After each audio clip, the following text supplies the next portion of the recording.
too early today. No, I'll be out of here.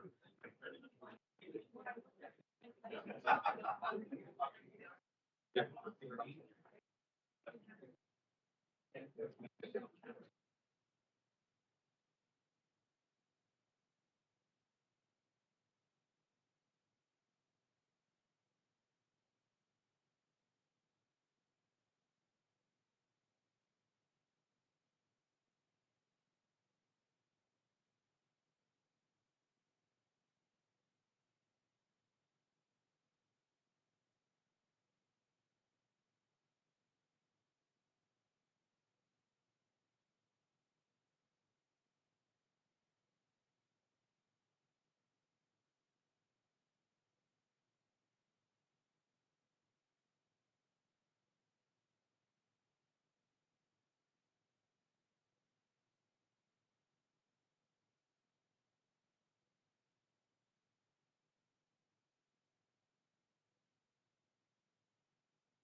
Right.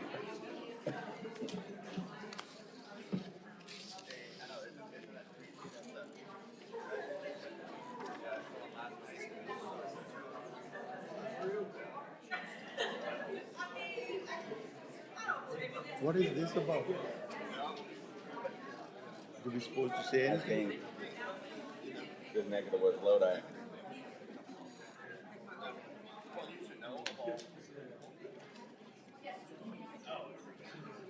They're in the front row. Must be public speaking. Possible. Steve, do we need to say anything about this? What? Do we need to say anything? Well, no, it's a proclamation. Oh, okay, it's one of those. Yeah, yeah, no, it's Okay. on the agenda. Okay, cool.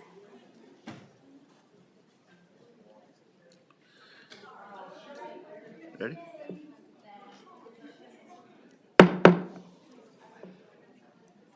Good morning, everyone. Welcome to San Joaquin County Board of Supervisors meeting, August 4th, 2026. Time is 9:04. The meeting is called to order. We will have a moment of silence at this time. Please join me in the memory of Brian Beckman, who passed recently in July. Mr. Beckman was the district maintenance and construction superintendent responsible for preventive maintenance and repairs for Sheriff Complex and Juvenile Justice Center.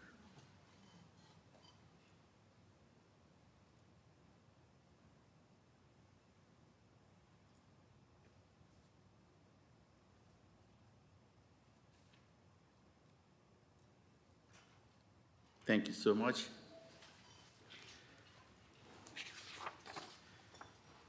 Supervisor Rickman, would you lead the pledge, sir?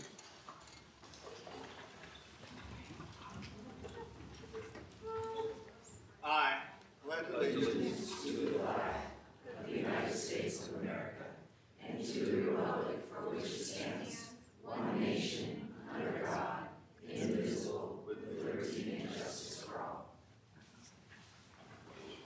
Thank you, Chairman.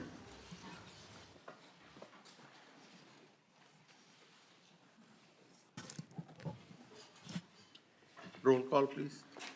Thank you, Chair. Supervisor Gardia, Present. Supervisor Canepa, Here. Supervisor Ding, Here. Supervisor Rickman, Here. and Chair Dhaliwal. Here.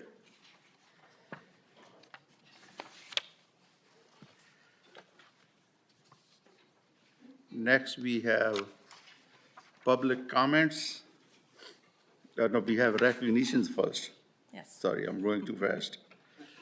Board members, please join me. Thank you, Chair. Our first recognition is of our retiring Stockton Metropolitan Airport Director, Richard Sokol, who came to San Joaquin County in February 2023 with over 25 years of previous experience working for 3 different airports. Mr. Sokol possesses a master's degree in business strategy and a bachelor's in transportation marketing, and is also an accredited airport executive with the American Association of Airport Executives. On behalf of the board, Director Sokol, we wish you the best in your future endeavors. And I'll turn it over to Chair Dhaliwal on the board to present you with a plaque and hear a few words from you. Good morning, how are you? Thank you for everything you have done for our county. We wish you all the best. Wish you a happy retirement. Would you like to say a few words? Thank you. Good morning, everyone. Just a couple words on my way out the door. Birds, bees, butterflies fly naturally. People do not. We have had to design complicated machines and infrastructure so that we could take advantage of flight. We've had to build a team of folks to manage that infrastructure, and we've done that very well here in San Joaquin County. I'd like to just take a minute to recognize the many members of the team here in San Joaquin County that all work together so that we can take advantage of the economic benefits of flying. Mike Cosgrave and Nick Gutierrez are supervisors in our operations and maintenance group, and they are led by Deputy Airport Director Ellen Nussbaumer, and they work with a large group of partners. I just want to mention a few of the partners that they work with every day. They work with the San Joaquin County Sheriff's Office, Montezuma Fire District, the FAA, the TSA, and with the Airport Advisory Committee, and among many other partners. Aviation does not come naturally to man. We have to work hard at it every day.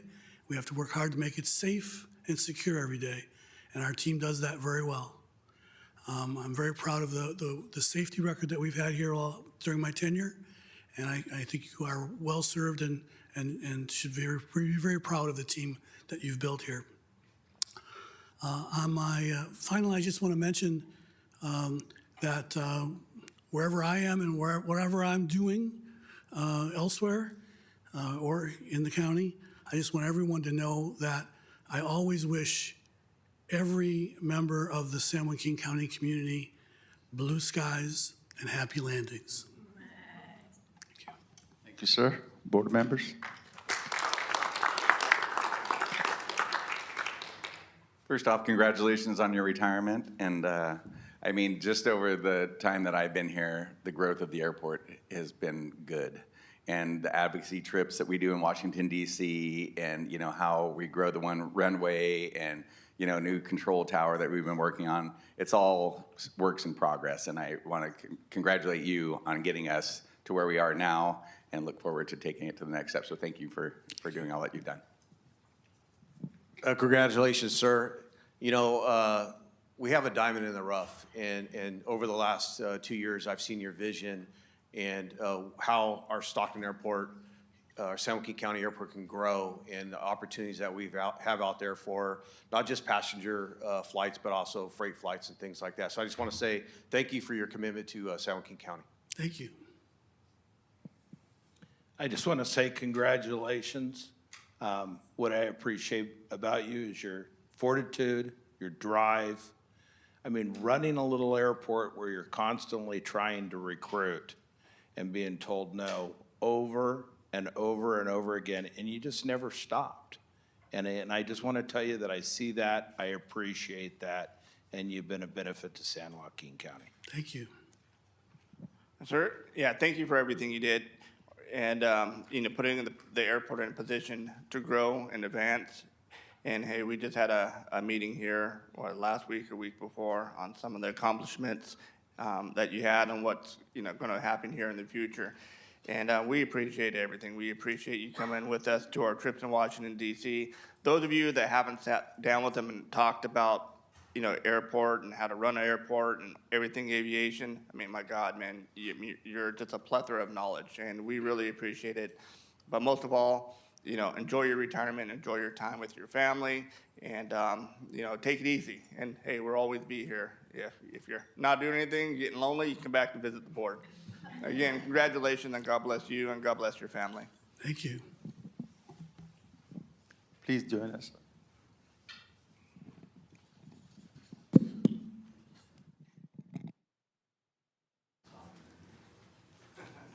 You always like that here.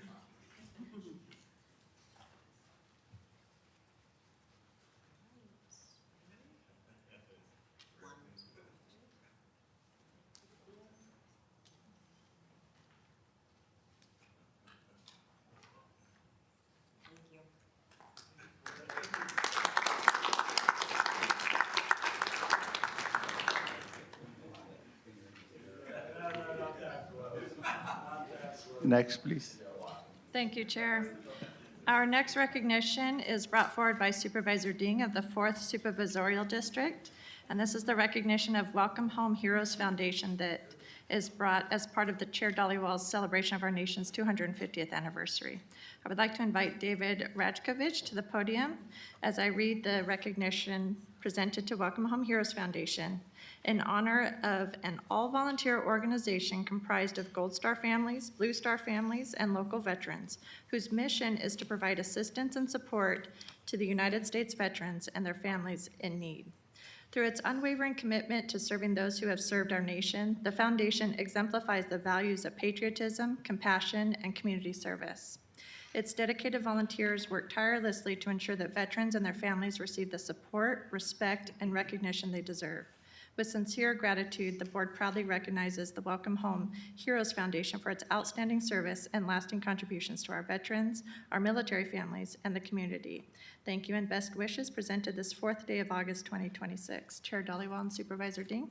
Thank you, Rochelle, sir. Thank you so much for everything you and your team is doing. On behalf of my colleagues, we really appreciate it, and thank you. Supervisor Ding. Thank you. David, we've known each other a long time, and you just never stopped, and I appreciate that. There's so many organizations out there, and you wonder, what they actually do. If you're donating, does your money go to where it's supposed to be? David, with your organization, there's no doubt, because you're kind of a cheap ass, so we know you're watching, every single penny, and I appreciate that. Let me tell you a cool story real quick. I got a call from Tennessee, and the lady in Tennessee said, I've got this uncle who lives in Lodi, and he's a veteran, and he's very proud, and he's not going to ask for help, but there's 10 buckets in his living room because water is pouring through the roof. And so with David's help and a few other organizations, raised the money, went out there. Mike was very instrumental in this, and we re-roofed his house. And that's service, and that's something that hits our community. I'm very excited about the 11th and 12th. I get to be reunited with Vince Nastro once again, who put on our air show back in, I'm not even going to try to remember the date, but it was the Salute to Bob Hope, A.G. Spanos air show back in the day. But we're going to do a salute to veterans out at the airport with a smaller version of an air show, and I hope everybody shows up. David? Well, thank you. Like you said, I'm David Rakovich. I've been involved with the Welcome Home Heroes here for quite a while. I was here 6 weeks ago and I presented on the Stockton Maritime Museum, the plans that we unveiled about us moving our historic ship to the downtown Stockton waterfront. But I'm here today to talk about the item that are more, excuse me, what I'm more passionate about than history is our local veterans. Welcome Home Heroes is a benevolent nonprofit 501c3 based in San Joaquin County, created to identify, assist, and support our local Tri-County returning servicemen and women who served primarily in Iraq and Afghanistan.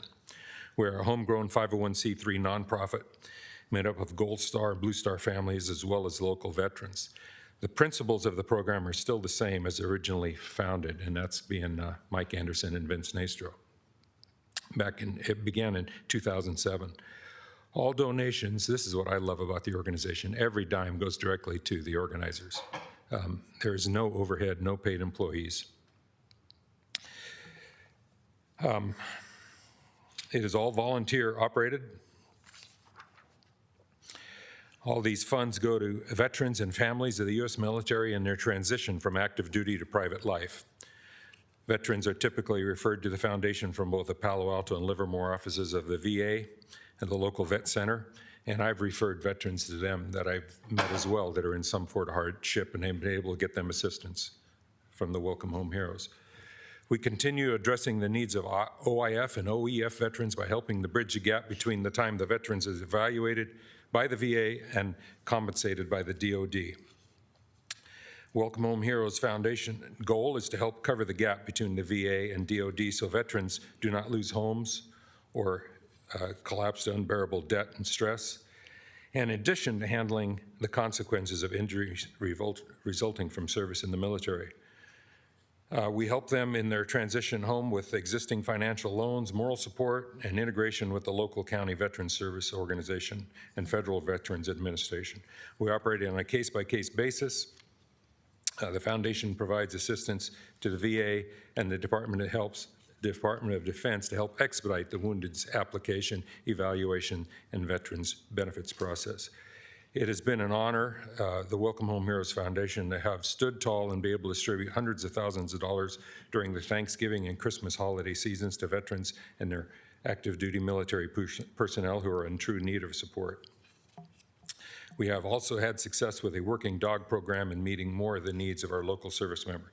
Supervisor Ding, you mentioned earlier the Lodi veteran in need of a roof. With the discretionary funds that you allowed and assistance from your staff, we were successful in completing this venture and giving back to a family that served this country with honor and distinction.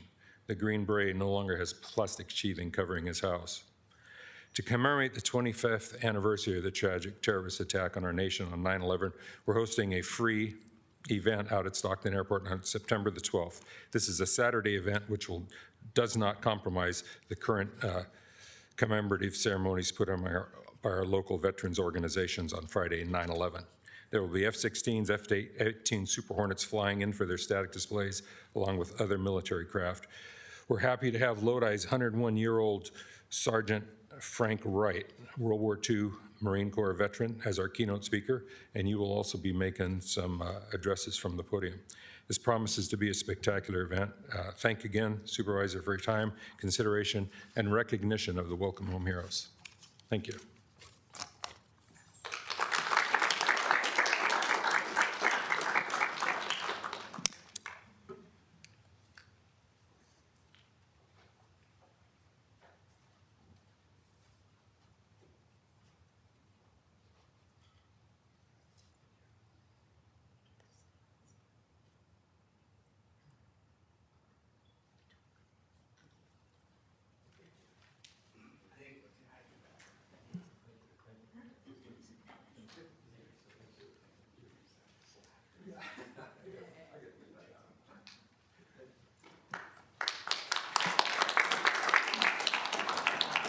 Next, please.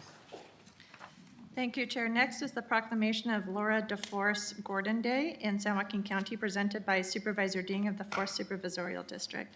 And I would like to invite Elaine Dasher and other representatives with her today to the podium as I read this proclamation, which states, Whereas Laura DeForest Gordon was born on August 17, 1838, and as a young lecturer on spiritualism developed the exceptional public speaking skills that she later used to champion temperance, women's suffrage, and social reform throughout the United States. And whereas inspired by suffrage leaders Susan B. Anthony and Elizabeth Cady Stanton, Laura DeForest Gordon dedicated her life to securing voting rights for women, eventually settling in San Joaquin County, where she lived in Lodi, and worked in Stockton while advancing the cause of equality. And whereas Laura DeForest Gordon, together with Clara Shortridge Fultz, successfully advocated for the inclusion in the California Constitution of 1879 of a provision prohibiting discrimination in lawful occupations based on sex, expanding equal opportunities for women across the state, while continuing to inspire Californians through her tireless advocacy and powerful oratory. And whereas establishing an annual Laura DeForest Gordon Day provides an opportunity to honor her enduring legacy, celebrate the achievements of strong women from all backgrounds, and reflect on the ongoing pursuit of equality and justice. Now therefore be it resolved that the San Joaquin County Board of Supervisors does hereby proclaim August 17th as Laura DeForest Gordon Day in San Joaquin County, reaffirming our commitment to recognizing our community's strong women and the contributions they've made to the county we love today. Presented this 4th day of August 2026. Chair Dhaliwal and Supervisor Ding. Thank you, Shell. Thank you and welcome. Supervisor Dane. Thank you. First off, I'd like to thank Geneva Mello and Veronica Miley for bringing this to our attention. If Laura DeForest Gordon were around today, we'd consider her one of the bad girls. Yeah, she was right there. But rather than listen to me talk, because I get tired of hearing myself talk, why don't you tell us who Laura DeForest Gordon is? I would love to. May I use that? Actually, you have one right there. I move around a lot. Oh, okay. Absolutely. Whatever you say. Hello, everyone.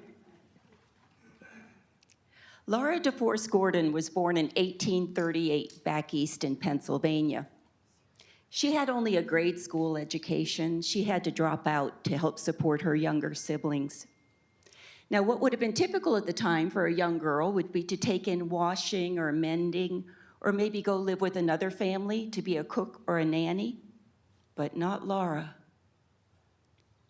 Laura realized she could speak to the dead. She started trance talking and giving seances. She was so good at it that by age 15, she was going city to city on the lecture circuit. And that's how in 1854, Laura DeForest Gordon met Susan B. Anthony and Elizabeth Cady Stanton. And suddenly, the spirits had a new message for us: women need the right to vote. Laura determined she would carry that message west to the people of California. She began working her way across the country. In St. Louis, she met and married a dashing Civil War doctor with a Scottish accent.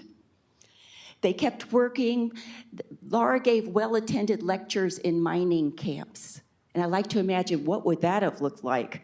So at the end of the workday and a fire and the men sitting on stumps and logs, Laura in her big Civil War dress, giving them the what for about women's rights and anything that came into her head, because lectures went on for 3 or 4 hours back then. They loved her. Everything I read about Laura DeForest Gordon is how beautiful she was with her radiant chestnut curls. The miners carried her on their shoulders so that her feet wouldn't touch the ground. They paid her in gold dust. By the time Laura DeForest Gordon landed in Lodi, California in 1870, she was a skilled orator. In 1871, California women didn't have the right to vote, so Laura ran for state senate. Outrageous that a woman would speak in public like that. The local papers refused to write about her, and she lost in a landslide. So 3 years later, Laura DeForest Gordon became the first woman in the United States to edit and publish a daily newspaper. In 1878, Laura filed for divorce. Why? She had received a very detailed letter from Scotland, from her husband's other living wife, about the children he had abandoned. Bigamy, yes, she got her divorce. California had divorce law, but it left her in legal jeopardy. At that time in California, under the American system since 1850, it was better for married women under the old Spanish system. Under the American system, when a woman said, "I do," she lost more than her last name. She lost her ability to have money and property. On her wedding day, everything was given to her husband. If she earned wages in her life, they went to her husband. If she inherited property, it went to her husband. So yes, Laura is divorced, but where does that leave her financially? Can she get a job, keep money? Very murky. Laura had a good friend in San Jose, Clara Foltz. Clara and her 5 young children had just been abandoned by that husband. So again, is she married, not married? Can she have money? Unclear. The 2 women put their heads together. They said, we've got to figure this out. They went to Sacramento, and they were instrumental in persuading first the state Senate, then the state assembly, then the governor, and they got it into the California Constitution of 1879, long before Ruth Bader Ginsburg, that no Californian will be denied lawful employment on the basis of sex. We have had that here in California since 1879. And while they were at it, they made it so the legislators would allow women to attend college and get good educations.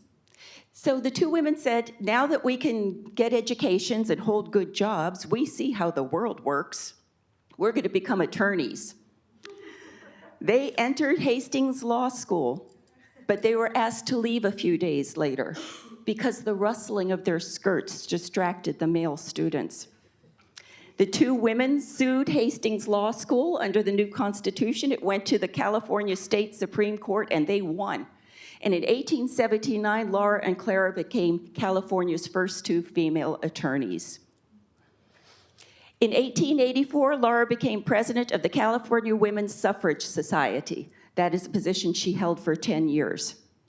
Unfortunately, in the mid-1880s, Laura was a very loud voice in California's anti-Chinese movement. Yes, she said some very unpleasant things.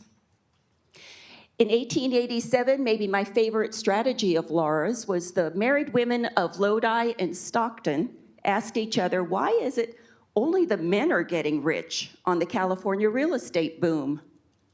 Laura knew the law. She said, what if we formed a corporation and we were the only shareholders?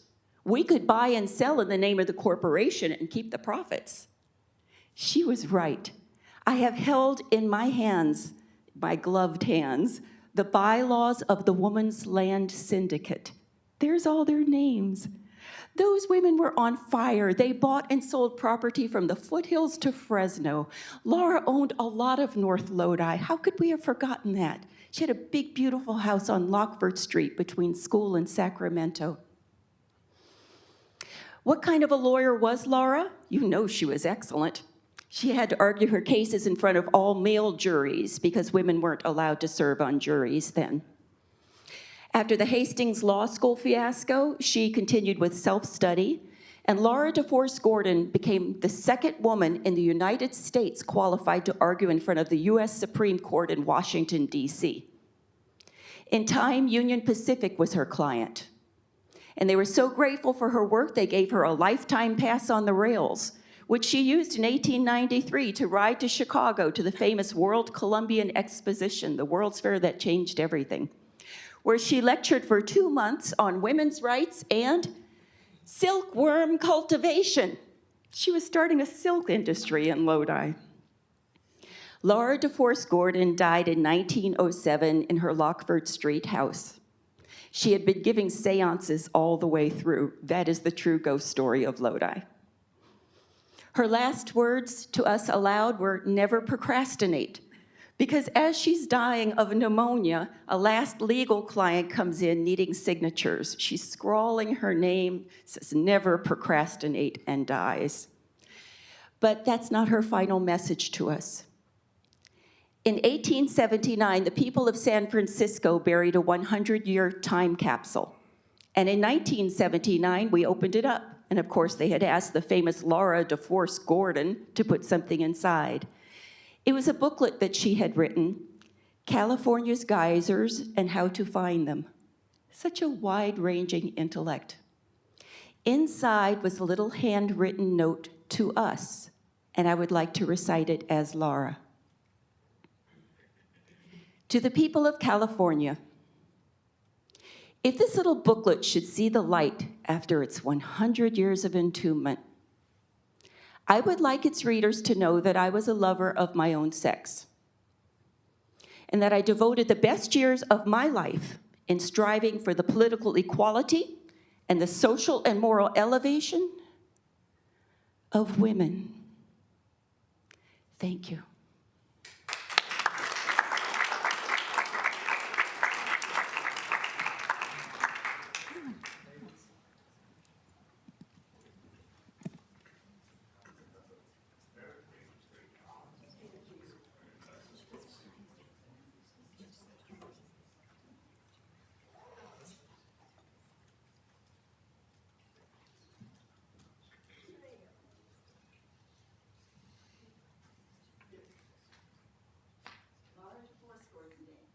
You're all invited on August 15th.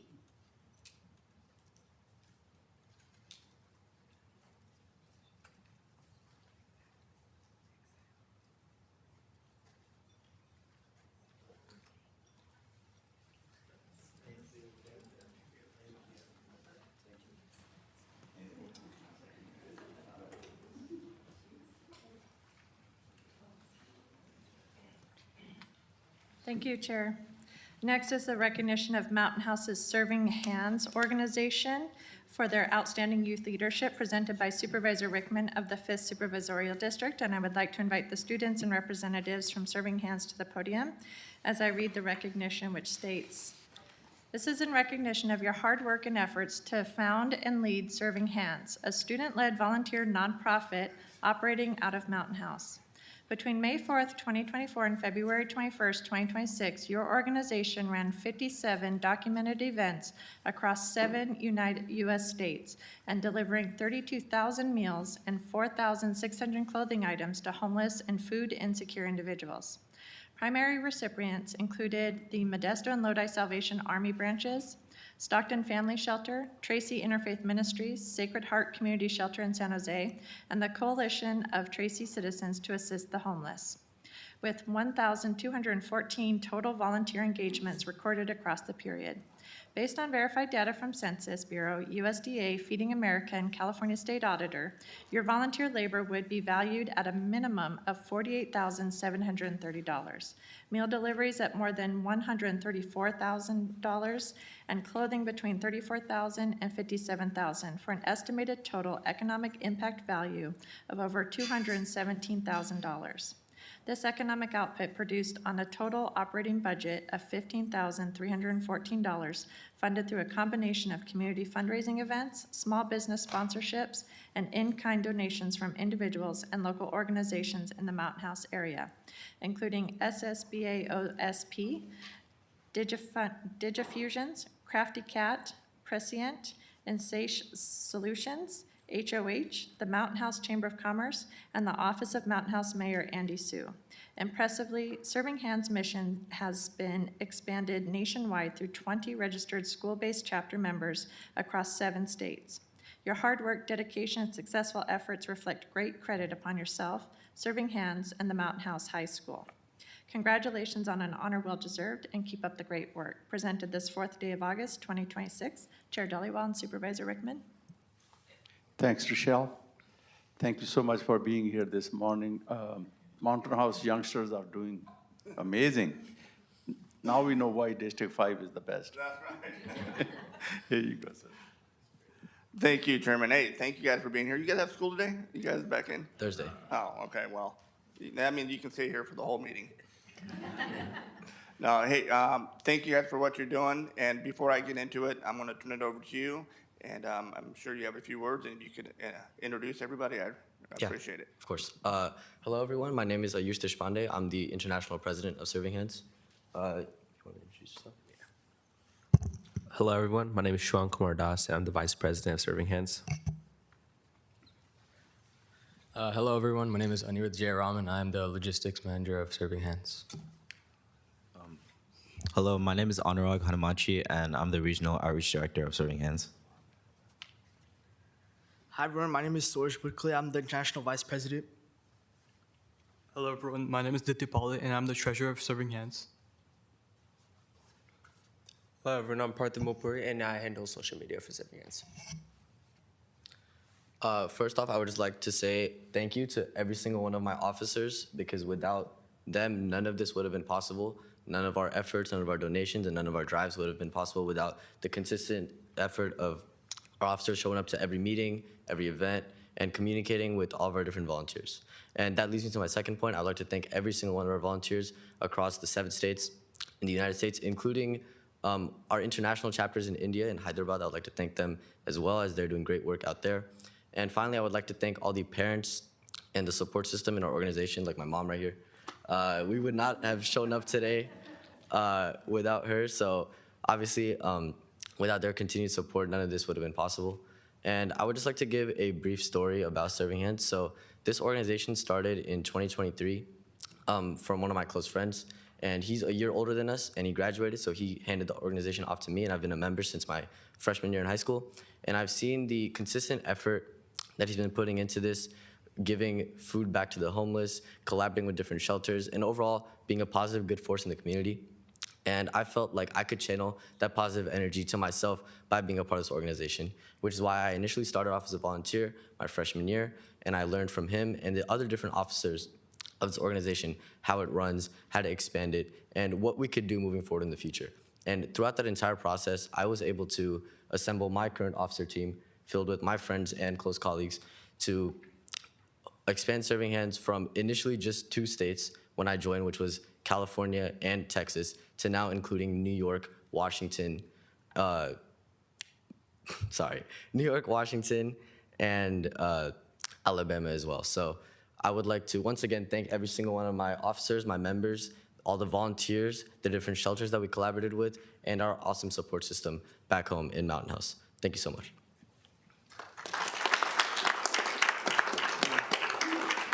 No, you guys thank everybody else, but you guys, hey, I want to say thank you for what you do, not just for Mountain House or San Joaquin County, and you heard it here, but throughout the region, the state, the country. What you guys are doing, is outstanding. The great thing about San Joaquin County, great thing about the community, Mountain House, is that we take care of each other. It's something, if there's a crisis, if somebody's down on their luck, we step up and help those individuals. So, you look at leaders, who's going to take over when us old folks, retire. We're in good hands with the folks like you. I want to say congratulations to your mother, too, for raising such a young, fine man. And again, thank you guys for what you're doing, and God bless you. If you could join us up here at the dais, and we'll. Of course, thank you so much.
Now is the time for public comment on matters that are on the closed session agenda, on the consent calendar, or within the jurisdiction of the Board of Supervisors, but not listed on the agenda. Members of the public attending in person who wish to speak are requested to complete a speaker card and provide it to the clerk.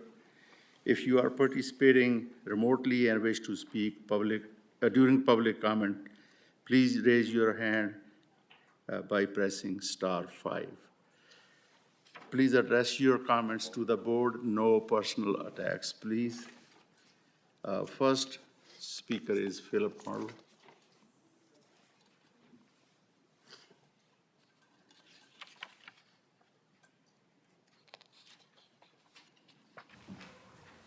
Good morning. Philip Merlo with the San Joaquin County Historical Museum, and we have Dr. Tejpal Vinawal Singh, also with the San Joaquin County Historical Museum.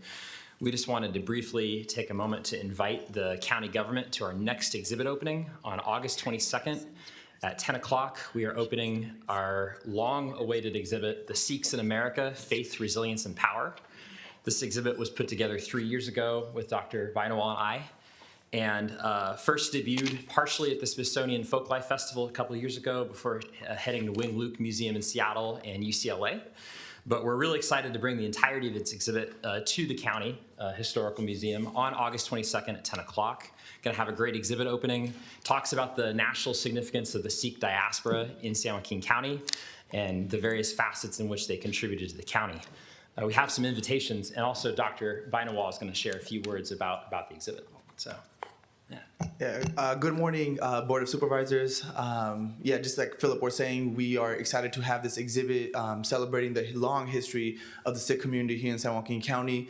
But this exhibit is not only going to share that history, the rich history there, but also how important the institution was to the national South Asian community, but also the international community, because we do get thousands and thousands of visitors from across the world who come to visit our site. So now we're excited for this opportunity to share their history with the local community. So we look forward to inviting all of you guys and having you guys join us on August 22nd.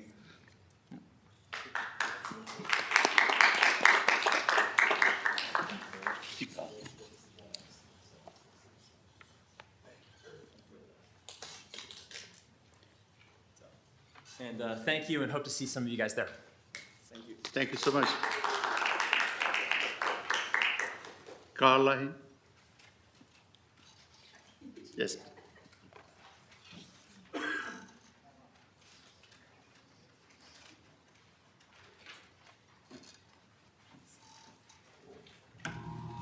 Good morning. Good. How are you all?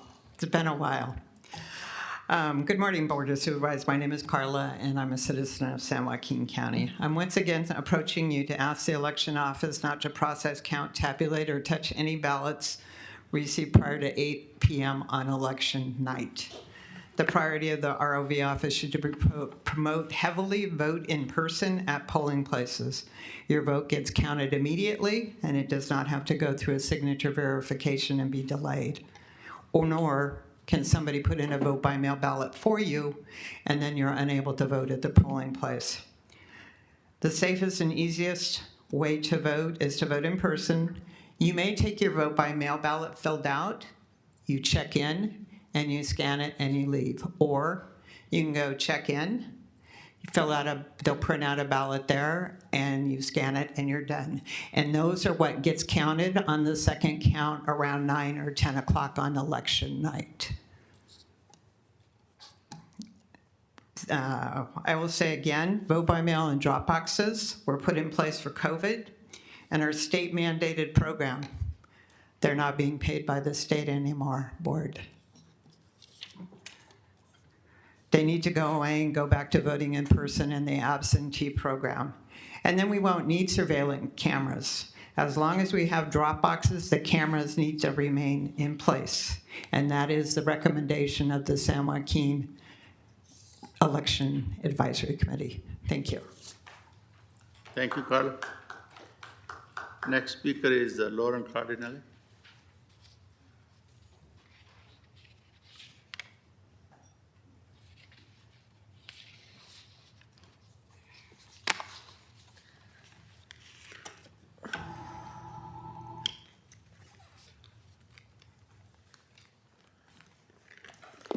In the name of the Father, and the Son, and the Holy Spirit, amen. A reading from Isaiah 51, exhortation to trust in the Lord. Listen to me, you who pursue justice, who seek the Lord. Look to the rock from which you were hewn, to pit from which you were quarried. Look to Abraham your father, and to Sarah who gave you birth. When he was but one, I called him. I blessed him and made him many. Yes, the Lord shall comfort Zion and have pity on all her ruins. Her desert shall make like Eden, and her wastelands like a garden of the Lord. Joy and gladness shall be found in her thanksgiving and the sound of song. Be attentive to me, my people. My folk, give ear to me. For law shall go forth from my presence, and my judgment as the light to the peoples. I will make my justice come speedily, my salvation shall go forth, and my arm shall judge the nations. In me shall the coastlands hope, and my arms they shall await. Supervisors, illegal criminal acts of under the collar of the law regulatory abuses have taken place in San Joaquin County. I have given official notifications to the United States Coast Guard and every person with operational jurisdiction in this county. Senator Rand Paul exposed the malevolent and malicious professional willful conduct of one Anthony Fauci. Sitting in this room today, Renee Sinceri, Genevieve Valente are also guilty of the same professional willful misconduct. No local, state, or federal person in the United States of America has the ability to use lethal force in an emergency situation, not in a grant agreement called the Public Health Emergency Preparatory Agreements. For 25 years, your feckless, worthless, spineless cowardice has caused children and the elderly to be murdered by medicine. Senator Shannon Grove has given me the number. Medicare saved $390 billion by murdering the elderly just like the Nazis. The global corporate socialist, Bill Gates, is in Geneva facing charges. Nothing you can say is worth anything. You failed the California emergency management system, two-way communication. The minute the first person died, the interim health officer, Maggie Park, was a criminal. For 6 years, you have allowed people to poison children. Dr. Gray Walsworth in your district was right. She didn't have to inject people with poison. You guys figure out how to clean it up and call a stop work. Emilio Flores.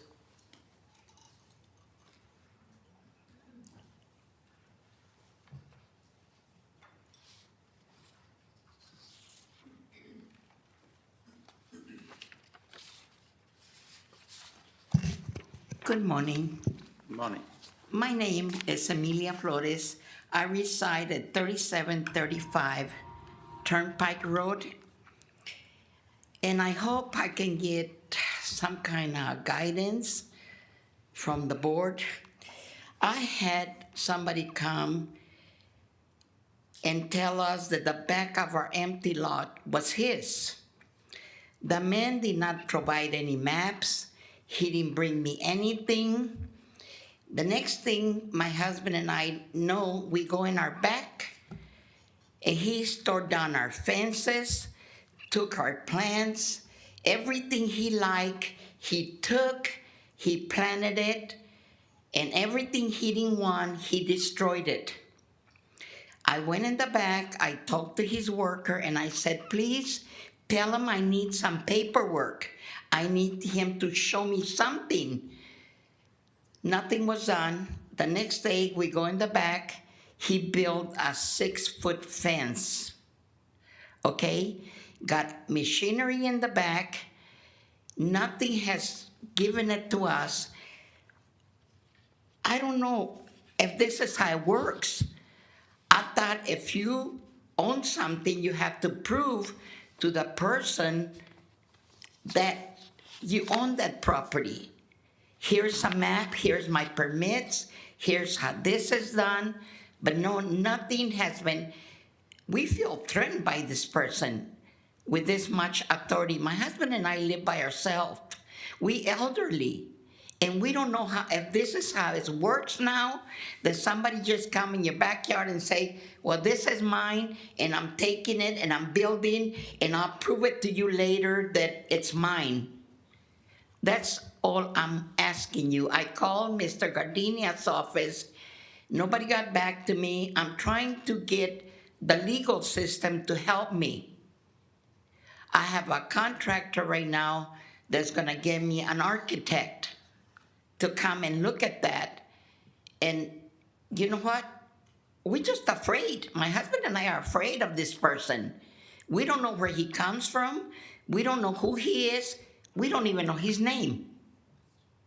So I hope somebody here can tell me, okay, this is not how it's done. Thank you.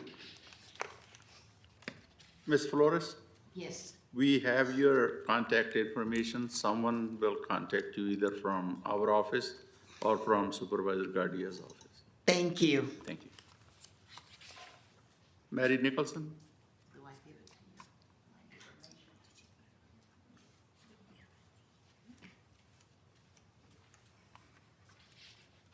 Is it possible that Gloria can come up as well? Yes.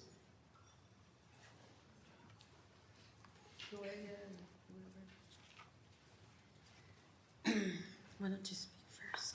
No, you're the lead. Well, okay.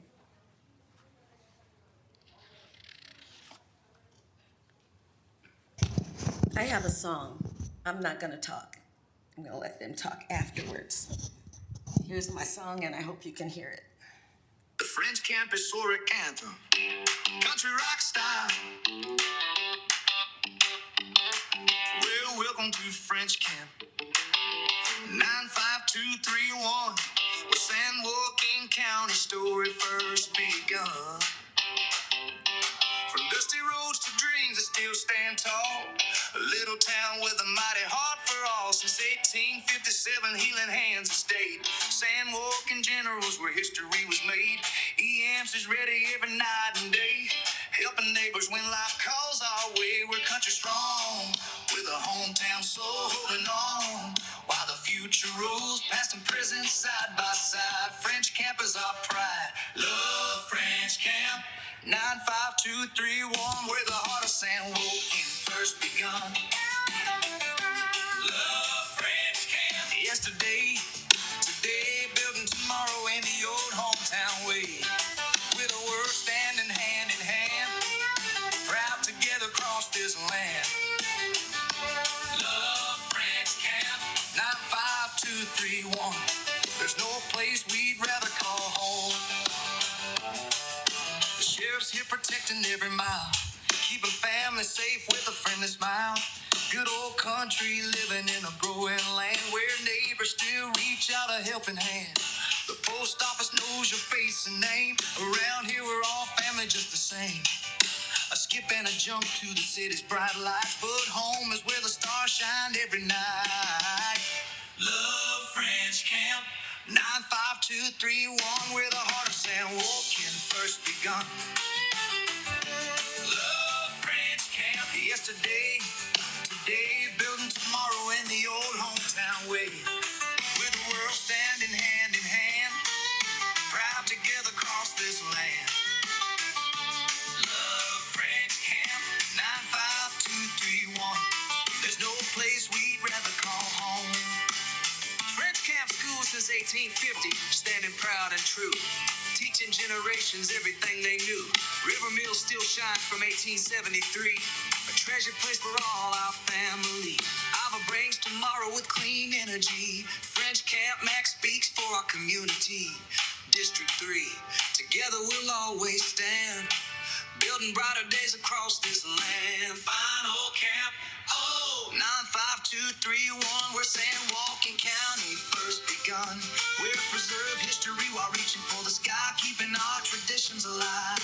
Yesterday, today, tomorrow we'll stand, working together hand in hand. Love French camp. 95231, where the heart of San Joaquin.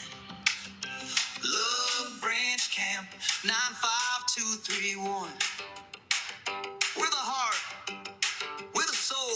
future, and we'll always call French Camp home. Love French Camp. Love French Camp. 9, 5, 2, 3, 1. French Camp forever. Love French Camp. Now 5, 2, 3, 1. French Camp forever. Yesterday, today, tomorrow. Love French Camp. All right. Hi, I am a French Camp Municipal Advisory Council President. We have we're here to announce that we have our first ever National Night Out, and we appreciate the participation of the board and the support of the board, the supervisor board. We had a request for some funding, and we really are hoping that you can help us. Do you want to say anything else? No, it's handled. Okay. I just appreciate you guys, and you know, I come all the time talking about French Camp and making it beautiful, and as you can tell, we're not giving up, right? This is our anthem, this song, and we're doing a whole lot more. We're doing what we can, and we ask that you do what you can. Yeah.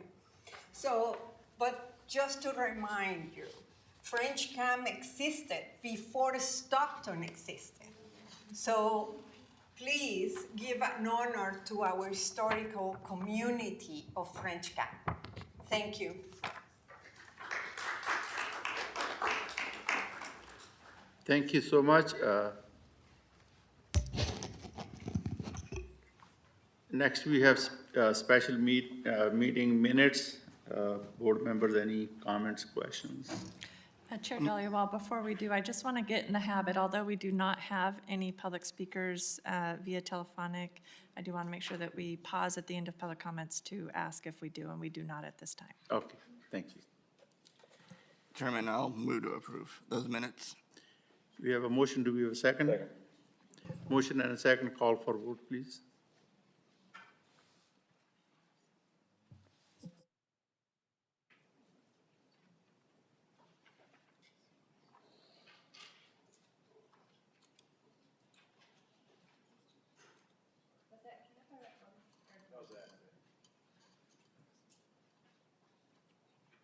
Motion passes 5-0.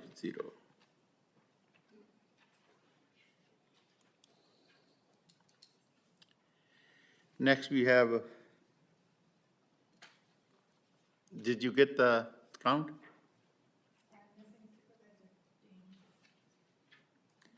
Did it not go? No, it did. It did earlier, then it kind of bounced back. Consent calendar, board members, any item needs to be pulled? 16.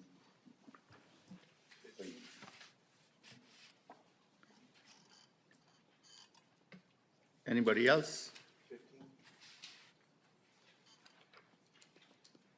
15. Anybody else on my left? Nope. We are going to pull item number 10. County Council, can you explain that, please?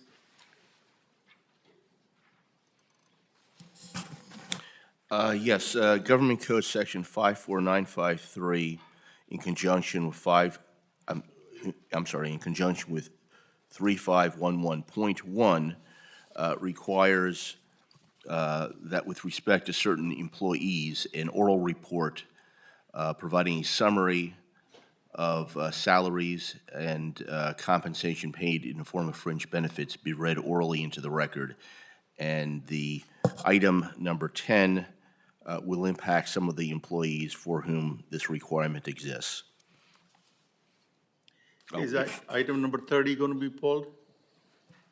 I think District Attorney is here. No? Through the chair, consent item 30 is pulled off the calendar, and it'll come back later. It is not pulled for discussion. Okay. Yeah. but consent item number 10 does need the oral report from the Okay. Human Resources Director. Thank you so much. Robert? Good morning, Chair Dhaliwal, members of the board, CAO Regalo, and County Council Kiernan.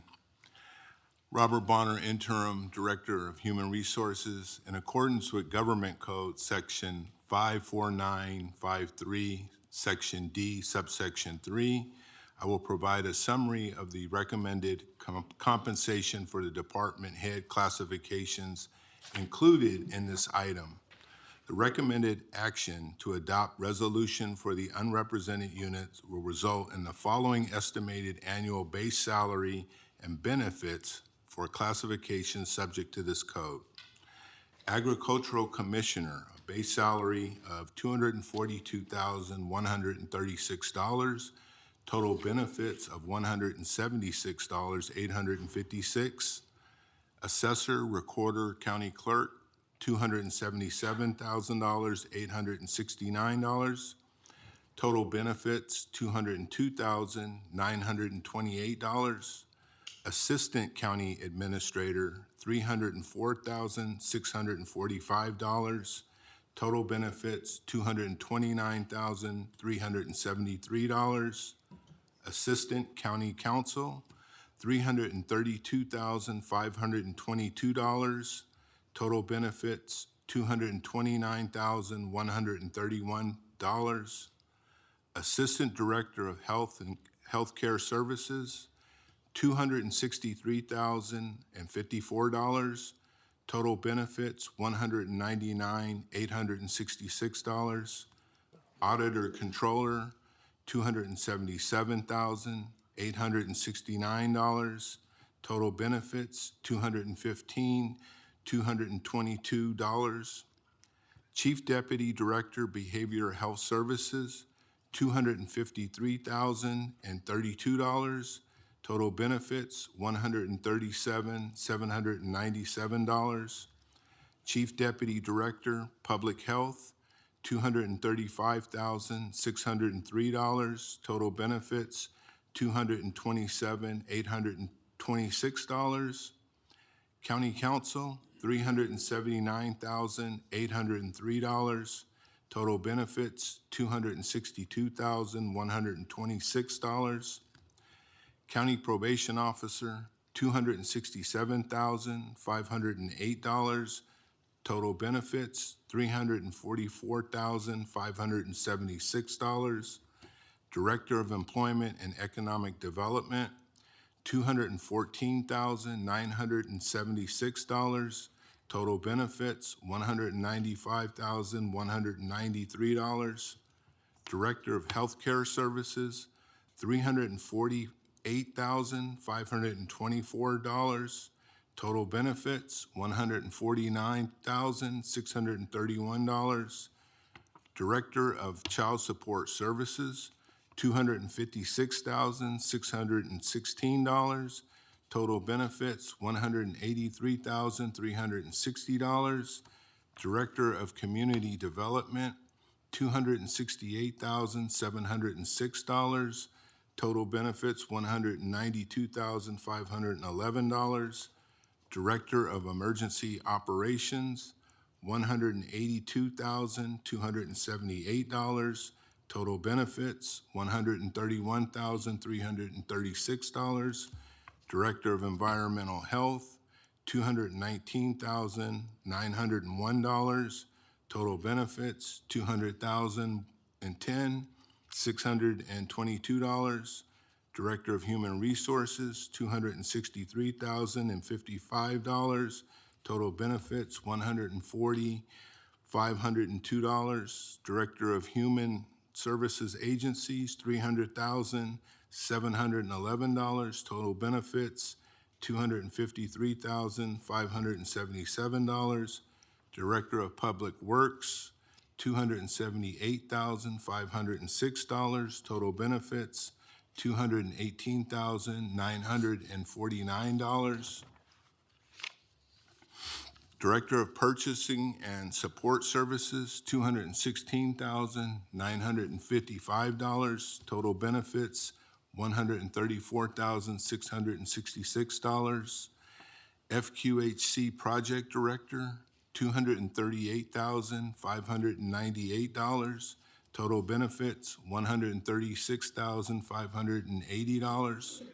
Hospital Chief Financial Officer, $384,188. Total benefits, $154,236. Hospital Chief Nursing Officer, $324,422. Total benefits, $128,866.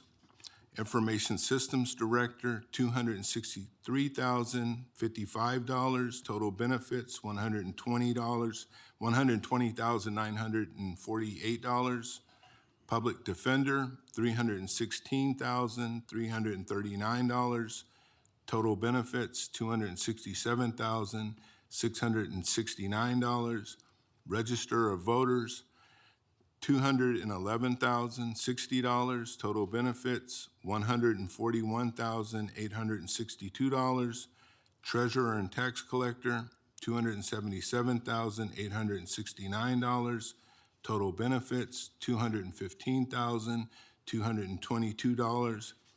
Additionally, due to a recommended equity adjustment to the sheriff, the estimated annual base salary will be $247,062, and an estimated benefit will be $252,490.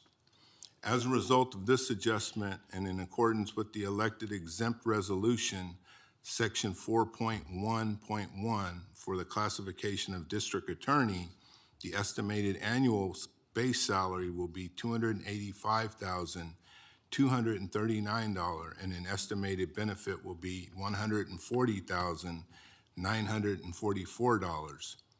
As a result of implementing Section 4.1.1, the district attorney, in accordance with the employment contract for the county administrator, the estimated annual base salary will be $515,086, with an estimated benefit of $277,494.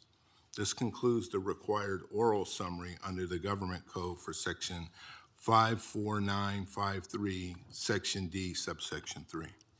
Thank you, sir. Board members, any comments, questions? Through the chair. Yes, sir. Maybe my hearing's just bad. I'm sorry. What was the amount for the sheriff, the salary? The salary for the sheriff is $347,062. And then for the district attorney? The district attorney is $385,239. Thank you. I must not have heard correctly. I'm not trying to, I just want to make sure that it was accurate, and I probably heard it incorrectly. Thank you. Item number 15. Supervisor Gadia.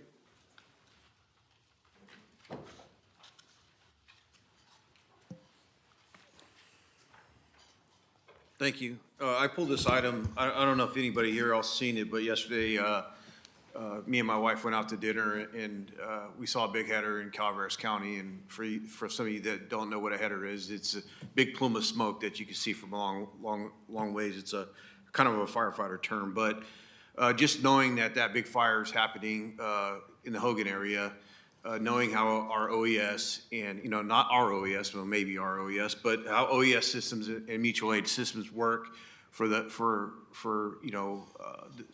benefit of our citizens. And so I pulled this item to give the opportunity for our OES director to talk about this proclamation. Sure. So Emergency Management Awareness Month is new. Last year was the first year that it was brought up nationally. The board approved it last year, and I appreciate you having it again this year. One of the things that we really do is rely on our partnerships, whether it's through formal mutual aid systems or with our community-based organizations, our community partners, and our agencies around the county. What this really does is highlight the work that we do, being able to have those coordination, that collaboration with those partners, because we can't do it ourselves and our agencies can't do it alone. So there's really a big partnership in that, and that's what we want to highlight this year is the agencies that we work with, the community organizations that we work with, some of those that really do big, bold work in our community that we can't necessarily do as government. But we're really here to support those needs with knowing what's happening in Calaveras, right up the hill from us. All that smoke is blowing right down into our community. So what are we doing in being able to make sure the community knows what's available to them, where clean air centers are, things that they can do to protect themselves and their family members as we move forward. So we're really here to make sure that the community knows what's available to them and how we can support them in that process.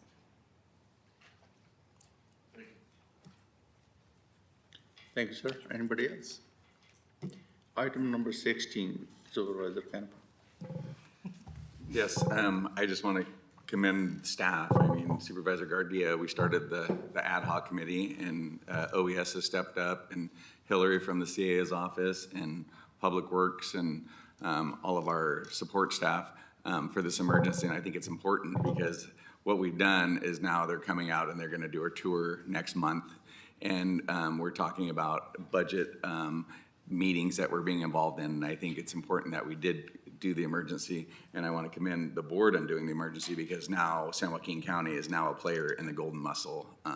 And our partners, you know, that have been part of it, thank them for everything that we've done and how San Joaquin County has been at the forefront of the Golden Muscle, at least in the conversations and possibly budget parts of it, and bringing other folks out to see the impact, not only to recreational folks, but intakes and storm drain discharge and farmers and how that affects San Joaquin County, because we do have 2/3 of the Delta in our 8 cities. So thank you for OES, and if you want to say a few words. Honestly, I just want to thank our team because, you know, our staff works their butts off to, you know, the Golden Muscle issue is something that we have in place that I think a lot of people don't understand how big this is and how much money this is going to cost our citizens across our state.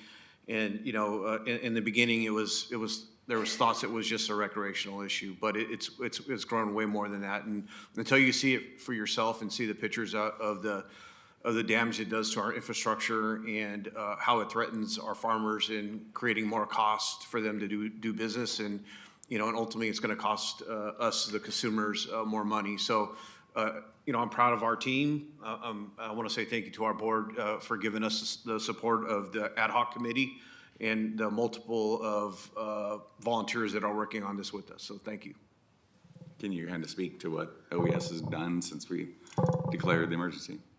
Yeah, so in the last couple of months, we've been trying to really pull in some of those impacts. What does that look like for not just us as government and to, you know, the floodplain issues and the industry issues, but what is it doing to our community? Our farmers, we're seeing a major impact. We've been working with the Ag Commissioner's Office and the Farm Bureau to try to collect some of that cost, so maybe we can get some kind of reimbursement or some support for those community members. Same with some of our businesses out in the Delta, the boating industry and the recreation, especially this summer. What have they been seeing? What have they been facing? And what are they needing to be able to continue? Being part of the ad hoc committee and joining some of the calls that the state has been doing, being able to advocate for us as a county, along with the 4 or 3 other counties now that have proclaimed, and working with those to make sure that we're getting the same resources here in the Delta, and that it's not just preventing the spread to freshwater bodies, but it's really here at ground zero. What does that look like, and how can we get that support for our community? Perfect, thank you. Thank you, Thank Chair. you, sir. Thanks, Steve. Thank you. Board members, do we have motion item 1 through 38, except item number 30? So moved.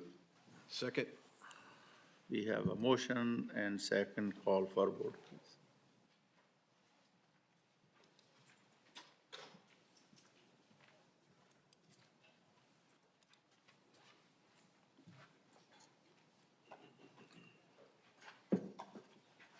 Motion passes 5-0. Next, we have public health, under public health services, conduct public hearing and approval of the proposed amendment to the public health services laboratory fee for fiscal year 2026, 2027. Staff report, please.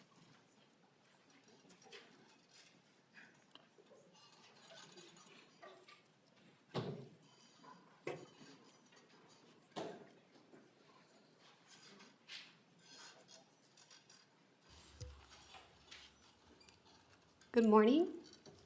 I'm Renee Sinceri, Public Health Director, and I have with me our subject matter expert, Harmeet Kaur, our Lab Director. Good morning, everyone. Good morning, board. So, good morning, Supervisor Dhaliwal, Good morning. Board of Supervisors, CAO, and County Council. We're here to talk to you about the lab fees for the hearing that we're returning for, to just tell you a little bit about our lab and why we made the request originally.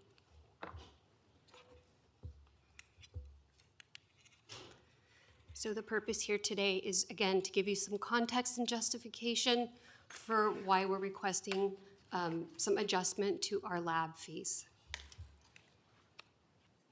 As you know, the hearing a few months ago had a blanket statement of denial of some of the fees across the board for the county.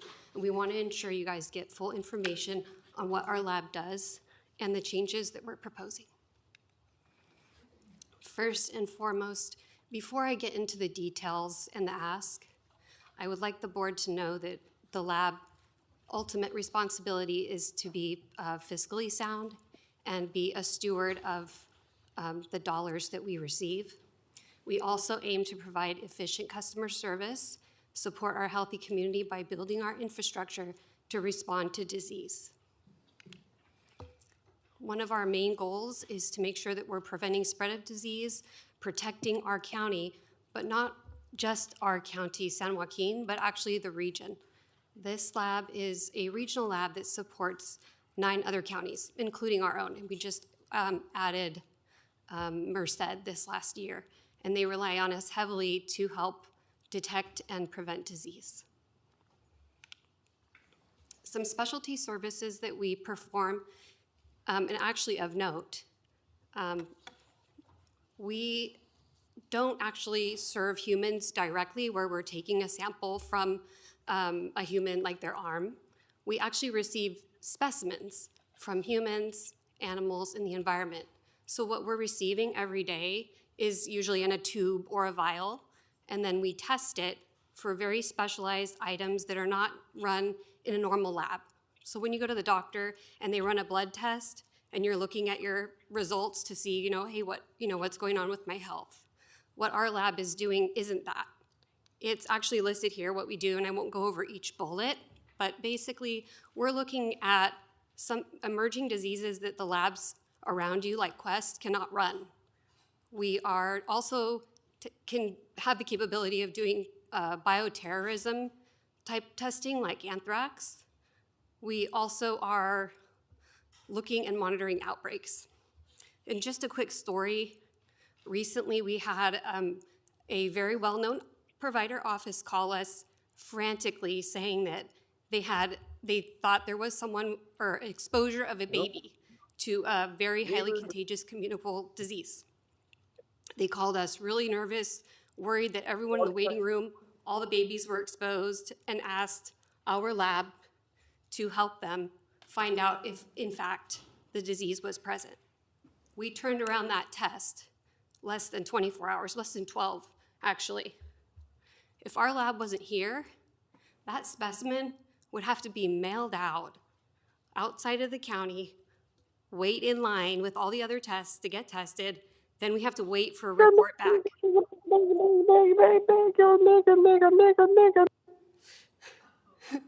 And then we would report out, and by then the contagious disease could have spread.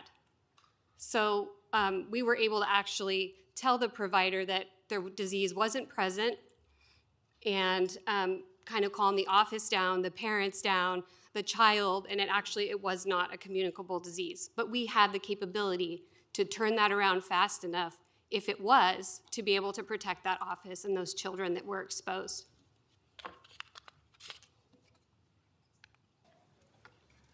So why update our lab fees? Just to let you know, we are a lab that doesn't make a profit. We try to break even every year, and we try to make sure that we have full cost recovery so that we're sustainable without general fund dollars. Our goal is to always reduce our reliance on general fund. We also cover our indirect costs, our main essential services, And we are experiencing rising operational costs as well. A big consideration to the board and a big highlight I want to note is that our fees are not charged to the public. The public has a right to get their labs tested, and it's not just, again, human labs, it's animal, it's environmental, for their safety. And some of these labs are by title not chargeable. The cost is something that occurs from our lab to the agency or the provider ordering the test. And again, the Medi-Cal recipients, Medicare, and those with insurance do not experience any impact on their charges. Here's an example of our workflow: the provider ordering the test, the lab receiving the specimen, and then billing back the provider for services. No client is ever turned away for their ability to not pay. And by the time we get it, the test is already taken from the client. So I did want to highlight that because I know that was a concern for the board, are the people experiencing a cost increase by our lab fee changes, and they are not. So the proposed adjustments and what you should know goes into making the decision about a fee increase are the demand for the test, the supplies that go into the test, the operational costs like manpower and time. We also decreased some of our fees this year because we have more efficient equipment. So we invested in good equipment to turn around quickly and be able to make sure that we are responding like we are supposed to. So we're constantly doing updates. So we now have efficiency gains. Also, we add new tests. We always add new tests because if there's a new disease or a new specimen or something in the environment or something in an animal that needs to be tested, guess who's saying, yes, we'll do it? It's us. So we always want to be on top of those emerging threats and diseases so that nobody else has to worry. It's really something that we take on. Overall, kind of looking at increases, decreases, and new tests, we do have a change in our lab fee request. We kind of already went over this. I want to get right to the point. And that is a projected increase of $15,000 approximately. We can't predict what people are going to order this fiscal year. But based on prior years, we can estimate with our changes, we're looking at a small increase of about 15, which we are hoping our lab will break even with. There's also no impact to our state reimbursed programs. This doesn't offset any other costs. It's very specific to the lab. So at this time, we are requesting a reconsideration for our lab fees for this fiscal year 26-27 with the context provider. And I do want to thank you very much for letting us return today to tell you a little bit about our lab. We will stand by for any questions or technical questions if you have them for our lab director. Thank you. Thank you, Renee. Supervisor Rickman? Thank you, Chairman. Great to see you both. Thank you very much for being here today. And it's great that you're here because I know Supervisor Ding was one opposition to it also, that anytime we're going to raise any type of fee, we need to have an explanation and the reasoning for it. And where is this fee coming from, and where is it coming from? The state, feds, services, and so on. We need to know that. So I think the days of, you bring it to the board, hey, this needs to be raised because of whatever it may be, days are done. So this is for all our departments and stuff. If you're going to raise something, you better have a reason, and you need to bring it to this board and explain. So I just want to confirm the reason the fees are being raised, and again, it sounds like it's very minimal, correct? Yeah. And we're also decreasing some fees also, but because of higher service and supply costs, and that's something that's out of the control of the county. Shipping and tariff surcharges, this stuff that has to do with, the world and what's going on in it, and personnel costs and overhead costs. But two quick questions. Do we charge outside agencies, say hospitals or cities or other counties that want to use our services? I know you're saying we don't charge some entities, but if a government entity or a private industry or a private entity like a hospital wants to, do we charge them?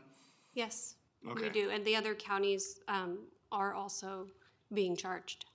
You know, and, you know, we talk about public safety a lot, and, you know, I think this board has a great track record on public safety, but public safety is just, it's more than the sheriff's department, the district attorney's office, and, you know, Office of Emergency Services. And you kind of, you know, hit the nail on the head. You know, when people think of public safety, they don't think of public health. And it's great that we have something here on our own backyard, here in San Joaquin County. So, God forbid, there is some, you know, crazy virus or disease that we find here in our county. We can have a quick turnaround, so we can get it tested, so we can notify the public, so we can save lives. So that's, you know, that's great news, and I appreciate it. Thank you. Thank you, Chairman. Thank you, sir. Anybody else? I have Supervisor Ken. I too want to commend you on bringing this forward and being transparent. I just hope it didn't cost us more than $15,000 to do this report today. So that's one of the other questions, right? That it's such a minimal increase, but I appreciate the work that you do. And as I've been on the board, the critical things that you do in our community to, you know, not only help patients, but do outreach, and now with the whole behavioral health transition and the work that you guys have stepped up to do. So I appreciate that. Thank you. Anybody else? Going to open the public hearing. Anybody from public want to speak on this item may do so now. If you are participating remotely and wish to speak during public comment on this item, please raise your hand now by pressing *5. Anybody from public? Hearing none, close it, bring it back to the board for any further comments, questions. Do we have a motion? Motion to approve the amended fee schedule. Is there a second? Second. We have a motion and second. Call for vote, please.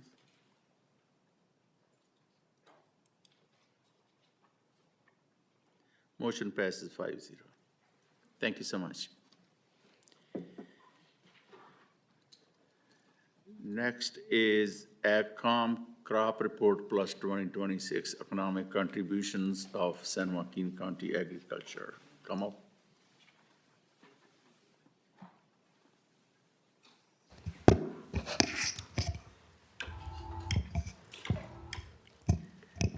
Good morning, Chair, members of the board, CAO, and County Council. I'm Kamal Bagri, your Agriculture Commissioner and Sealer of Weights and Measures.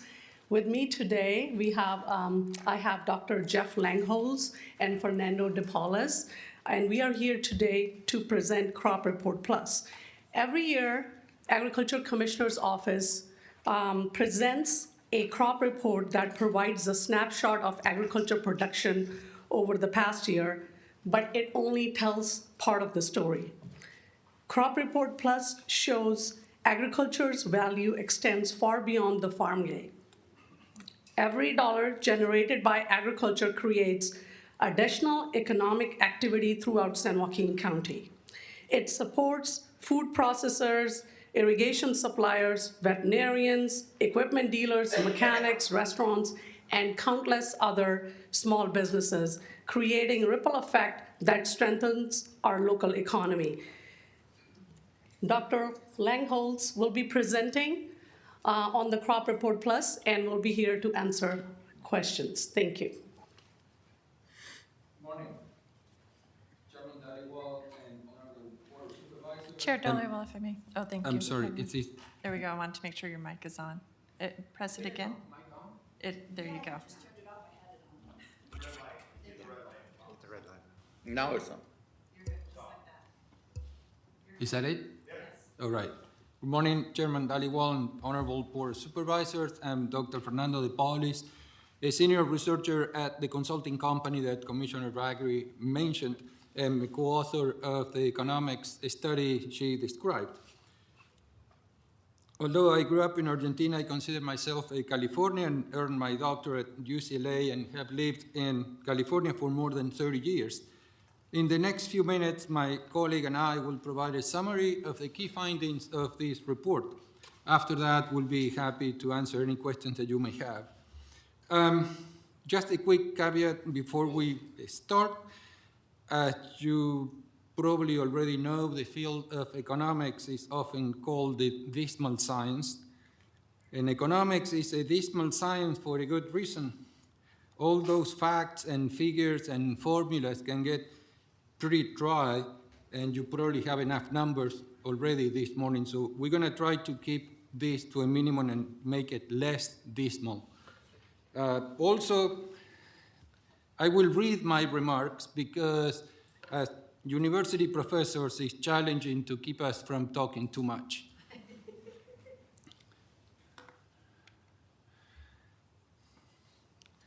As you know, all California counties are mandated to report the value of their agricultural production every year. Commissioner Bagley mentioned the 2 legal mandates in the report, and I'd like to dive a little deeper into one of them. Section 2279 of the California Code, the latest crop report for 2024 was shown earlier, but now, thanks to more refined economic tools, we can fulfill that mandate on a whole new level. We can go beyond simply documenting agriculture gross production value, and we can also quantify local food processing, multiplier effects, employment, and the overall economic structure of the county and the role of agriculture in it.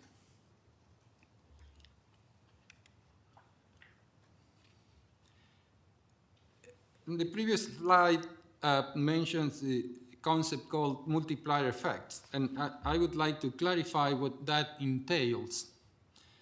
And here we can see that there's 2 types of multipliers, indirect and induced effects. The first one, indirect effects, refers to business spending.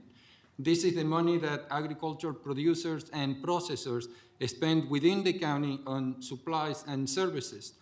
They buy vehicles and fuel and seeds. They purchase insurance, veterinary services, and banking services. They pay for fertilizer, chemicals, contract work, and dozens of other items. The second multiplier effect is called induced effects. And induced effects are the dollars that the employees of ag companies and their suppliers spend within the county. They buy groceries and healthcare and housing. They purchase utility services, clothing, transportation. They pay for education, entertainment, and many more items. But the key point of this slide is whether you're talking about indirect or induced effects, it means that every dollar of agricultural output creates economic ripples throughout San Joaquin County. If we add all the many puzzle pieces together, the total contribution of San Joaquin County agriculture for 2024, which is the latest year for which we have complete data, was about $7.5 billion, and 7.492. And that consists of about $3.1 billion in farm production value, about $2.3 billion in local processing, and about $2 billion in multiplier effects. Remember, all those spending by companies and their employees involved in agriculture.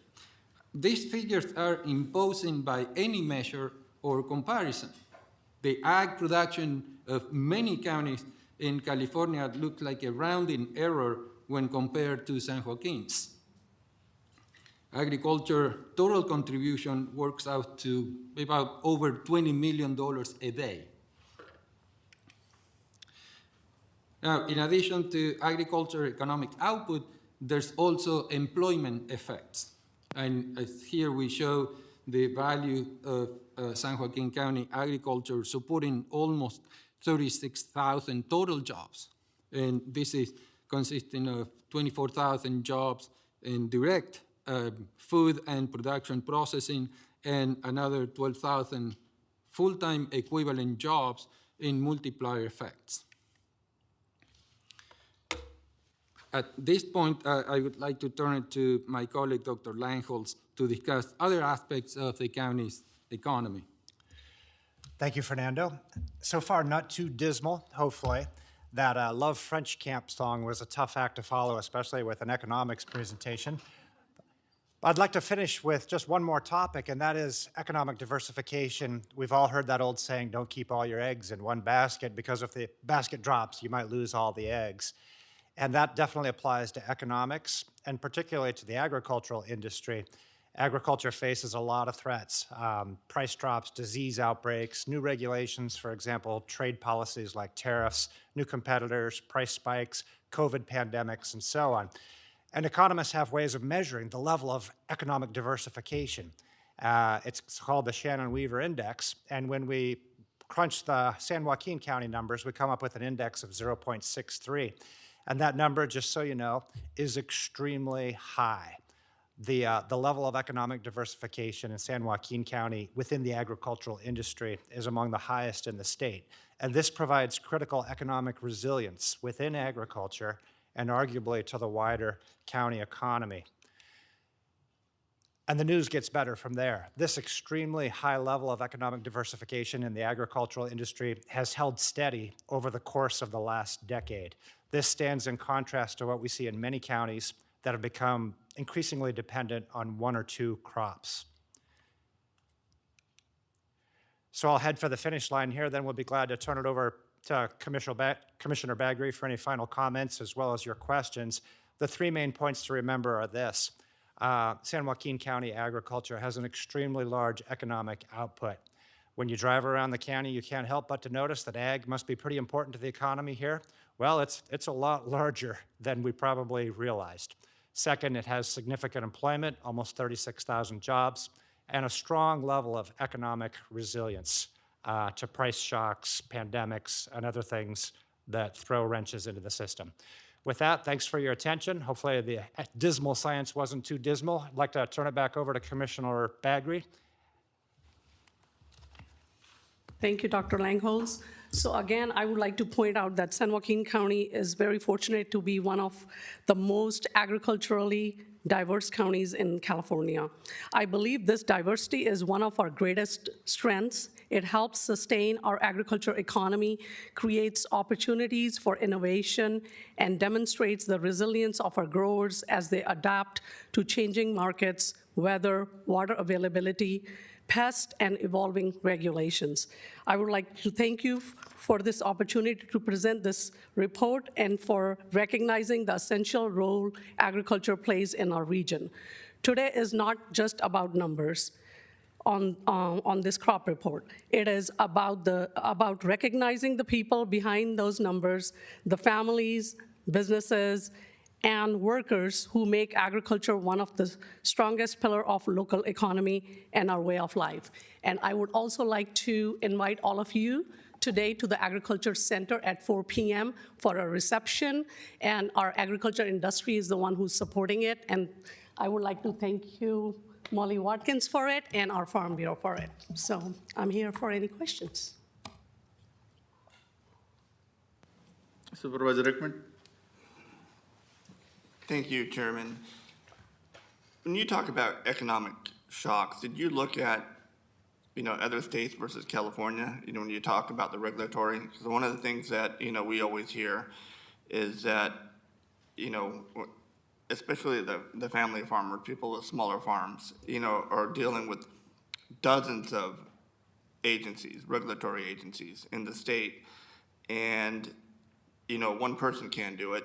So what usually happens, you have to hire staff or a consultant, which corporate farms and these big corporate farms can't do without a problem because they have the funding behind them. But for, the small farmers, it cuts into their bottom line. So what are you seeing in regulation versus here in California versus the rest of the country?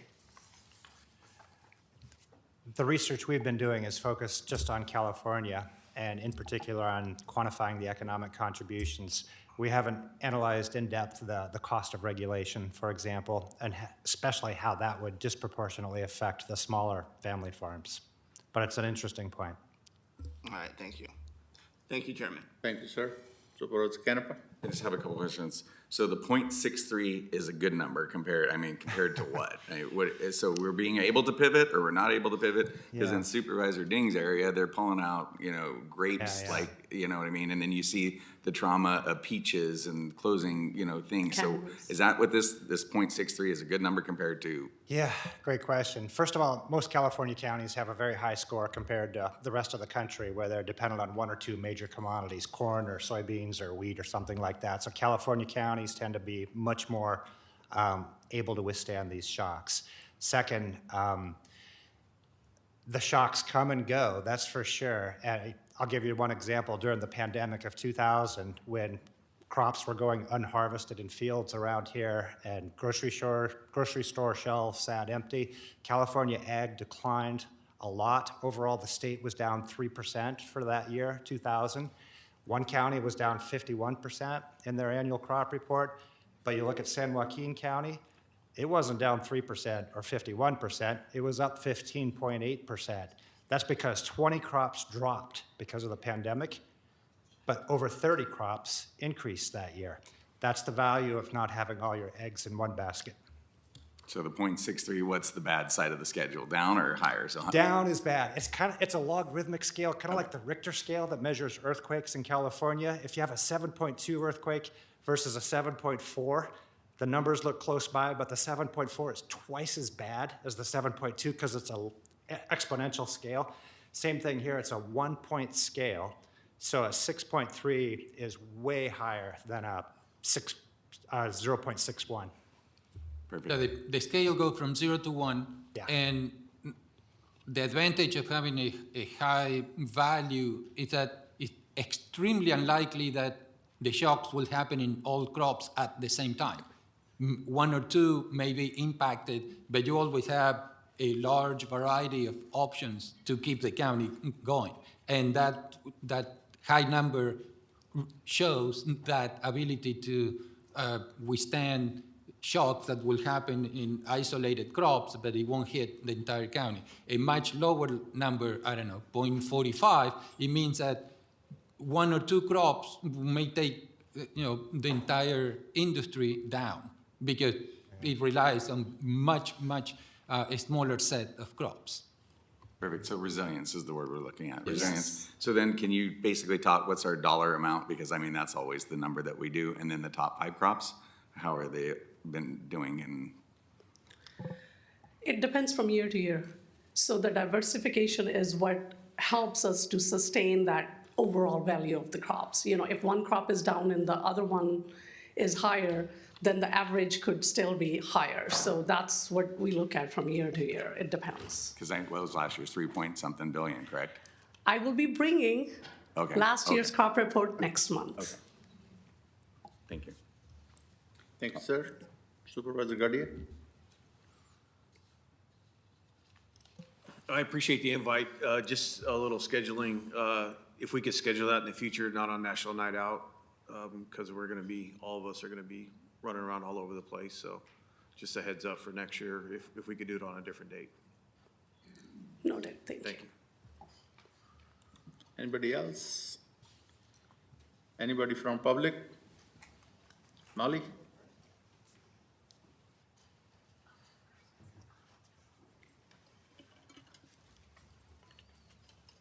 Good morning, Molly Watkins. Thank you, gentlemen, for your report.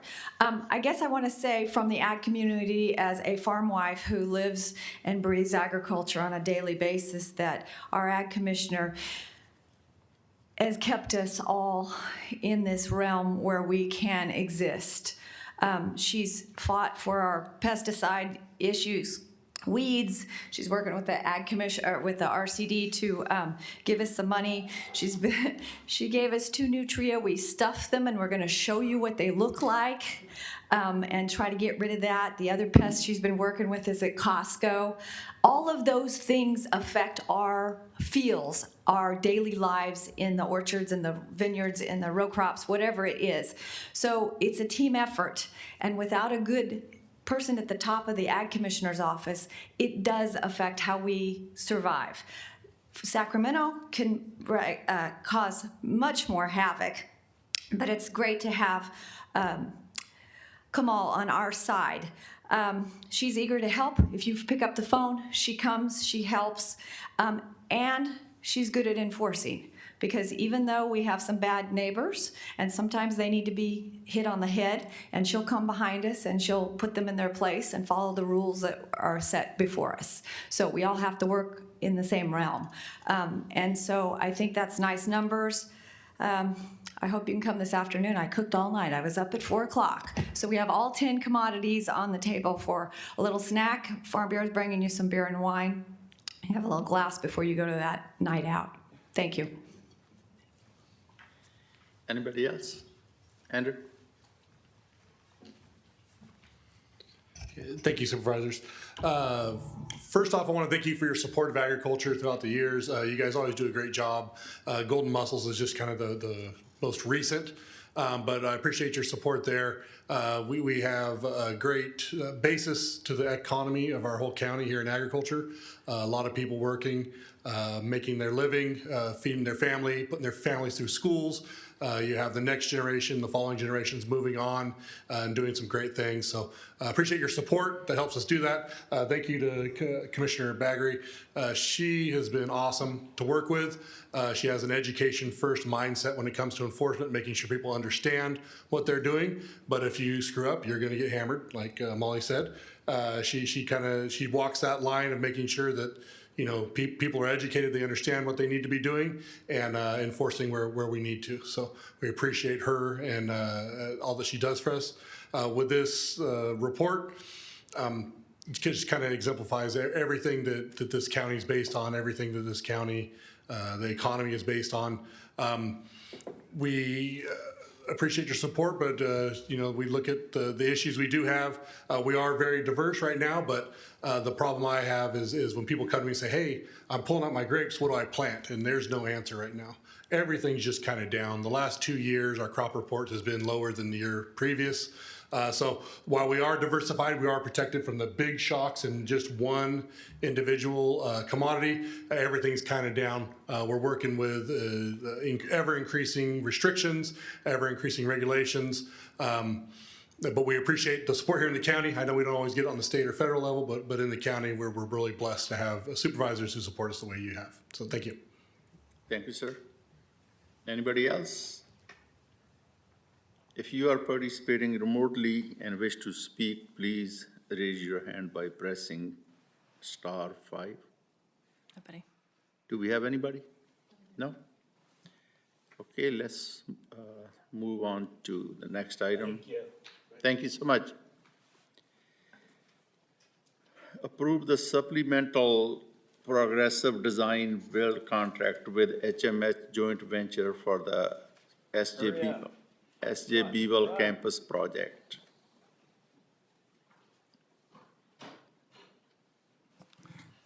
How come that wasn't in the French Camp song? What's up with that? We need to work on that. We need to add that. Through the chair to the supervisor, it's already on my to-do list. All right, thank you, Chair Dollywall, members of the board. My name is Josh Bronco, Senior Deputy County Administrator, and I have with me Genevieve Valentine, Healthcare Services Director. And we're here to present this item before you today related to the Be Well Campus project. Up on the screen, you can see the items we're going to review with the board. Before we go through those items, I do want to acknowledge our partners. I'm going to try and remember everyone. I'm sure that I'll forget someone, but just want to acknowledge that you have Genevieve and myself sitting before you this morning, giving you this information, but there are so many more people that are involved in this project, starting with community development and all their work they're doing with the permitting for the project, Public Works, very similar, our ISD team, General Services, the hospital. Do want to acknowledge French Camp, the French Camp community, including the fire district, French Camp McKinley Fire District, and the Municipal Advisory Committee. as well as other members of our county team, including AECOM, our construction management firm, Ashurst, our outside counsel, LSA Environmental Consultants, KSN Civil Engineering. Of course, would be remiss if we did not acknowledge, I know it keeps going, Supervisor Canova, there's more, our design build team, and including HMH Joint Venture, as well as KMD, our architect, Sandus, Civil Engineer, TCOM, Mark III, Capital Engineering, Greenlight Engineering, Herrick Steel, a local company here in Stockton, and Gate Studio, who is our landscape architect. And last but certainly not least, I'll include our Board of Supervisors. This group has been very supportive of the project, of the mission of the project. And one of the things that I appreciate most about what we're working on is that it is so closely aligned with the board's strategic priorities, including making investments in healthcare infrastructure, prioritizing a wraparound approach to service delivery, and maintaining fiscal responsibility and promoting organizational innovation. There's a lot of innovation that's going on as a part of this project. And Genevieve can talk a little bit more about some of the specific objectives we're gonna achieve with this when it's done. The SJB Well project is being designed to increase accessibility, promote coordination, and integrate the behavioral health care system, not only for our county residents, but also those that are oftentimes not seen or heard. The behavioral health services provided at the SJB Well campus will include crisis services, rehabilitation, recovery, respite, full wraparound outpatient and inpatient services, and supportive housing. This campus will not be just for and with behavioral health, but under the Healthcare Services Agency, Public Health, and the SJ Health Clinics will also be there to increase access to care for those on that side of our county. We are expected to reduce services and reliability in the emergency rooms and divert individuals from our local jail. This will also expect us to reduce out-of-county placements for our residents, also reduce out-of-county contracts and transportation costs that oftentimes impact our EMS system. At large, when this campus is fully operational, San Joaquin County Behavioral Health Services will expand 210 new beds. So those that need our services will have those services. Thank you, Genevieve. This slide right here is going to introduce the original phasing of the project. You can see it was conceived in 2 phases just based on the geography of the site, south first and then the north phase. We have made one change to how we're delivering the project, which shown here on this slide. That change being Building A is now being delivered as part of what we're calling Scope 2. Even though it is situated on the south campus, it's going to be delivered as part of the north campus scope of work. That was really due to the design of that particular building. It's not quite as far along as the other 3 on the south campus, B, C, and D. Reason being, general services, healthcare services, county administrator. We took some time to evaluate some options for the healthcare services administrative team, possibly locating them on the campus or locating them in another county facility downtown in order to get them out of their existing lease where they're at currently. And so because we went through that exercise, we need to play catch up with Building A. So it's gonna be part of this Scope 2 you see here on the screen.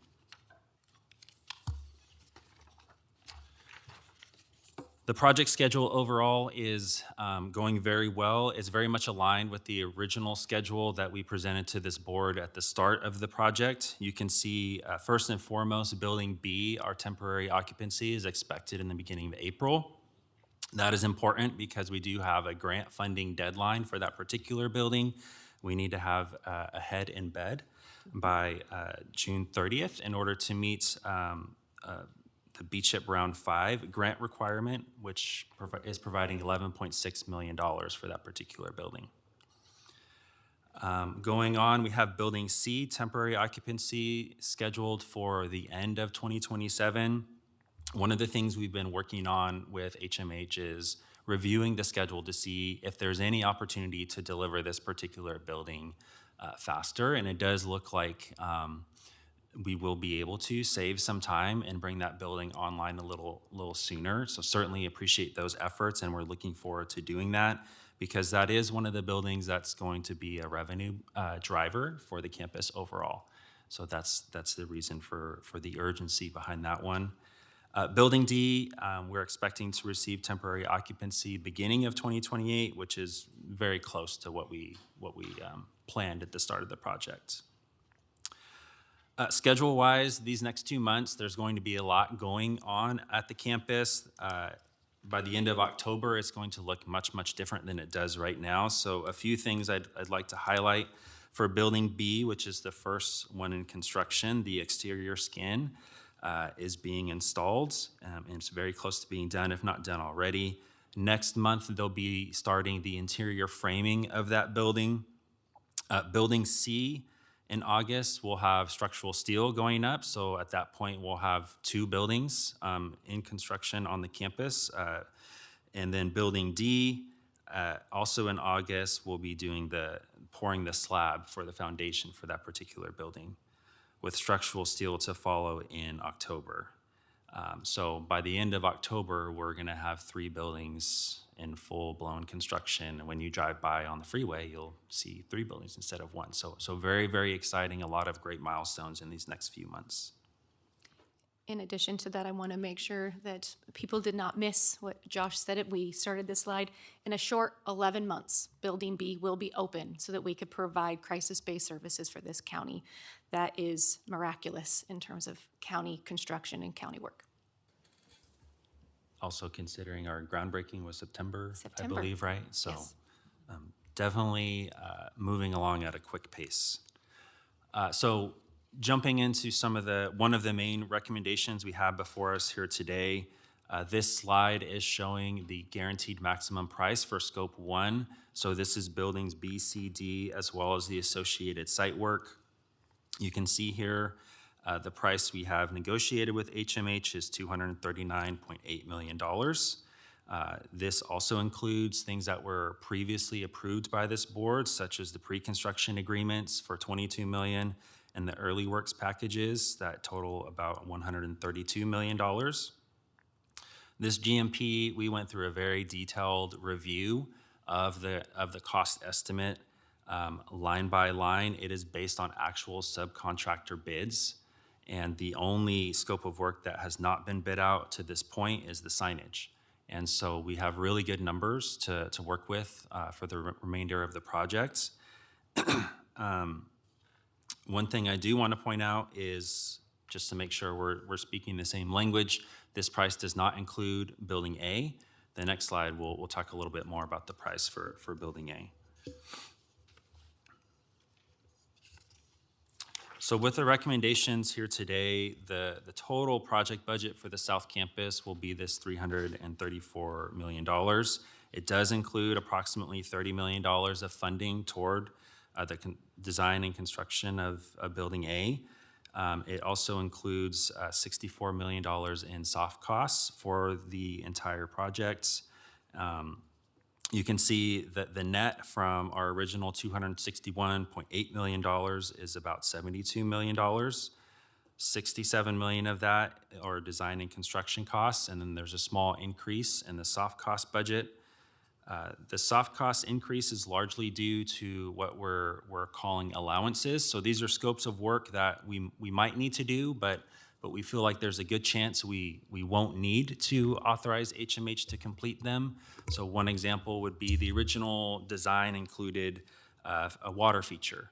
And so understanding where we're at with the budget and trying to prioritize things that are related to service delivery on the campus, that's an item we more than likely won't move forward with. So we've pulled that out of the GMP. That way, if we don't need it, it's in our county budget and we can use it for something else on the project in the future.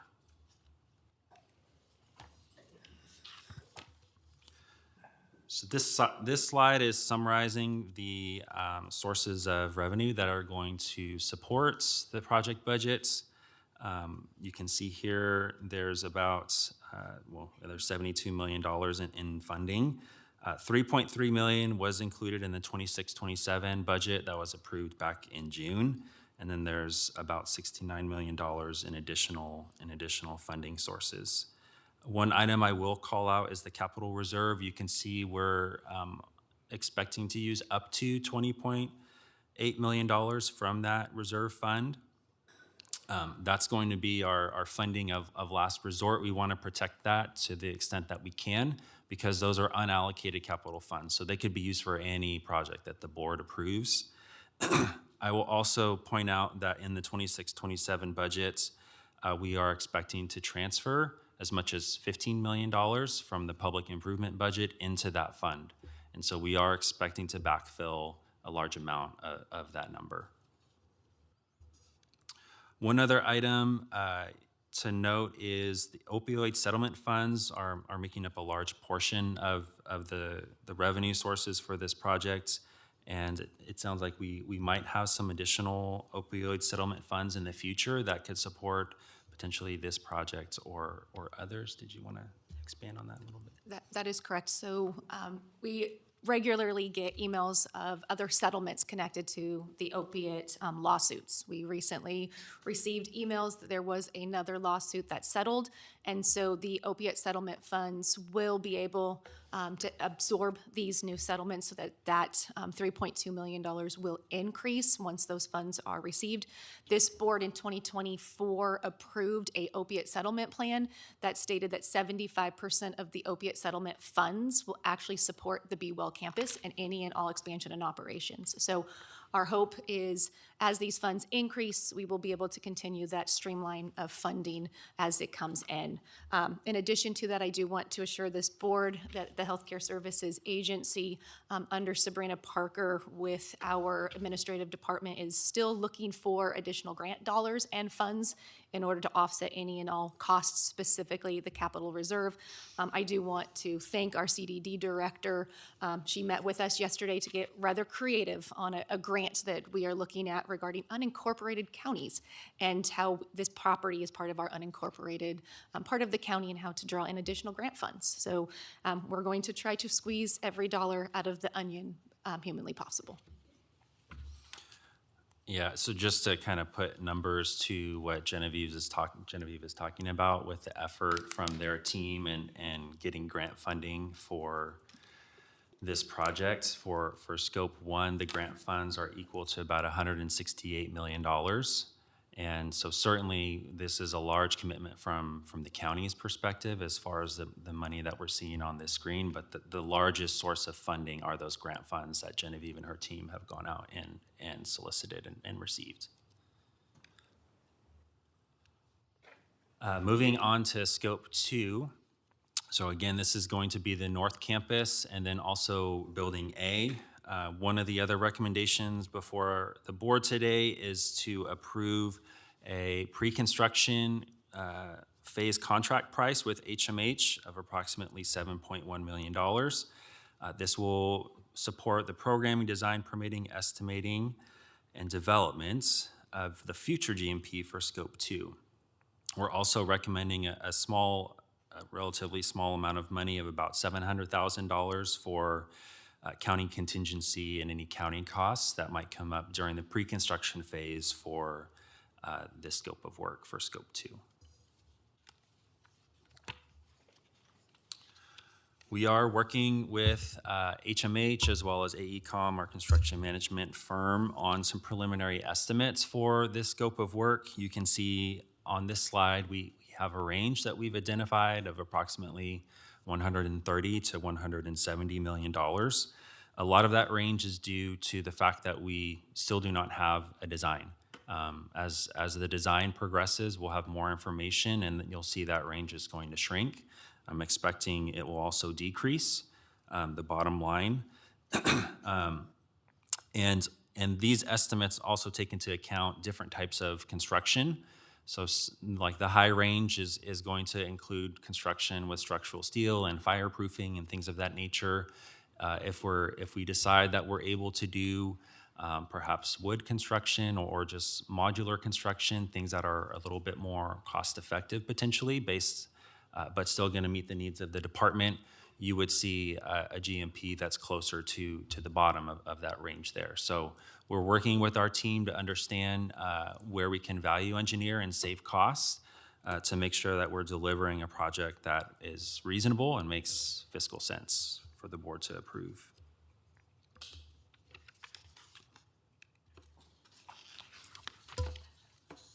So with that, I will turn it over to Genevieve to talk a little bit about the operation of the campus. Her and her team have done a lot of great work to understand what this is going to look like once it's built and it's up and running.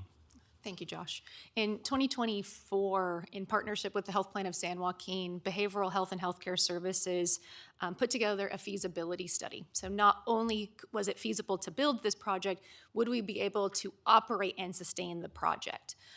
We were required to have a feasibility study when we applied for our Prop 1 BCHIP dollars, which is where we use the 2024 numbers. In recent weeks, we've updated this feasibility study to meet the needs of the impacts of HR 1, the state budget, and current forecasting at large. I am happy to report that we are still going to be in a good place. Now, if you believe in God, please pray, just in case other things change. But with that being said, the SJ Bewell campus will actually employ approximately 600 individuals in that first scope. This will actually be a hybrid between community-based partners, nonprofits, and county staff. From the county perspective, there will be 161.65 anticipated staff to fill those needs of those first 4 buildings. We will be needing approximately 147 FTE. That is new. We have been holding positions in order to move them to the Bewell campus. As I mentioned, in a short 11 months, we will be operational. When we are looking at this staffing plan, we are looking at it in a phased approach, just as we are phasing the buildings. This fiscal year, later on this year, we will be asking for approximately 50 more FTEs in order to fully operate Building B, which will be a hybrid model. In that building, there will be both county-operated programs as well as a community-based organization operating the CSU and the PUF on our behalf.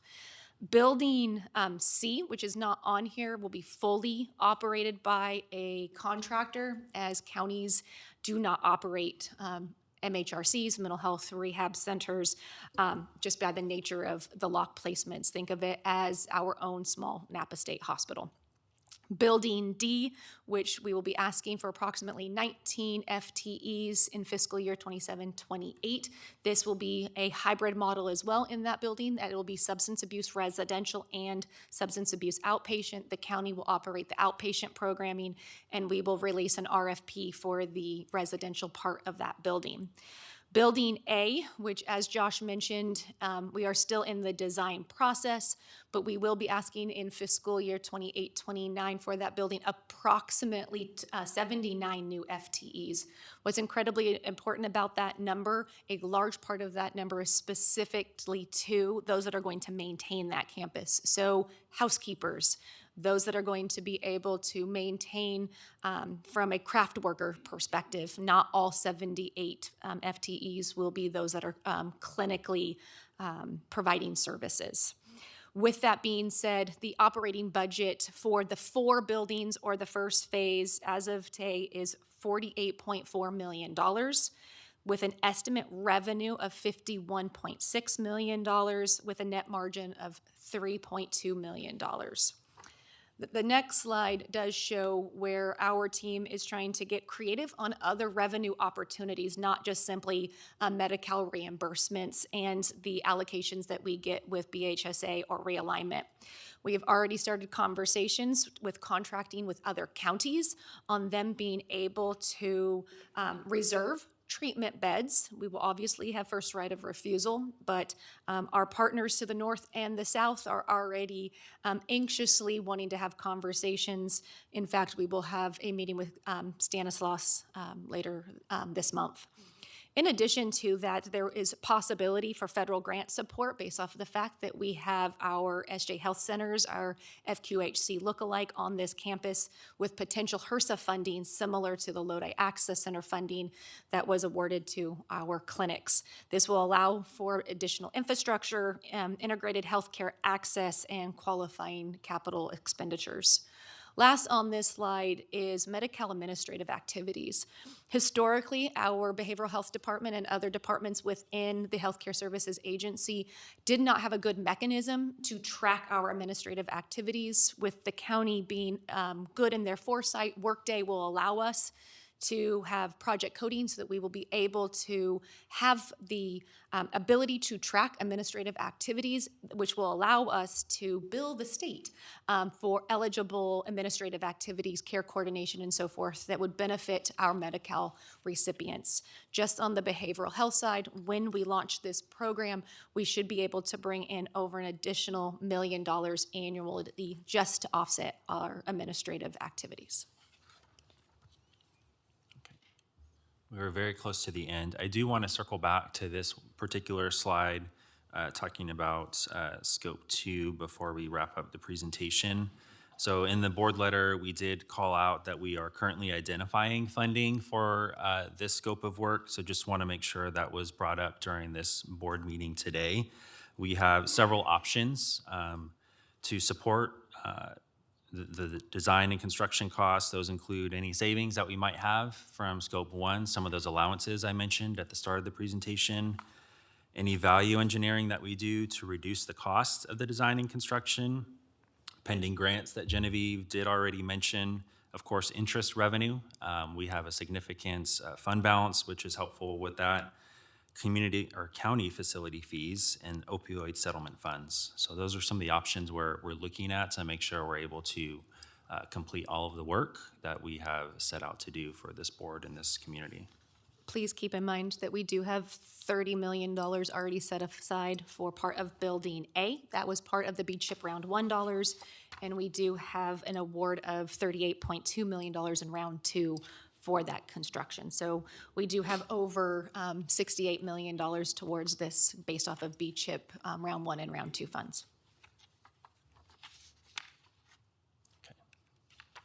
Now that we've gone backwards, we can go forwards. So the last slide before we kind of summarize the recommendations, we are recommending that the board approve an additional task order for our construction management partner, AECOM.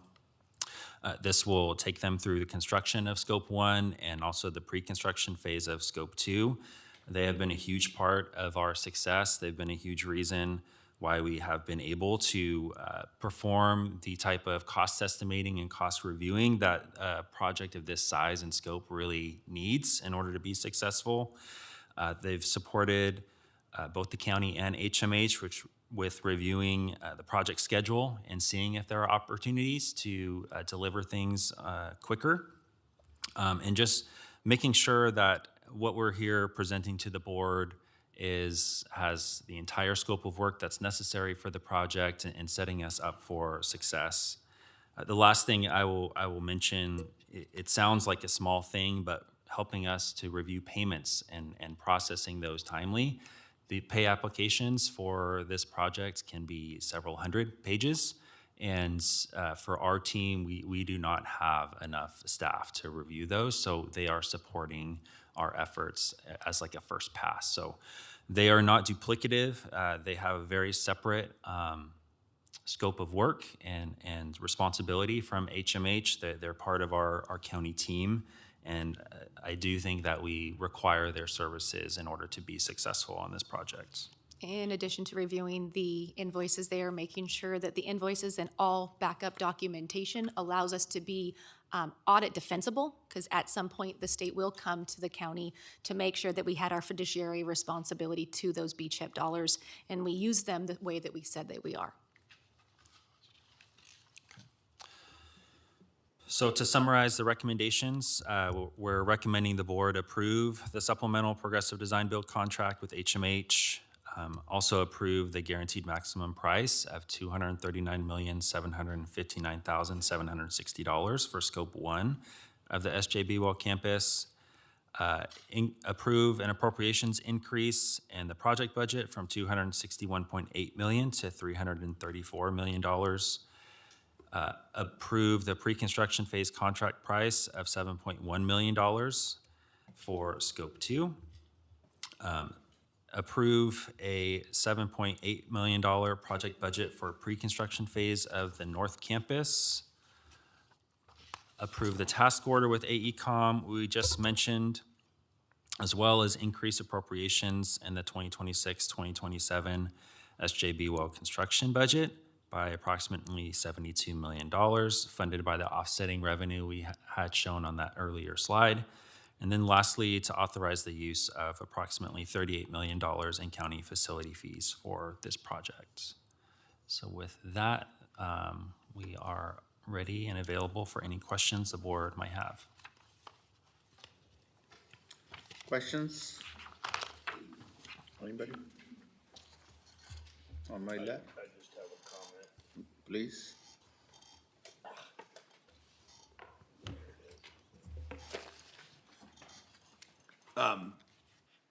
More congratulations than anything else. This whole process has been amazing. I mean, from groundbreaking, all the way through our partners, engineering firms, Stockton Steel, even though they're providing the iron for the Raiders Stadium, which I don't appreciate. But other than that, it really is. We're on the cutting edge here, and I think there's going to be more to come. And I just want to say congratulations. You should be very, very proud, both of you, of the work you've done. Thank you, sir. Supervisor Kennedy? Yeah, I too want to commend the leadership because when we started this, I mean, it was road trips down with Supervisor Ding to Orange County, and then we went to Riverside, and government time, all the doubt. There was so much doubt at the beginning, and to get this where the shovels were ready and into the ground and where we're going to be and where we're at, and it's just the ownership of the project because, I mean, a lot of people say, well, why don't you ask more questions? Because you guys do such a good job of briefing us before we get up here on the dais, which I appreciate in those questions. So the first one, and it was Chair Dollywall and myself, and I don't know who won the battle. I mean, our county administrator's catching a number, and her and Josh are back and forth on what it is, and right in our little presentation. But it's that little bantering because that's how much interest you take, and it's just the minute, kind of looking at the details, the small details that make the difference. And all the other county agencies that have stepped up because there was a lot of doubt at the beginning, oh, they can't do this and we can't get there. And so I want to commend, number one, you guys, and I want to commend all the other partners and agencies at the county that have got it there, and Health Plan, for doing the original water and sewer, take on it and getting us there. So I think it's one of those proud papa moments. It's like, oh my goodness, we're waiting for the birth of our child, right? And then, and I think everyone feels that same way, that, what I mean, this is going to be life-changing for humans in our people in our all served areas because of the proximity and French Camp. So yeah, we need to work on that and get us into that French Camp song and put Be Well in there because I think it's going to be something that will be in history. So thank you. Thank you, sir. Supervisor Gardia? I agree, we need to be added to that song, but they got to make it a little bit shorter because it was pretty long. You know what? It's been mentioned, team, and I know you guys have a great team, but I just want to say thank you to both of you. I know what you guys are dedicating to getting this project going, and I want to thank your family because I know what it takes, to be all in on this, and you guys are putting your heart and soul into this project, and this isn't the only thing on your plate. You have a lot of other things on your plate, and I just want to say thank you. We've had presentations in the past, and I want to say that you guys have stepped up, very professional, given us all the information before this meeting to answer a lot of the questions, and just keep up the good work. I want to say thank you. Thank you. Thank you, sir. Anybody from public? If you are participating remotely, please raise your hand by pressing *5. Do we have anyone? No. Board members, do we have a motion? Motion to approve? Second. We have a motion and second. Call for vote.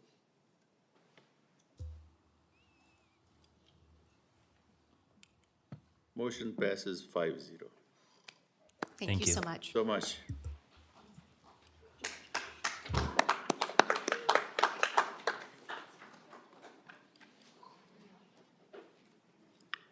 Y'all don't have to leave. We still have more agenda items.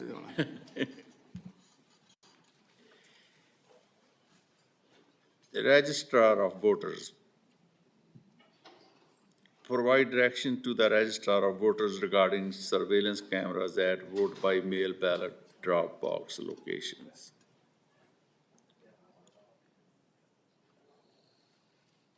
Olivia?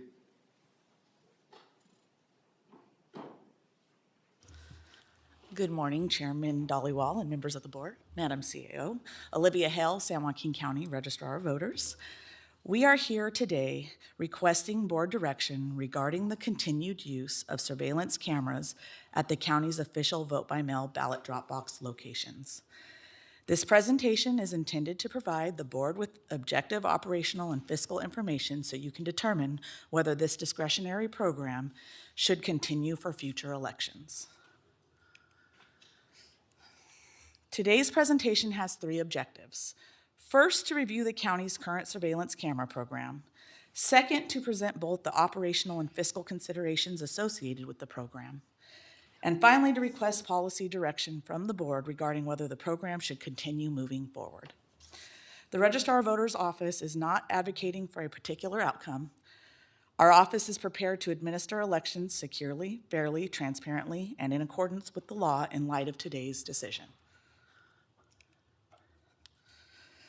For the past 4 elections, surveillance cameras have been deployed at each of the county's 27 official drop boxes.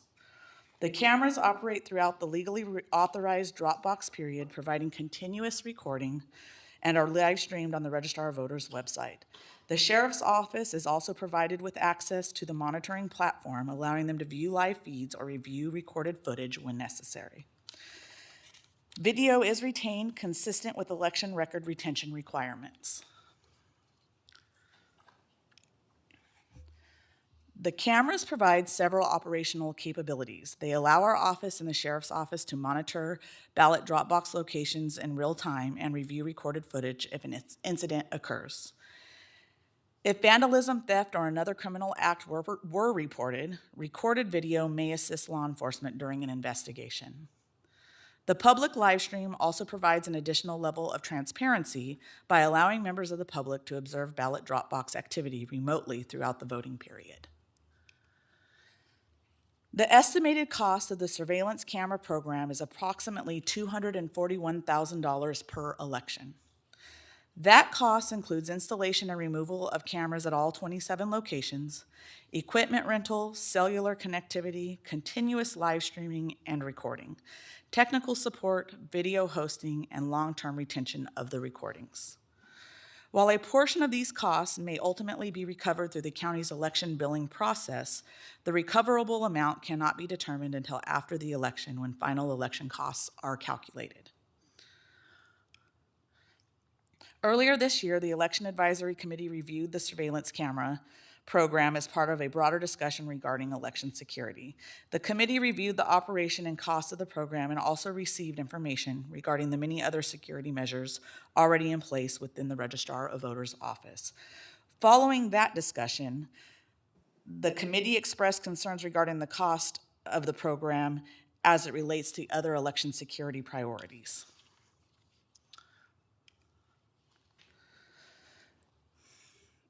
There are several considerations for the board. Surveillance cameras at ballot drop boxes are not required under California law. The program represents an estimated cost of approximately $241,000 per election. Continuation of the program requires the county to determine whether this discretionary expenditure remains the best use of available election resources. Ultimately, this is a policy decision for the board. Previous deployments of the surveillance camera program were funded through a combination of election security grants, state reimbursement funding, and available departmental budget savings. Those funding sources are no longer available for this purpose. Accordingly, today's discussion is intended to determine whether the board wishes to continue the program, and if so, the department will monitor expenditures throughout the fiscal year and return to the board if necessary. I also want to emphasize the surveillance cameras are only one component of our overall election security program.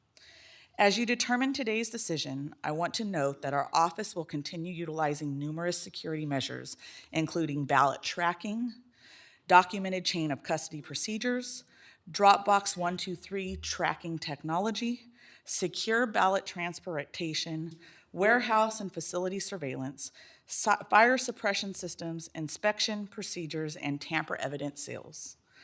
Those practices will remain in place regardless of whether surveillance cameras continue.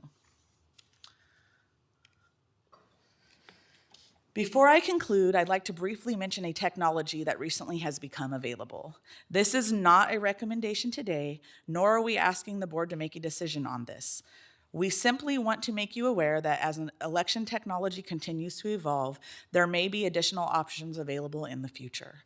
Manufacturers have begun developing a new generation of vote-by-mail ballot drop boxes that incorporate many security features directly into the drop box itself. As shown on the slide, these systems can include integrated cameras, ballot scanning, signature verification technology, barcode capture, and images of the ballot envelope as it is deposited. Our neighbor jurisdiction, Sacramento County, is scheduled to deploy this technology beginning in the November 2026 election. If at some point in the future the board wishes to explore alternatives to deploying temporary surveillance cameras each election, this may be a technology worth evaluating. Again, this is simply informational and not part of today's requested action. The Registrar of Voters is prepared to administer elections securely, fairly, transparently, and in accordance with all applicable laws, with or without the cameras. Today's item is presented solely to obtain board policy direction regarding the continuation of this discretionary program.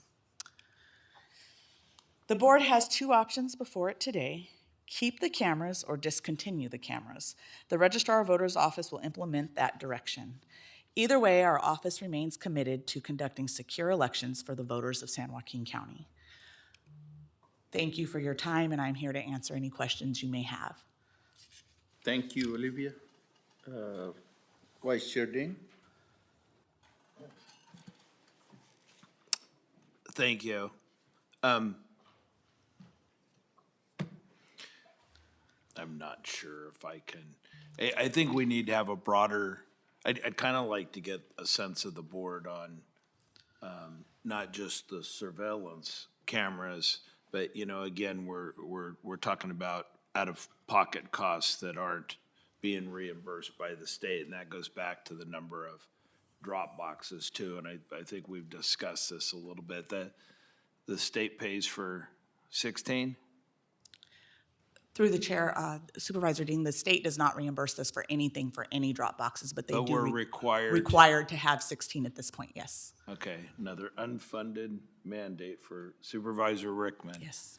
At some point, I don't know if it's in this conversation we can have it or not, but the cost going into those extra boxes that some of them have gotten to be kind of laughable, whether we want to reduce that down to the mandatory cap that we have to do rather than taking, you know, additional funds. I mean, you know, we're making such great improvements on our parks and everything else. I just think there's a better use of the dollars. And then on the surveillance cameras, have we had any hits, any actions, anything criminally that has come off of? Did we get a bang for our buck? Through the chair, Supervisor Dean, to my knowledge, there has not been any investigation that was a result of being able to utilize the camera footage. We've had a couple of incidences of graffiti, but our staff is very diligent about inspecting the boxes and keeping them clean. So outside of that, and then law enforcement, there was no action taken. I mean, we were able to see the face of a young person, but it wasn't enough for them to push it any further. But that's all we've captured to my knowledge. Thank you. Thank you, sir. Supervisor Canepa? So, that's the question. Could we sell our old ones to buy new ones? I mean, and then do those new ones, would they possibly need power? Because I'm thinking if we're gonna invest $250,000 to monitor the boxes we have, and it's $500,000 for the new ones, and $75,000 would have the same capability annually. I mean, sorry, I know we're not supposed to get into that, but that makes sense. I mean, if we're gonna do that. Through the chair, I'm happy to answer that question, Supervisor Canepa. So those, what you're referring to, those boxes are like an ATM, so it just snaps a picture of the person's face when they actually put a ballot in instead of the live surveillance is what it is. So we would make arrangements, if this board desired, we would go ahead and look at how we could repurpose the old boxes and possibly sell them. That was something I thought about. There are many counties that use the same style of box that we currently use. And that new technology, it'll be nice to watch what Sacramento County does with that and how purposeful it is and how that works out for them. So we are keeping eyes on that. And if the board would like us to look further, we're happy to do that. So the $75,000 annually, what goes towards what? So So the boxes are, they are solar powered with battery, and it goes through the annual system as a software. So to maintain the records and everything is $75,000 a year versus yeah. Either way, I don't want to appear that I'm persuading you to do either or. That is the difference in the cost, though. Well, that's what I'm just thinking of what's the best deal going forward, right? Because if you have this, and then how do you know? So that one of the questions is ballot stuffing, right? So then it only allows one at a time when you do take that photo, and so what's the safeguards possibly of that? That is correct. So when the ballot goes in, the technology takes a picture of both sides of the envelope and a picture of the person's face who submitted it. And then they are working on the technology for that information to be transmitted back to our office. So in the event that there was a fire or something with that box, we would know who placed what ballots were in that box. Not how they voted, but just the envelope that was put in place, because the barcode does identify the voter. Wow. Sounds like a pretty good system. So SAC's doing it now or gonna do it? Through the chair, yes, they've already, from my understanding, they've already purchased those boxes and are rolling out, I believe, a fleet of more than 100 boxes. I don't know if they're doing them in phases, but I do know they're rolling them out beginning in this November election. Because, yeah, I'm with my cohorts. I mean, that's a lot of money not to be reimbursed $250,000. And then if it's not, being utilized, yeah, I don't know where I'm at on this one. So thank you, Chair. Thank you, sir. Supervisor Garcia? So I just want to, just to make it clear that the election advisory board, or advisory committee, it was recommended to keep the cameras? Through the chair, Supervisor Garcia, that's a great question. We had two different conversations, one in February of this year with the advisory committee, and at that time, they did support the cameras. We brought the item back to the Board of Supervisors. At that time, we had a conversation about the cost and asked that I return after the June election to discuss further. And then in April, we went back and shared all of the details of the security we have in place, and the advisory committee did agree that the cost was high and that they thought those resources could be used elsewhere better. So we kind of went back and forth with the advisory committee in those two meetings. Yeah, I mean, the cost is high, but I mean, we're talking about $200-something thousand to make sure that our elections are secure. And we just talked about how many millions of dollars that we're spending for other things. So it's a cost of doing business, and I think the value of keeping our elections secure are valuable. But my other question is, so we're required to have 16, and we have 27. At those 27 locations, how many are already being, their surveillance provided? Example, City Hall. Is the city of Stockton have surveillance on their facility that would capture any type of wrongdoings on a Dropbox? That's a great question as well. And so, yes, some of the city halls do have surveillance already. There became an issue when we were installing drop boxes of the preference for us to have the cameras ourselves to track that. But I do think there are a couple of places where cameras are already present, especially city halls. I know like in Manteca where the movie theater is, there's surveillance there. So there are some boxes that are under surveillance, but there are some that are in more residential areas like some of our community centers and stuff that don't have that, so.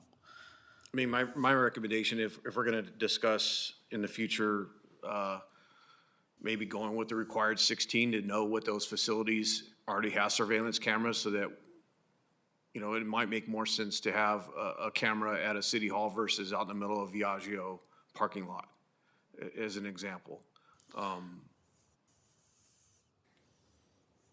To me, it just makes more sense. I think that's the only really question I have. Thank you, sir. Supervisor Rickman? Thank you, Chairman, and good morning. Good morning. Good to see you. Hey, I think we need surveillance. I agree with Supervisor Gordillo. And I believe the U.S. Election Assistance Commission, the EAC, recommends surveillance cameras also in conjunction with, the steel and all that stuff. And at the end of the day, it's a deterrence, of misconduct. Just because nothing's happening now, I mean, that possibility is due to people know that they're being watched, right? So, I think this year, you saw, I can't recall where they were at, but drop boxes being set on fire, right? Or ran over or busted and the content stolen. Thank God we haven't had anything, at least that I'm aware of here in San Joaquin County. But if it does, we have surveillance for that purpose. And, you look at, as Supervisor Gordillo mentioned, the public confidence that our elections are being secured. Absolutely. If we are going to be spending money, voting is one of the most important things that you can do as a citizen of this country. And it should be secure. The public should have the confidence that, when you, put something in the drop box, that it's going to get to the location and who's putting it in there. And again, being transparent as possible, right? Is that, hey, you want to see what's going on? Look, it's there. And for anybody in this county or in the world, they can look, go out and jump online and check it out. As to the new technology, hey, I'm all for that. If we have new technology that's cheaper, that can have the same effect of deterrence, and by all means, let's look into that. So that's all I got, Chair. Thank you. Thank you, sir. And through the chair, Supervisor Rickman, if that's something the board desires, I'm happy to bring back information on that new technology. I would be more comfortable as your registrar seeing how the program prevails in Sacramento County and bringing that back after, if that's something that the board desires. And Chairman, if I could real quick, and, what other counties, are doing around us, I don't care. I mean, you look at some of the stuff that, we have done here at this board or as a county, hey, not just leading counties around us, but leading, the state of California of the 58 counties. Absolutely. We're the tip of the spear. So, hey, I think being a leader, being out there first and doing what we need to do is keep going the same direction. Sounds Thank good. you, Chairman. Thank you. Thank you. Supervisor Gordillo? Quick question. Have we already budgeted for our next election for the cameras? For the cameras for this next election, we're prepared to absorb that within our budget that's already set for the election. And if there is a concern, or if we're not able to cover that cost, we would come back to the board. So is that a possibility you would be coming back to the board for money to cover the cost of the surveillance camera? Our department's going to try very hard not to come back to the board, but in the event that it's needed, this could be something because of the cost. Looking at things right now, it looks like we can absorb the cost, but because that's a moving target with the way election billing and reimbursement works, we would know that indefinitely as we get closer and after the election billing is submitted. At this time, working with the county administrator's office, it looks like we can absorb it for this year. Yes. Okay, thank you. Yes, through the chair, if I could just add, yes, we did not include any budget adjustment, and we do feel that the department can absorb the cost. Vice Chair? Can absorb the cost. Guys, I just want to keep reminding you, you better watch your pennies and nickels. It's only $250,000. It's only $500,000. The cameras have yielded nothing. If someone's going to do something, you're right. Maybe they won't put the ballots in the drop box because there's a deterrent. So they'll use one of the 200 mailboxes. You got to remember there's, 4 ways of voting or 3 ways of voting? We're going to spend $250,000 to protect 20-something places they can put ballots, but you're not thinking about all the post office boxes, everything else. It's $250,000 that I believe, in my humble opinion, we could spend in a different way. Supervisor Canepa. I just had one question. So the intention of the drop boxes is for basically more rural areas, right? I mean, is that the intention of folks that possibly don't have mail in their area? I mean, so the presiding reason why we have them, right, is because, I mean, some of these places are very close in proximity to post offices.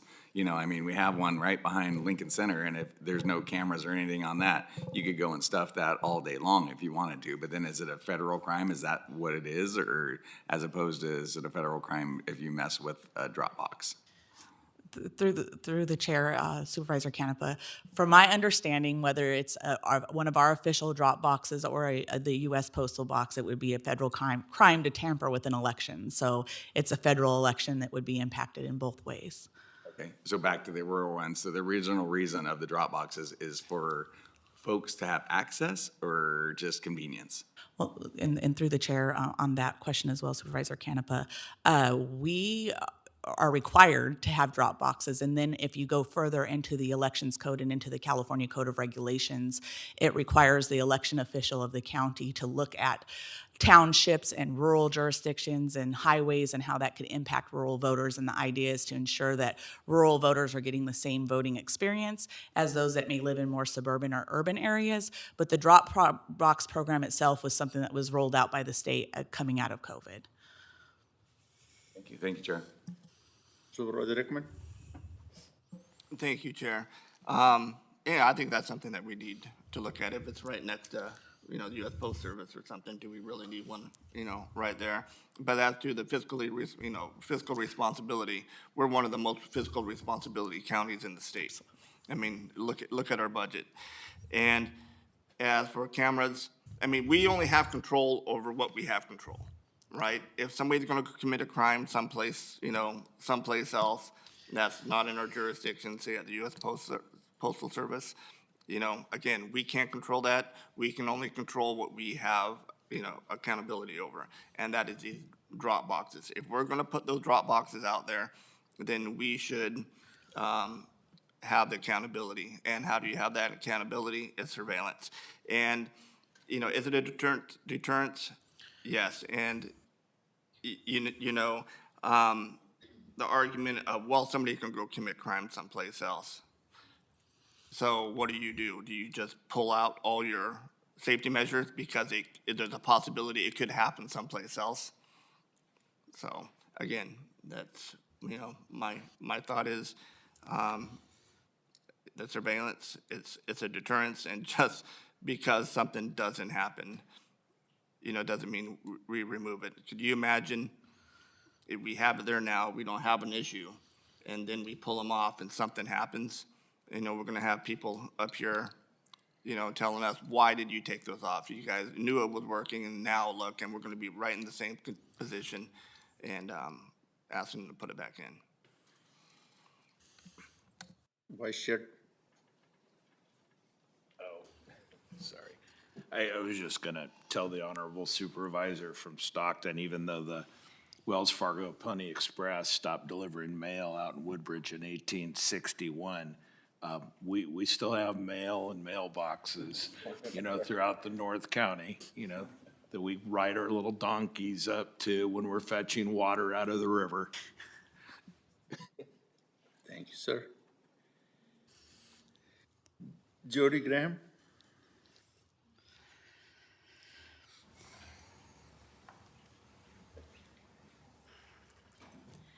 Good morning still. Great discussion. I think my comments will help you out. So to bring the new board members up to speed on the ballot drop boxes, they were acquired during COVID through a grant given by CTCL, or Mark Zuckerberg, who made it a mission to pepper the country with insecure ballot drop boxes. Our county is now on its second set of boxes. The first ones were small, portable, and located inside businesses and county buildings. The second iteration are very large drive-up boxes located in parking lots. Security cameras are necessary to prevent malfeasance. Over the years, our group has made the following recommendations regarding these boxes. None of them have been enacted, but tenacity is a virtue, so here they are. Number one, reduce the number of the drop boxes to 16, which is what the state mandates. We have 11 too many. Place them inside fire stations, police stations, and city halls. That way security cameras are not needed. They are already there. And taxpayers are already funding the stations, so why not get more bang for our bucks? Yet here we are, again, speaking about these boxes and their costs. There is no need to have 27 of them.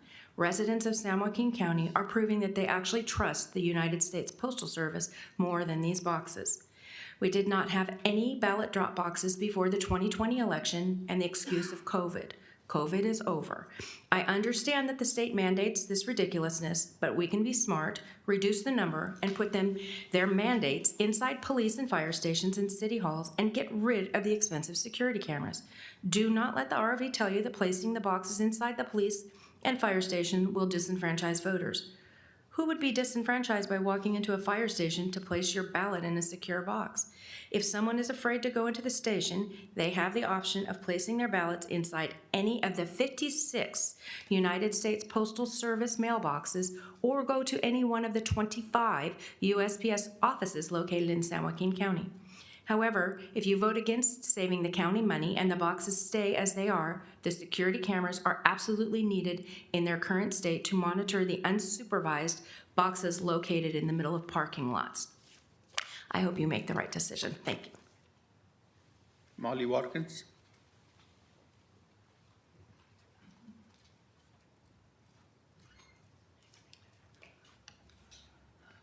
Well, accountability would be what we're talking about here. You're gonna put the boxes out there, so we need to have the eyes on the boxes. We don't need that many boxes. Let's do 16 boxes. Let's put them someplace where somebody else can look at them.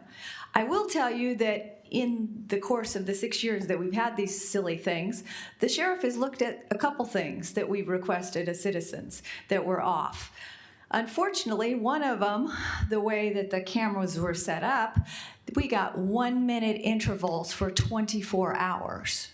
So if you went to look at the tape, you pulled your hair out by the time you got to the end of it.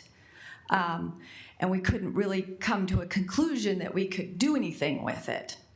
On another case, the sheriff had some suspicions, but we couldn't see the face of the person and we couldn't see the vehicle. So then we were back to square one again. So to say that they were never looked at or nothing was ever done with the tape, that's not true. And I can tell you, I could name off 10 people that had spent some time when they were live feed looking at them just for curiosity's sake. So we have done all of those things. Do I think we need them? Yes, if you're gonna have a box, you need a deterrent, just as you've said. Do I think we need 27 of them? No. I think that's ridiculous based on what Jody just said about all the other places you can put your ballot.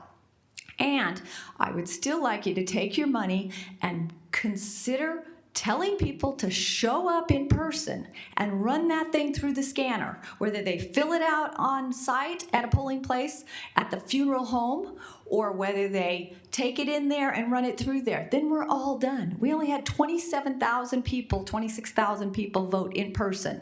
Let's get that number up. We had 160,000 that voted total in this election. Let's work on that. Then we don't need drop boxes. That's my 2 cents. Thank you. Anybody else? Do we have anyone remotely? There's nobody online. Please raise your hand by pressing *5 if you would like to participate remotely. Nobody? Board members, do we have a motion or we have a speaker? Supervisor Garcia? So I just want a little clarification. Are we voting or are we voting on keeping the cameras on existing boxes for this election? Or are we voting on how many boxes we have? It's going to be entirely up to you as the board to give direction to register voters, yeah. So Just through the chair, although what is agendized is whether we have cameras. I don't see, there's been discussion and it's relevant, but I don't see that we've agendized reducing the number of boxes. So that I would recommend, if that's the board's intention, I would recommend agendizing that for a future session. What is agendized today is whether or not cameras should be utilized in this next election. So I'll make a motion. My One motion. second, I'll- one second. On that, I'm a little confused, counsel. Because what I was thinking about, maybe you are too, Supervisor, was kind of a compromise. You know, put the cameras on, the state's paying for 16, let's just put the 16 out there and we get rid of the Viaggio box and some of the wasted ones. But we're not voting to spend money, we're just voting to give direction here. Why can we not, as a board, say, we would like the 16 boxes distributed with cameras? What's the difference? What has been agendized is whether or not, is giving direction to the ROV, whether or not to have cameras on the drop boxes. There's been discussion, and as I said, it's relevant discussion, but there's not been agendized the issue of whether or not we should reduce the number of drop boxes. If it's the board's inclination to do that, you could give direction to, we could re-agenda. You could give direction to have cameras on 16 drop boxes and then agendize bringing us back with the intention to also give direction at a later point to reduce the number of drop boxes to 16. Or So we could- I would recommend if you're going to do that, you just re-agenda as a whole thing for the next board meeting, and you can take care of both issues simultaneously. Or to make things easier, we could vote to approve 16 cameras today and 2 weeks from now, put it on the agenda and talk about the other 11 that we're paying out of our pocket for. Sure, you can do that. Supervisor Garcia? I just feel that obviously we're going to have a presentation on where those drop boxes, the decision on where those locations are going to be. Being that the next election is so soon, I don't think it would be wise of us to, I don't think we have enough time between now and November to figure out where those cameras are. And I would like to have our staff actually go out to a firehouse and see if they have cameras, because I can name many of them in Stockton that don't have cameras on the outside. Putting a drop box inside of a firehouse, I don't know if that would be feasible. I think in front of a firehouse or police station would be. You know, every time somebody wants to drop a ballot, they're gonna knock on the firehouse door to go in to drop off a ballot. I don't think it would be feasible for the firefighters. And if they're not in quarters, they wouldn't be able to drop off a ballot. So my thought is that I think we're running out of time to have that discussion, and I feel like I would feel more better suited to make a decision and being educated where those drop boxes. And I do agree that 16, if we're required to have 16, I'm good with that. But locations for me is the big question. Just put them all in your district. Everything else is already there, so add some more. Supervisor Rickman? Thank you, Chair. But at the end of the day, what we're talking about today is surveillance. Regardless about how many numbers of boxes we have or will have, the question is, do we continue the surveillance camera program? And that's, you know, what we should be, a motion should be on. And then, you know, we can provide direction for our ROV to bring back, you know, as soon as possible, if, you know, the board is so inclined to do so, the number of boxes and, you know, where they're at. So I'm prepared here today to second or make a motion or whatever it may be on whether to continue the surveillance camera program. Thank you, Chair. Through the chair, if I may, Supervisor Garcia made a very good point. We are very close to the November election, and being between a primary and a general election, we do our best to try not to make any changes if possible, including precinct changes and things of that nature. And so as your registrar, thinking quick on my toes here, I would say it would be wise to potentially make an adjustment to the amount of boxes post November, but I'm happy to bring that back in December or right away the first week of January when the first meeting is. So that would be just something I'd like the board to know. Thank you. Thank you. Supervisor Canepa? Yeah, I mean, at first, I was kind of on the fence too, but I think we do that. Get through this one, and then figure out in the future where we're at, how many people are using which ones to the most effective way to do the 16, right? And then possibly buy the better boxes so that everyone feels better having the 16 out there, and then it's way less, $75,000 a year as opposed to $250,000. And then we secure it. They're places that are going to be utilized, so, I mean, we don't have 8 ballots dropped at a location that we're spending whatever percentage it is, and I think that would be the way to go. So I'm willing to agree to the $250,000 because I think we secure this one, and then going forward, we get back to the number where they're most needed so that we can get the people to go out and vote in person. Because, I mean, the machines are there, so if you have questions about, reliability, you can put your own ballot into the check to the reader. And I think having all those tools together make it a safe place for people to vote in San Joaquin County. So my being on the fence is now being on the side of precaution to make sure that what we do and for transparency in San Joaquin County would be to agree to the 250,000. So that's where I'm at. Thank you, sir. Any more questions, comments, board members? Do we have a motion? I'd like to make a motion to move forward with surveillance cameras at our drop boxes. I'll second. We have a motion and second. Call for vote, please.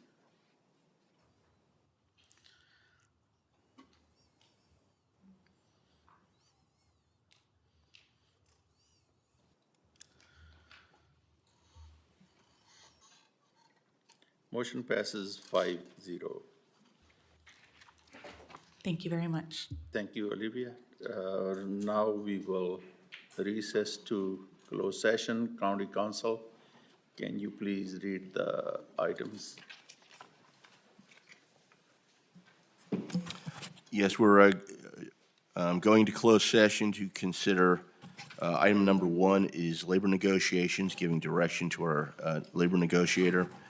Item number 2 are to deal with a number of cases, the first of which is Michelle Del Rio versus San Joaquin County, the second of which is Jose Regaler versus Remus, I should say, Remus, and the third is Beanlick versus Unger, or Ung, I'm sorry, Aung.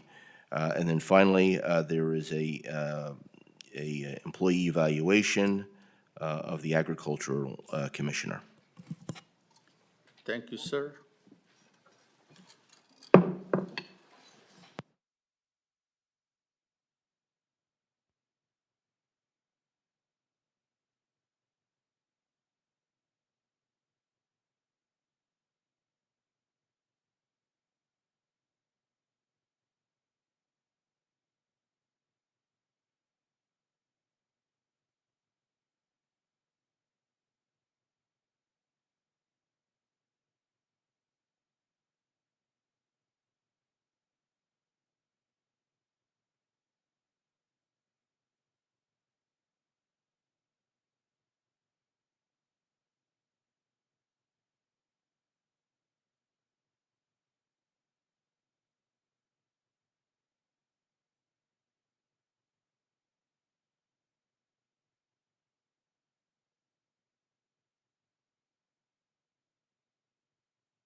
I could go to sleep, because I know Rick was gonna call it any minute.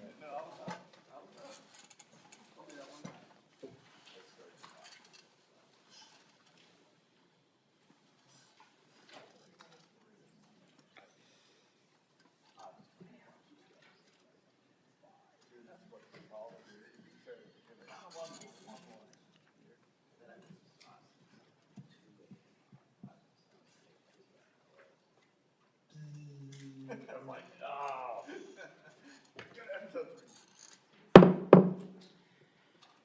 Good afternoon, everyone. Board will reconvene after the closed session. County Council, is there anything to report, sir? There is, on two matters. The case Del Rio versus San Joaquin County was approved for settlement. Vice Chairman Supervisor Ding made the motion. Supervisor Gardia seconded it, and by a vote of 5-0, settlement of that matter was approved by the board. Similarly, the case Bean Lake versus Ung, AUNG, was approved for settlement. That motion was made by Supervisor Canepa and seconded by Vice Chairman Ding. By a vote of 5-0, that was approved for settlement.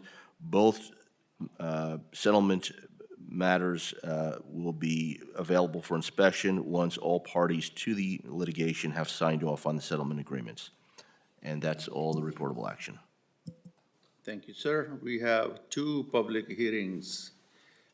First one is public hearing to consider the Planning Commission's recommendation to approve general plan map amendment and zone reclassification number PA-24000417 and administrative use permit number PA-24000361 regarding Dillon and Murphy, care of Joe Murphy. Staff report, please. Good afternoon. Corinne King, Deputy Director of Planning. I have Stephanie Stowers here to provide a presentation, and then we're available for questions.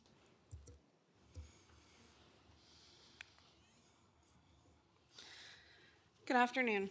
This project is comprised of two applications: a general plan amendment and zone reclassification to redesignate an approximately 14-acre parcel from general agriculture to agricultural industry, and an administrative use permit to develop the parcel with a truck parking facility.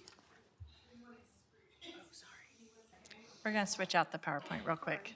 Oh, We like read what we wanted to read. I know. I just read the good part. I saw my name. I thought I was going to go.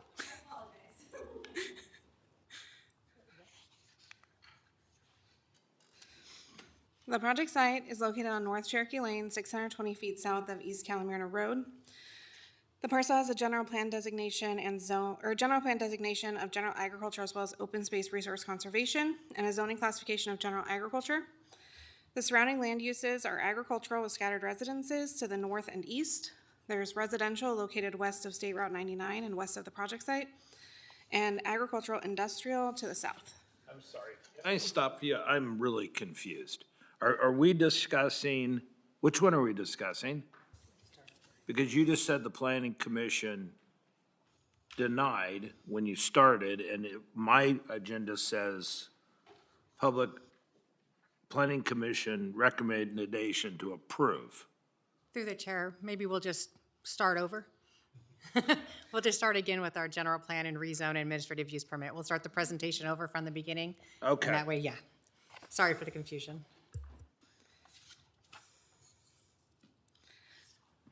Let me make sure I'm at the beginning. Okay. So this project is comprised of two applications. It's a general plan, map amendment, and zone reclassification to redesignate an approximate 14-acre parcel from general agricultural to agricultural industry, and an administrative use permit to develop the parcel with a truck parking facility. The project site is located on North Cherokee Lane, 620 feet south of East Calamirna Road. The parcel has a general plan designation of general agriculture and resource conservation, and is zoned general agriculture. The surrounding land uses are agricultural with scattered residences to the northeast and east of the project site, residential to the west of State Route 99, and ag industrial to the south. This is the site plan for the underlying project submitted by the applicant. The area proposed for development is outlined in orange. It's just that top corner of the project site.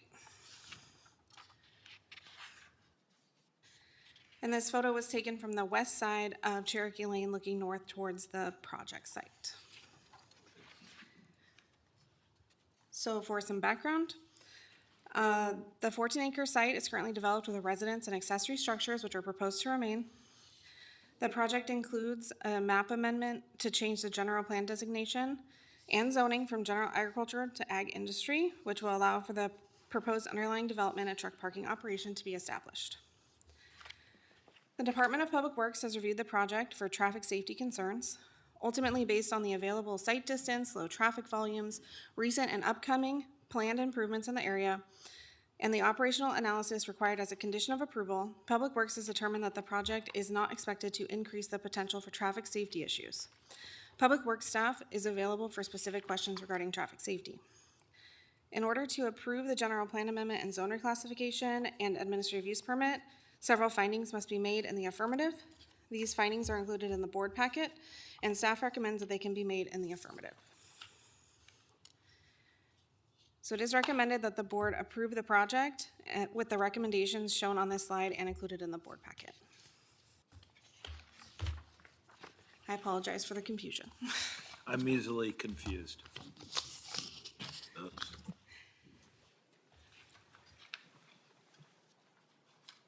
Any questions for staff?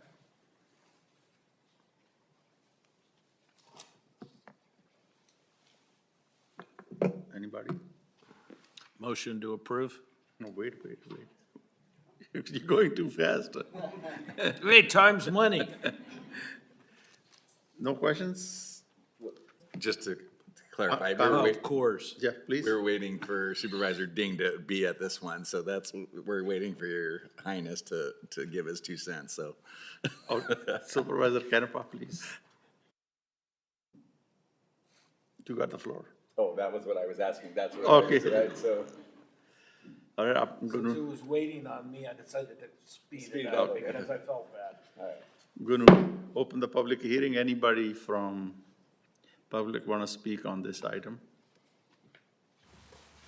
I'll make it quick. I'm Joe Murphy with Dillon and Murphy, representing Perry and Helen Hergesil. Perry's been convalescing from an automobile accident and a surgery, or he would have been here. He wanted to be here.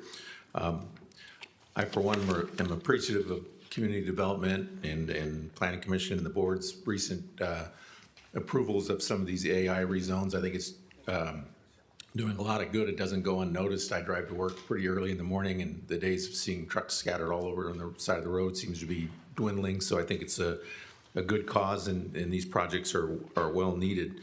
I'm glad to report that CDD didn't receive any negative letters, only letters of approval of this project. I think there were 39 mailings, and to my knowledge, no one in the neighborhood, or no one, and for that matter, was opposed to it. So that's always a good sign. It's another indicative of, or indicator that these are needed uses.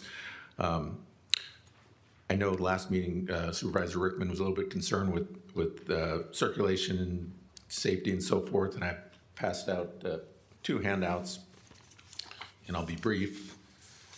The first handout that doesn't have the red shading is pretty much what you talked about last time. It shows the truck simulation, the auto turn software that proves that you can stay in your lane is kind of the gold standard. It's what Caltrans accepts, and this depicts the trucks safely turning in and out of the site.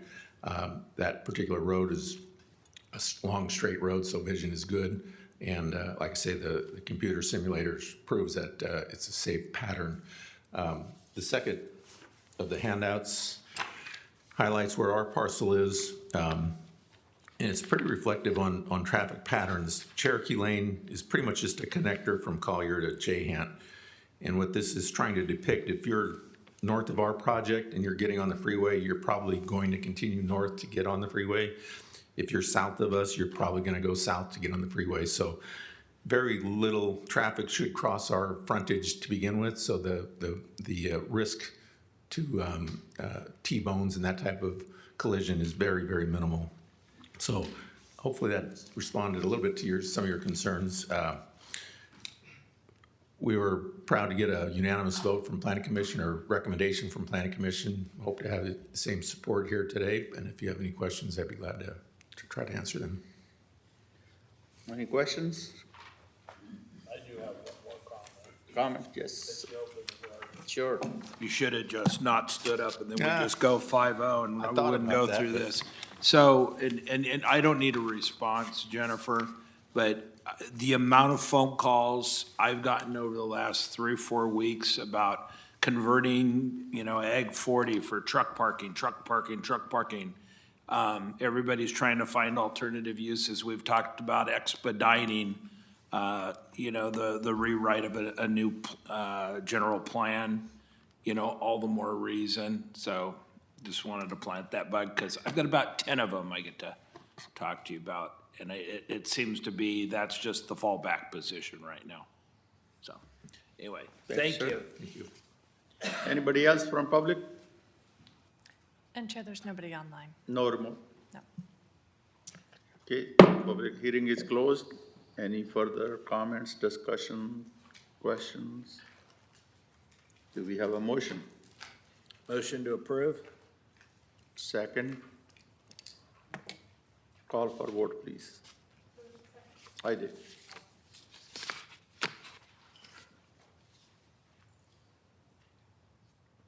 Motion passes 5-0. Great job. Public hearing number 2, public hearing regarding an appeal by Jordan W. Jones and Cal Solar of the Planning Commission's denial of conditional use permit number PA 2600027. Staff report, please. Thank you. Corinne King, Deputy Director of Planning, and I have Stephanie Stowers here to provide a presentation, and then we're available for any comments. Let's do this right the first time this time.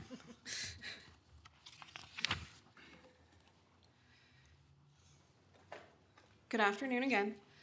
This project is an appeal of the Planning Commission's denial of an approximately 10-acre utility-scale solar facility. Yesterday, on August 3rd, staff received an updated project description and site plan proposing a smaller-scale project occupying 6.8 acres of the project site. The project site is located at the southeast corner of Harold Avenue and Lemon Avenue, southeast of the city of Escalon. The site is currently developed with a single-family residence. The property has a general plan and zoning designation of general agriculture, and the surrounding land uses are primarily agricultural with scattered residences. This is a site plan for the project. As I noted previously, CDD did receive an updated site plan and project description yesterday, which reduces the project area from the 10.59 acres shown here to 6.8 acres, with approximately the southern half of the parcels shown here removed. This photo was taken from the west side of the street, looking at the project site. The project proposes to establish a previously 10.59 acre solar facility. During review of the application, staff received over 30 letters in opposition for the project, as well as 1 petition.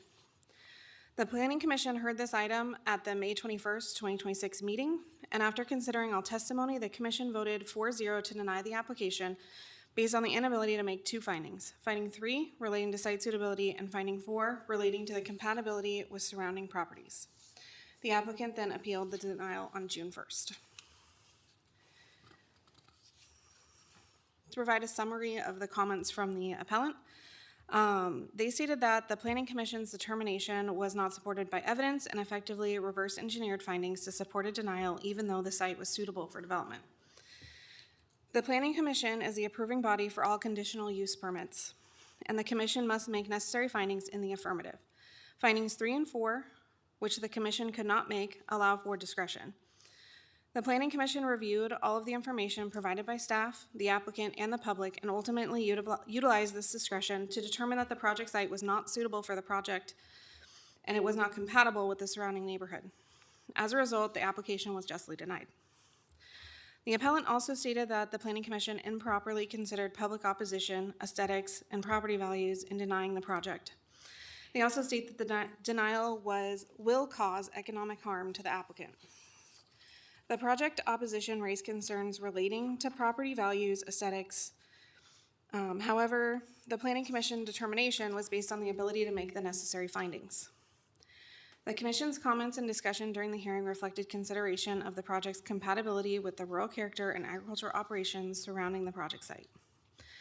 Further, economic benefits of a project do not override the necessity to make the required findings in the affirmative. The appellant also stated that there were procedural issues during the Planning Commission hearing, but the Planning Commission hearing was conducted following the standard practices and consistent with the applicable county procedures. As a result, it is recommended that the Board of Supervisors deny the appeal with the recommendations shown on this slide and included in the packet. If the appeal and the project are approved, it is recommended that the board amend the draft conditions contained in the board packet to reflect the reduced project size of 6.8 acres, consistent with the updated site plan and project description received yesterday. Thank you. Thank you. Any questions for staff, board?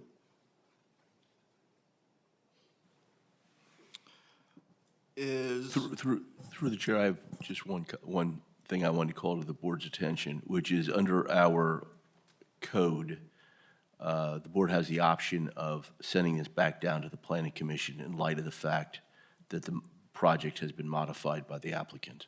So that's one, you don't have to, but that's an option you have to allow the planning commission to consider the project as it now is proposed. Stephanie, which modification took place? The reduced site is a recommendation, but has it been agreed upon? Through the chair, the information that I talked about with the reduced size, we just received that yesterday, so the Planning Commission is not aware of that reduction, nor are the members of the public who are in opposition of the project. So from 10.9 to 6.8? And the applicant, they agree with it? The applicant proposed it to us. They proposed it? Yeah. Okay, thank you. Chairman? Yes, sir. You know, so this just came out yesterday, so the neighbors aren't aware of it or anything like. Yeah, I mean, procedurally, I would like to see it go back to the planning commission and have them have a look, you know, hey, we're gonna use this process, you know, let the process play out before we make, you know, the decision. And, but before, that was my recommendation, but before we do that, I have a question for the applicant. Is he or she here? Yes, can you come up real quick? Through the chair, if that's okay. That's fine. I just have, on your appeal statement, appeal statement number 2, you know, you say that the planning commission improperly considered factors such as public opposition. Explain your reasoning behind that. So from a facts versus emotion standpoint, basically, that's where that comment came from. From a authenticity of the letters and the points that they were arguing, and many of the arguing points of those letters don't apply to this condition and to the land that we're proposing to put this facility on. So. But don't you think the folks that live there, like the neighbors, should have a say? Oh, absolutely. We're not saying they don't have a say. In fact, part of our concession is in response to what they have to say. So it certainly doesn't reflect that standpoint at all. But then, you know, one of them, reading through some of the opponents and what they had to say about property values and so on. I mean, did you guys do a study or that, you know, this facility wouldn't affect their property values or surrounding property values? No, sir, did not do a study on that. So then how could you say that it's improperly considered? I mean, if you're saying that's not a fact, you don't have any facts that say otherwise.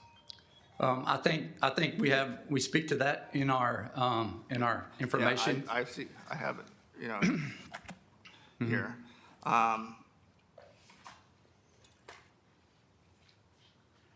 And then on your appeal statement number 3, you say the opposition record was defective and that the hearing process was unfair. due to alleged procedural issues. What procedural issues are that? You bet I can speak to that. So in my presentation, I was remote using Teams to perform. There was a question towards the end of the hearing that asked how many properties that the Jones brothers had, if they were putting solar farms all over the county, et cetera. I attempted to raise my hand, and I did answer no in the chat, and wasn't recognized to offer that feedback, and then the vote was taken soon after. So respectfully, we did file a supplemental package on the appeal. We've removed that completely. I have a statement in there that says, you know, we're nullifying that request there. In addition to that, the original appeal hearing does show the system size reduction when we filed the appeal. So it's on there. It's been out there since June 1st. Knowing that this, I mean, hey, a team's available, and that's, you know, you're more comfortable with that, but knowing that it's going to go to the planning commission, imagine you had due notice of that, why wouldn't you show up? So I represented, and I'll let Mr. Jones, this is Jordan, Well, speak to that. before we talk to Mr. Yeah. Jones, I mean, are you what, a lawyer? So I'm not. I work for the company. I'm the vice president of operations for So why Cal. are you here now and not then? So military. So I'm also in the Army Reserves. I live in Alabama. It's the state I live in. So I hybrid work. Roll remotely. Tide, go ahead. It hurts my heart just a little bit, but anyway. So I had military obligation that didn't allow me to travel. I'm also in the Army Reserve. So thank you so for that's why. thank you for your service. Yes, sir. Hey, no, I like Alabama. Roll Tide. Katie, you know, who's our one of our employees, a Georgia fan, so she might think different of Alabama. But Are you an Alabama fan? Woo Pig, baby, Arkansas. Hey, I'm Arkansas too. Woo pig. Yeah. So I learned not to say that when I'm in Alabama because unless it's basketball or baseball season, I can't speak up. But yes, I grew up in Arkansas, and I'll speak to that as well. Who was anybody for the project present at that meeting? No, so I would love to let him speak on why he wasn't here. Sure. He owns the property. So. Yeah. Hi, I'm Jordan Jones, property owner. Also one of the two owners of Cal Solar as well. We have our offices are in Ripon, California there. I was actually in the hospital at the time, so I couldn't make it. And so that's why he took over and gave the presentation. I didn't want to add to your guilt, but I'm sorry. Well, I mean, why didn't you guys they could have continued it, correct? I mean, I'm just saying that. Yeah, we didn't know any of this. Yeah. So you guys didn't know any of this stuff? Yeah. So, I mean, yeah, that's just one of the questions, but you had two projects. One project got approved and this project didn't. I mean, is this the type of business that you guys are in? I mean, solar, I guess, right? So how does this work? You got to buy a property around here in San Joaquin County and look to put solar on it? So normally, I'm actually on this side of the fence for my customer. This is a rare for me to be on this side as the customer and the property owner. So as you mentioned, the first one did get approved. Almost a carbon copy of the one that we have here earlier in that meeting that we were just discussing. But no, normally we do this for other customers. We do it for wineries, we do it for dairy farmers, all kinds of different folks. All right. In this area. Yeah, I just wanted to see where you guys are coming from during your statement for number 2 and number 3. But you know, we are accommodating here in San Joaquin County. If you have to work for your military service, and my God, if you're in the hospital for some undisclosed ailment, you need to let us know. So, I mean, our staff can push this. You know, we can continue meetings, so we can continue this meeting. So, you know, like you said, I mean, you wouldn't have these arguments. You can go before a planning commission and give them your side of the story. I mean, even, you know, just with that additional facts, I mean, make my wanting or my case even better is that this needs to be remanded back to the planning commission and let them have another shot at it with the changes and, you know, the applicant going before them before it comes to this board and we make that decision. Sure, understood. So, thank you both very much. I appreciate it, and thank you, Chairman. Thank you, sir. You need a second? Anybody else? Anybody else? Nope. Okay, I'm going to open the public hearing. Anybody from public want to speak on this item?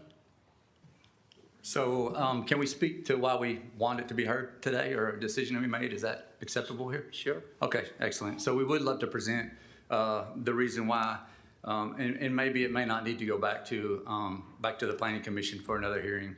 Definitely would like to present our slides and what we have here. So I'll start off. Good morning, or good afternoon now, Chair and members of the board. My name is Robert Chandler. I didn't get a chance to introduce myself, but I am here on behalf of the applicant, Mr. Jones, and Cal Solar, his brother JJ also.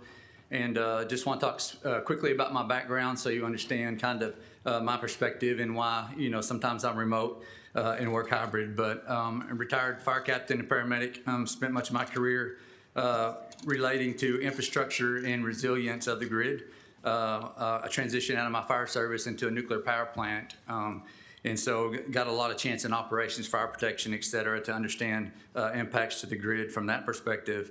But additionally, my time, as I mentioned in the Army, I'm a Lieutenant Colonel with the 350th Civil Affairs Command out of Pensacola. And what we do is go into communities, countries, et cetera, that have been, ravaged, and whether by weather, storms impact, or, conflicts, and help rebuild from the ground up. So understanding the impacts of the infrastructure and how its importance certainly is something that's near and dear to my heart, and areas I know firsthand. Before I begin, I do understand this is a quasi-judicial peer. I'll be try to be as brief as I can, but if there is, comments and, opposition, I would love to have a chance to for rebuttal after. The heart of this really appeal, and the reason we came to this is that your professional staff, your planning staff, reviewed this and approved it. They approved all the findings, all 7, and recommended approval on our behalf at this meeting. The Planning Commission then denied it on just 2 findings, number 3 and 4, but the record never says what about this site is physically unsuitable or what about this site is incompatible. And I think that that's important. In fact, the commissioner who made the motion to deny said on the record, and these are her words, there is no legal basis to reject this project under planning law. And really, that's the heart of our appeal, is that there was a decision to reject first, and then we had to figure out what findings fit that decision afterwards.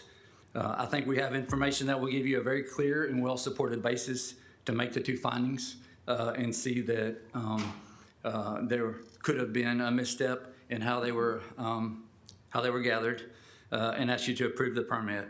And since the commission sharing, as we've already discussed, that our position's only gotten stronger by the reduction in size, and which was noted in the appeal, and some other a couple of nuances that I think are important to be heard as well. So I won't. Jordan introduced himself, but I do want to add a little bit more on his behalf. So he got married several years ago, went away only to recently go away on a honeymoon, and left his honeymoon early to come back to be at that hearing. So I don't think his wife was very happy with him, and I don't know if this contributed to the fact or not, but he arrived on the day before of the hearing and was taken by ambulance that night. So to give prior notice, we really kind of were at the 11th hour of that occurrence, and us being on the actual owner end of this, not familiar with the process and understanding that a continuance might be the right step. So that kind of is a reason why we didn't ask for that. So couple things. 3 things on the record that the Planning Commission didn't have at the time. First, as I mentioned, we cut the system size in half. So as you guys can see from the slide, it went from 4.2 megawatts to 2.1 megawatts. Substantial gain in property area there compared to the footprint. And then this is you guys didn't see, you saw the original system size on the slide when the staff was making the presentation, but this is what it looks like now. So again, considerable amount of remaining agricultural land in the area. And then probably another site that really supports our case of, if the findings say the site is incompatible, it really doesn't have anything to do with the system size. It's the use on this piece of property. And so Advanced Geo gave us an independent looked at the site and put into writing, and it's part of our appeals package, and I did submit it to the board, and it's in the package that I gave you guys. But they found no basis to include that this property is physically unsuitable for this type of development. So one other point that we'd like you to consider and to hear is compatibility with the area, the local area. So comparable ground mounts already exist in the area. If you'll look within a mile of this property, same district, same county, there's a system that's, and this is just by rough estimation, but it's approximately a third of the size of the system we're putting in. And as you guys can see, it's ground mount systems right next to an almond orchard with, flourishing canopies of crops, right next door within 15 to 20 feet of these panels. So from an impact to agriculture in the area, from an impact to the land use, it's already there. And then in other areas, there's 2 or 3 other ground mount systems within a mile, almost 20 rooftop solar systems within a mile. They're all over the place in the community. So as you see it, the agriculture and the solar already exist here. So we're not introducing anything that's unique or a first time asked to put it here. It's fluent in the area already.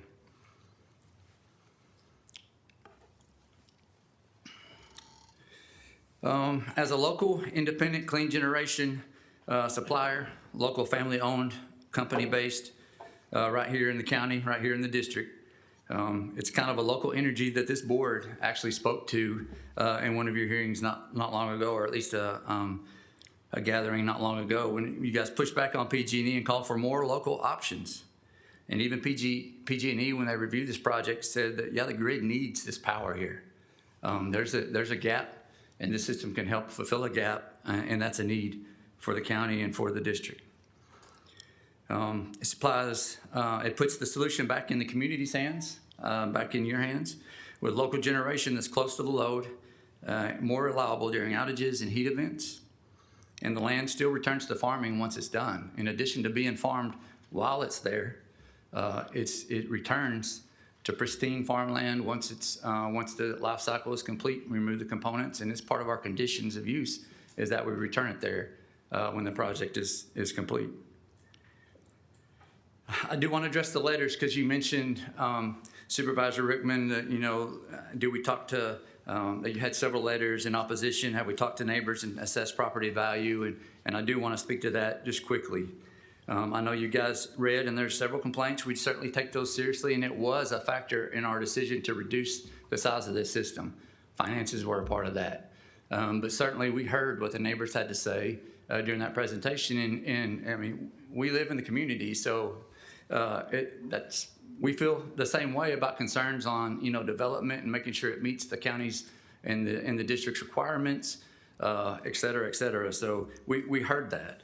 But I do want to address a couple of things. First, the Williamson Act, which a lot of the letters address the Williamson Act. This property is not part of the Williamson Act.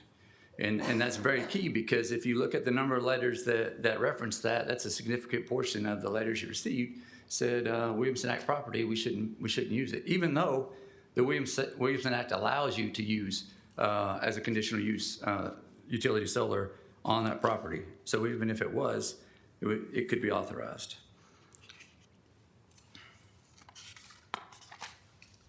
On the farmland, as I mentioned, nothing's permanent.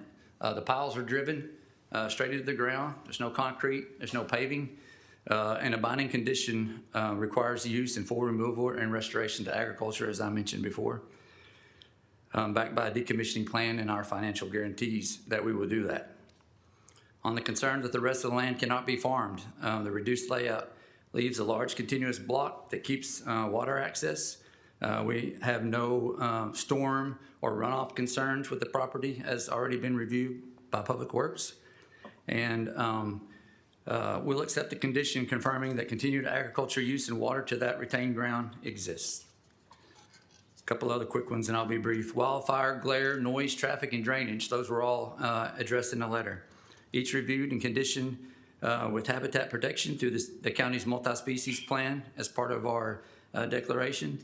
Fire design that the deputy fire warden found compliant, anti-reflective, low glare panels, and a quiet unmanned facility with setbacks. Minimal operational traffic and stormwater, as I mentioned, reviewed by Public Works with no issues. The staff found that the project creates no nuisance beyond ambient conditions. That's finding number 5, and it was made. On fire specifically, as I mentioned, I've got a lot of expertise in that ground. This design is about as sound as it comes.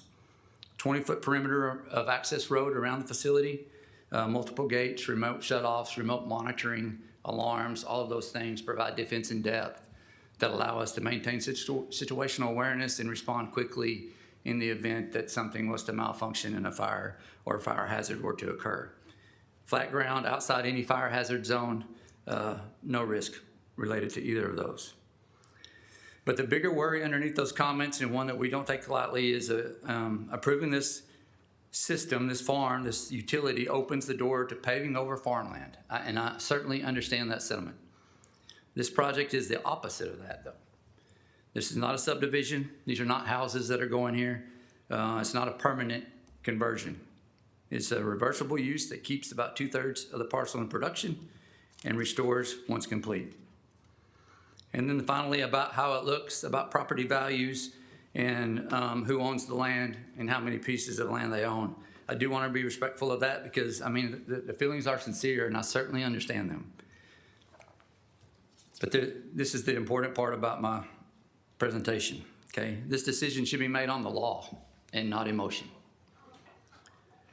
At the Planning Commission, your county council instructed that a denial must be made and identify which specific finding cannot be made and why.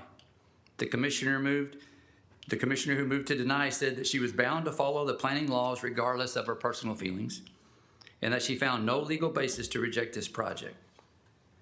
The board has recognized the very same principle in your own findings in recent appeals, that a quasi-judicial decision like this one is bound by the law and the findings and not by feelings. Property values and aesthetics aren't the legal criteria, and your staff said so on the record. Final note, and I want to be clear and fair about this, the minutes show that the motion to deny was made first.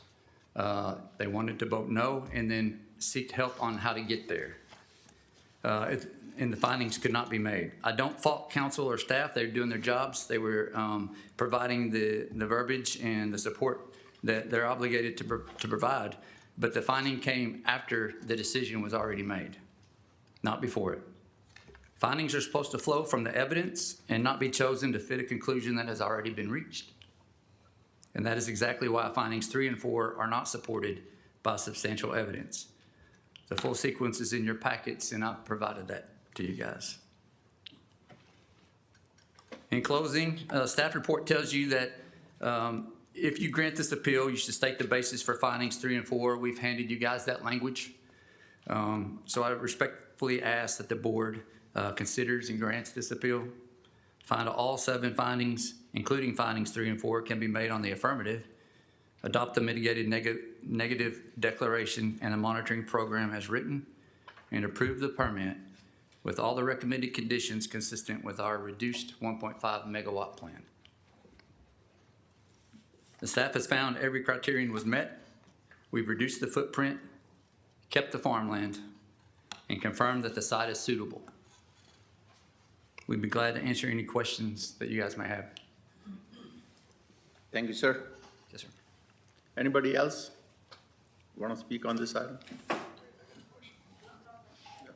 Go ahead. 1 second. Supervisor Gadia? When you mentioned rooftops, can you clarify that? Yes, sir.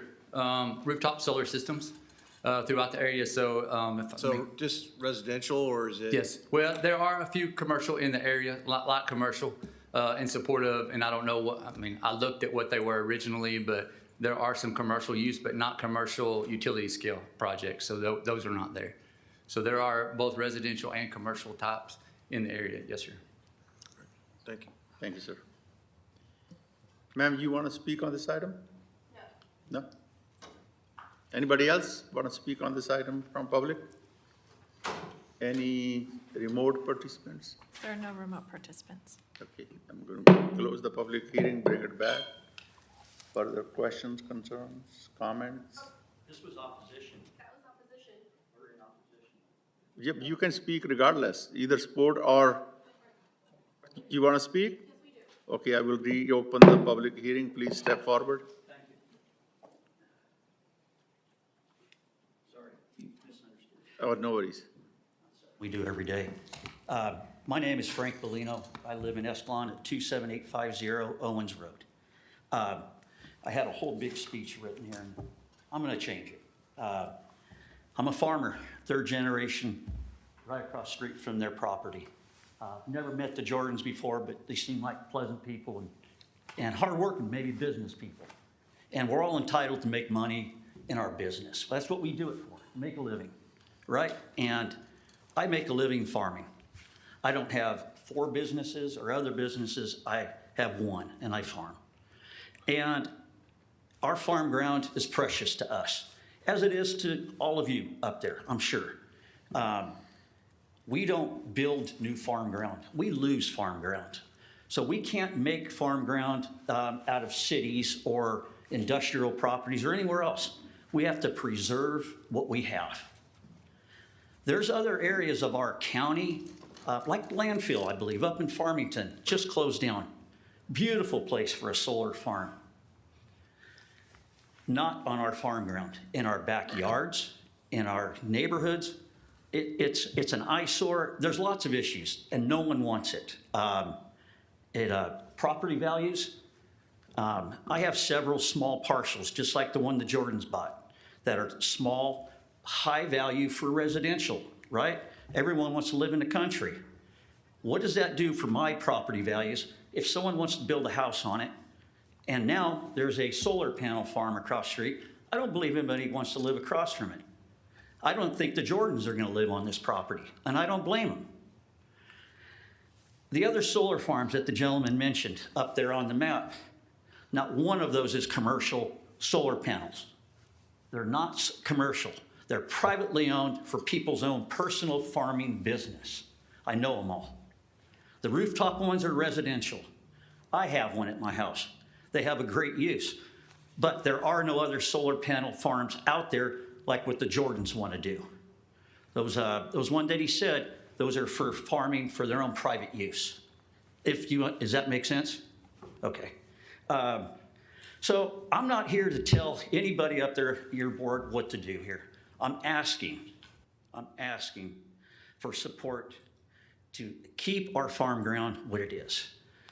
I know change happens, and sometimes change is going to happen. But we're trying to preserve where we live and keep it what it is, and it's farm ground. Let's not lose another piece of farm ground to this project or any project like this in commercial. I know they're going to say that it's going to be put back. There's no guarantee of that happening. This project, I promise you, and they probably won't deny it, will be sold in time.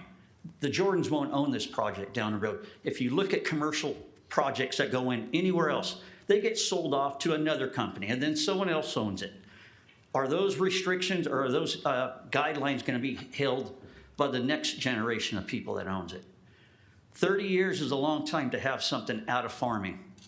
I don't see it going back, and I'm sure you guys have your own opinion on that, but I don't see it going back into farming. So I'm asking you to keep our farm ground farmed and support the decision of the Planning Commission who said no to this project. They have a position just like you guys do, and they made a decision just like all of you do. It shows to me a lack of disrespect to say that those people didn't know what they were doing. I believe they do. Thank you for your time and consideration. Do you have any questions for me? No, sir, thank you. Thank you. Anybody else, either in support or opposition? Good afternoon, I'm Alexis Munoz, 19522 South Harold Avenue. I'm 10 acres away from his property. Thank you for having me. And first of all, if you guys can see this, you see the book, it says Escalon, correct? This is my house. I have a Victorian historical home. I'm 10 acres away from this. And as of right now, this is the first time I'm seeing this man. He says he's part of the community, but he is not part of the community. He lives in Stanislaus County. And as of right now, none of our neighbors here have had him come out to us and tell us what he was doing. And to say that this isn't emotional, yes, it is emotional. I moved out here, my mom and my dad purchased this property in 1996. We purchased this property because we love Victorian homes, but we also thought of building a business. But we weren't allowed to have a business there because we were denied by the county because it's agricultural. This is not agricultural. This is commercial. So if I can't have a business to have weddings, then he shouldn't be able to do this here. And first of all, here's another thing. It's not one petition. I have 385 petitions that we have signed. Our neighbors, we do not want this here. We do not want this. This is not going to help us. This is just basically for PG&E. I don't know how many of you guys have PG&E here, which San Joaquin County has. San Joaquin has PG&E. I pay $1,900 during Christmas, during the winter season. Right now, I'm paying $500. Am I going to get it picked back on this because he has solar? No. You guys don't even know that the neighbor that lives at, he lives right next door to this property. He is a soldier. He has PTSD. He doesn't sleep. And with this thing that's going on there, can you imagine how he's going to be? He's going to be worse. His wife just passed away. We have children, we have grandchildren that live there. And to be opening your doors and seeing this project, it doesn't matter where I go in my house, I can see this from the downstairs, from upstairs, or from outside. And I love my house, I love my property, I love my community.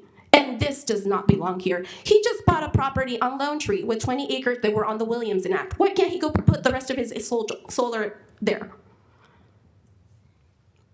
This is not the only property that he has purchased. He also purchased one on River Road as well, we understand. And the panels that you guys are talking about on River Road, that's for personal use. The houses that have panels, that's also personal use because we have PG&E. It's expensive, and I'm guessing all of you guys know PG&E is expensive. And I'm gonna ask you guys, but you guys aren't gonna answer. How much do you guys pay for PG&E? Yeah, I don't think you guys pay $1,900 a month, do you?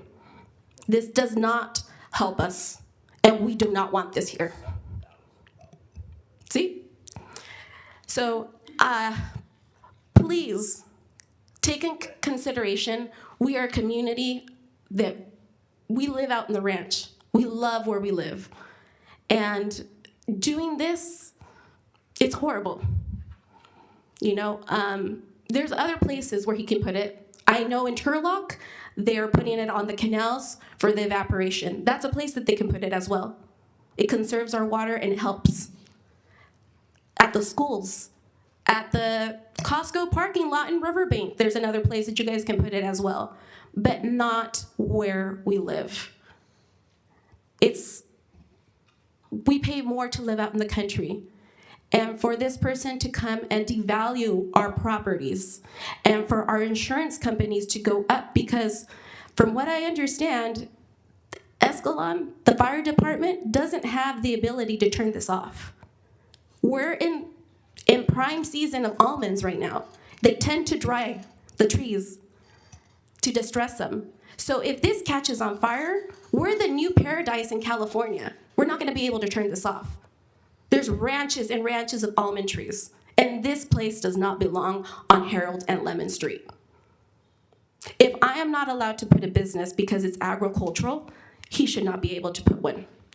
And just like he said that he couldn't make it because he had personal reasons that he had to go to the hospital, I'll let you know right now. My birthday was last week. I had plans to go to Italy for my birthday. I canceled them to be here because this is how important this is to us. And I'm asking that you guys deny him. This is horrible. And you guys say not to be about emotional, but this is horrible. That you guys are allowing this man to put something where it shouldn't belong. There's places where it should be, but not there. He just purchased a property on Lone Tree, which you guys took off of the Williamson Act. And that's protecting farmlands. This property that he purchased was part of my property before. This house here is 159 years old. This used to be part of my property. It's part of our community. It was under the Williamson Act. When it was sold, I don't know when they took it out, but this used to be our property as well. And to see that he's getting away with this, it's horrible. And just because he downsized from 10 to 6, it makes no difference. He hasn't even gone to the neighbors to ask. This is the first time that we've all seen him. And he hasn't even apologized or concerns. So I'm just letting you guys know that we're asking you guys, please don't allow this to happen. And Mr. Robert, you're part of Escalon there. Please help us. Help us keep our community the way it is. And I said, it's not one petition. I have 385, and there's more people that are signing the petition as it is right now. Where do I give these to, you guys?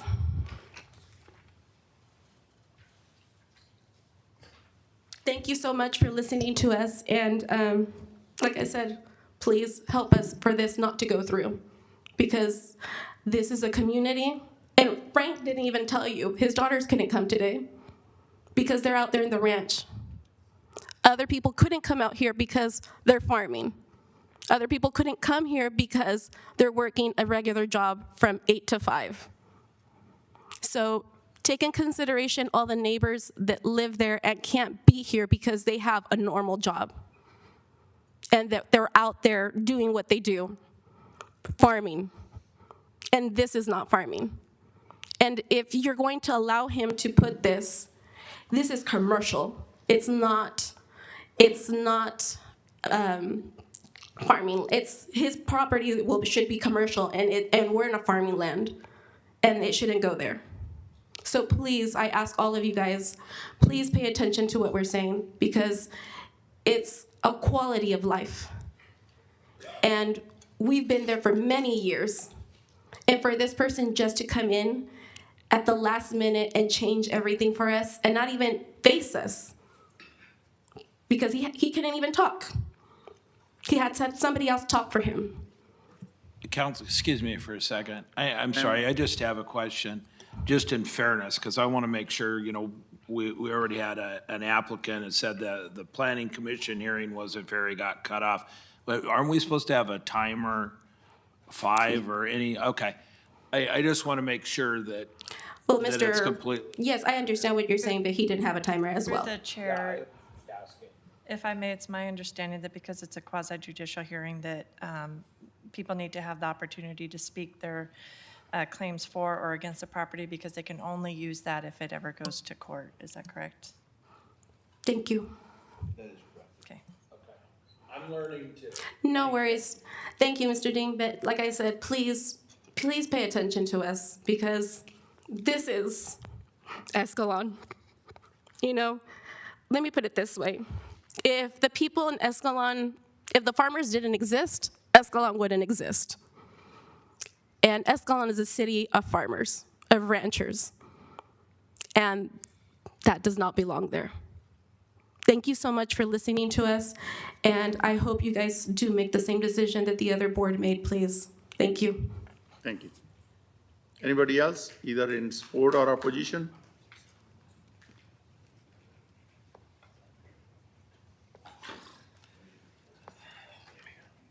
My name's Adam Brasino. I live 180 feet from that proposed or solar farm going up, and can't say enough what they just said.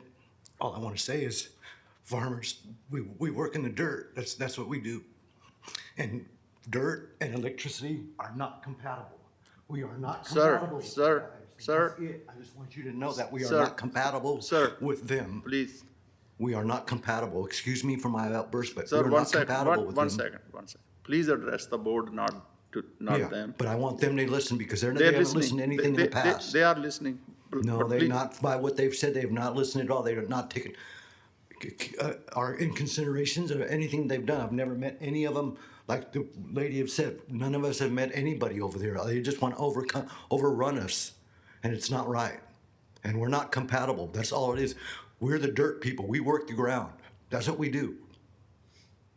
So I just want to leave it at that. We're not compatible with them. We don't want to be. We want to be left alone. Thank you. Thank you, sir. Anybody else?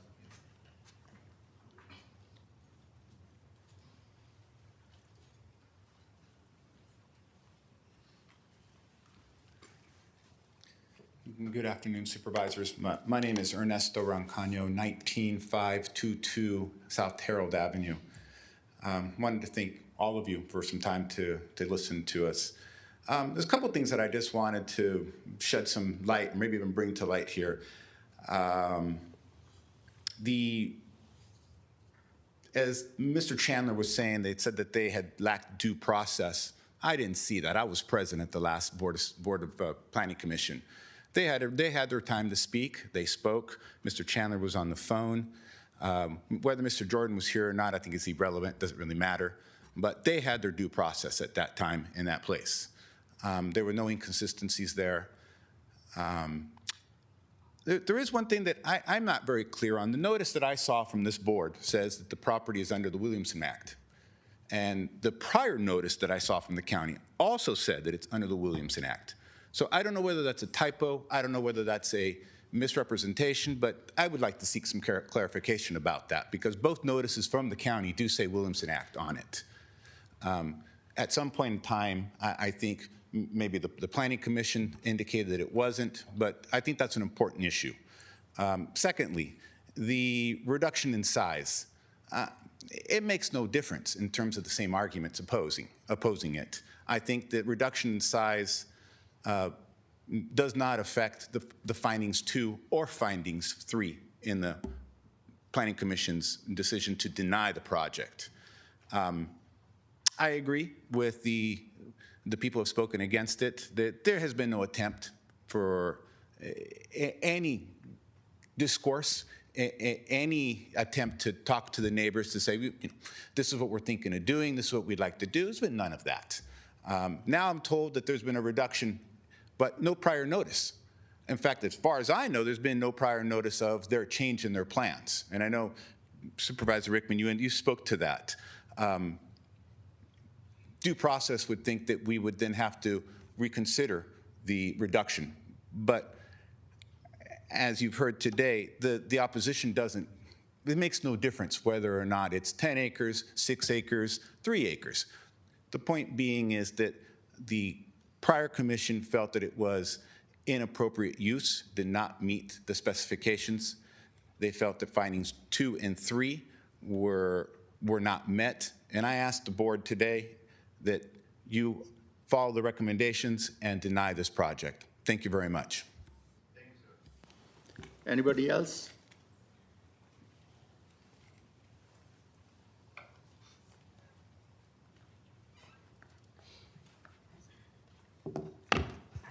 Hi, my name is Sarah.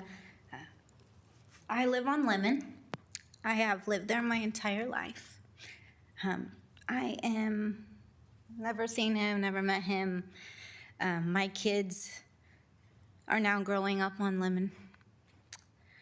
This might be a little bit redundant because everybody has kind of said their piece and we all agree.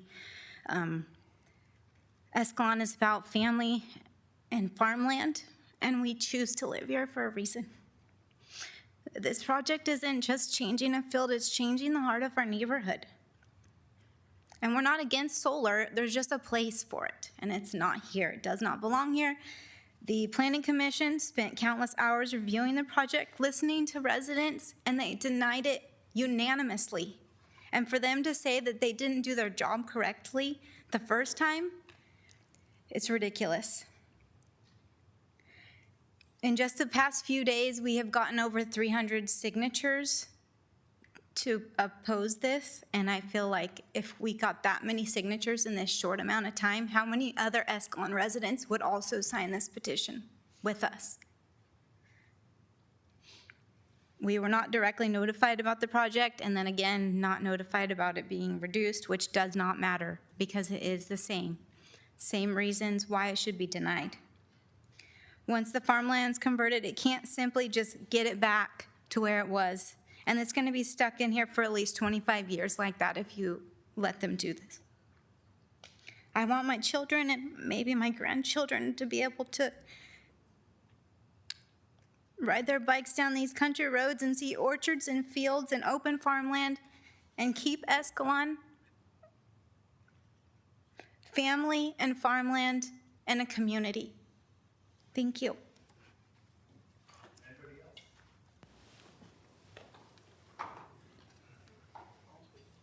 Anybody else in either favor or opposition? Good afternoon. My name is Jonathan Jones. I'm the brother of Jordan Jones. I'd just like to say a few words. Thank you guys for your time. Just want to point out some interesting facts that I feel like are not being, shared very well. This property is not under the Williamson Act, and as Chandler said, it wouldn't matter if it was or not. That doesn't really seem to be a factor here. Number two, the people who are against it say that they don't want to see it, or it's going to be emotionally heartbreaking for their families or whatnot. That's obviously an emotional response, and that's what we're talking about. Those people themselves have solar, and when they moved into the community, in 1996, I'm not sure if she introduced herself to every single person in the community or asked if she could start a business. But normally people don't do those types of things. We're trying to create a respectable, energy generation. I'm sure you guys all know that California just exceeded 50% renewable, just solar alone. That only helps it. As my brother stated, the PG&E grid is, kind of hurting in that area. This will stabilize it completely. I'm not sure how many brownouts and blackouts they've experienced, but I do know that affects their businesses when it does. If this solar generation goes in, it's almost a guarantee that they will never have that.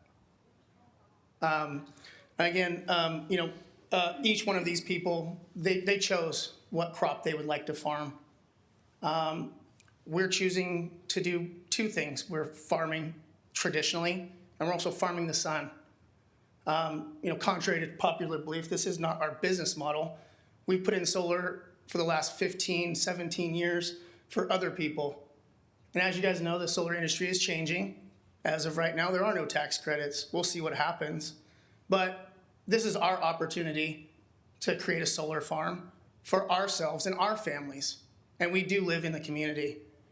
I own a residence in River Islands in Lathrop, and I also own one in Ripon. To say that, we're not a part of the community, no, I'm not their neighbor.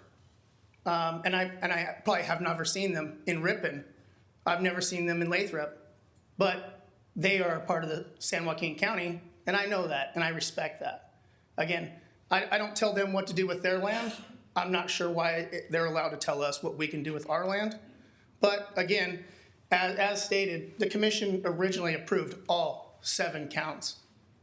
So in the hearing, those 2 counts were obviously denied. But if you read the minutes, you would hear council members saying that they want to move to Escalon and that they have similar concerns as they do. They don't want to move to a place that has a solar farm. But I would like to point out that MID has a much, much larger solar system right there at Ladd's and McHenry Road, just on the other side of Escalon. One of the richest neighborhoods in that county is Del Rio, right next door to it. I don't think that those people really are concerned with the look of a solar farm or whatever in that respect. So again, I think to some of the things that they're saying, I guess you can understand it if you're in an emotional state. You could understand that. But again, by the law and by what other people have done, I don't see how you could deny it. again, thank you. I appreciate your time. 1 second. Supervisor Rickman? Okay. Go ahead, please.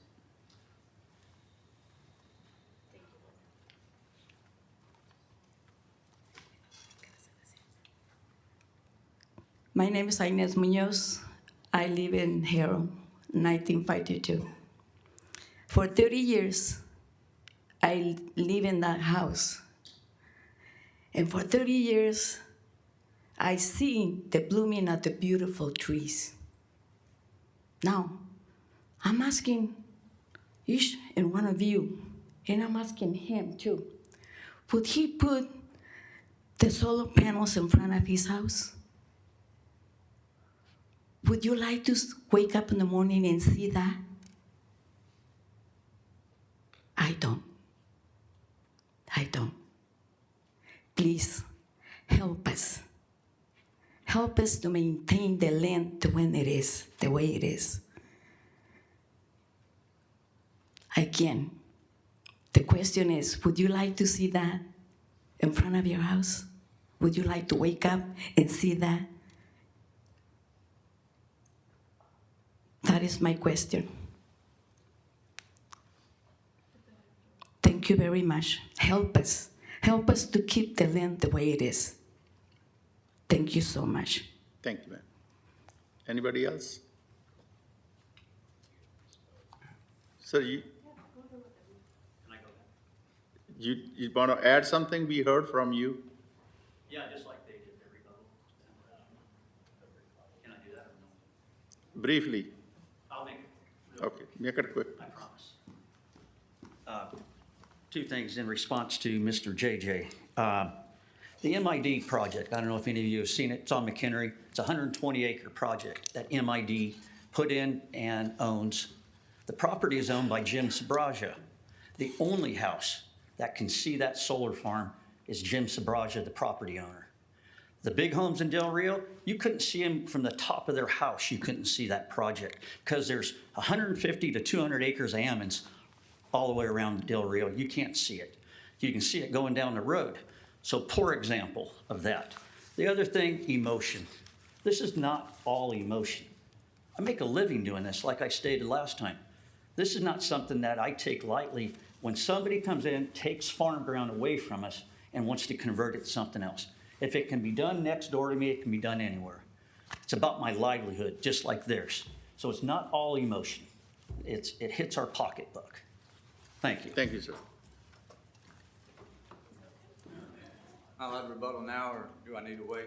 Briefly, please. Yes, sir. It'll be brief. Just want to address a couple things. First and foremost, we still hear them. We don't discredit anything they have to say, but I do want to speak to just 2 or 3 facts real quick, okay? PG&E says there's a need here. That's why we're putting it. That's one of the decisions. We can't just put a solar farm anywhere. There has to be a study done, and it's a very comprehensive and costly study done to say that, yeah, there's a valid need in this area for utility scale solar, and we need it here.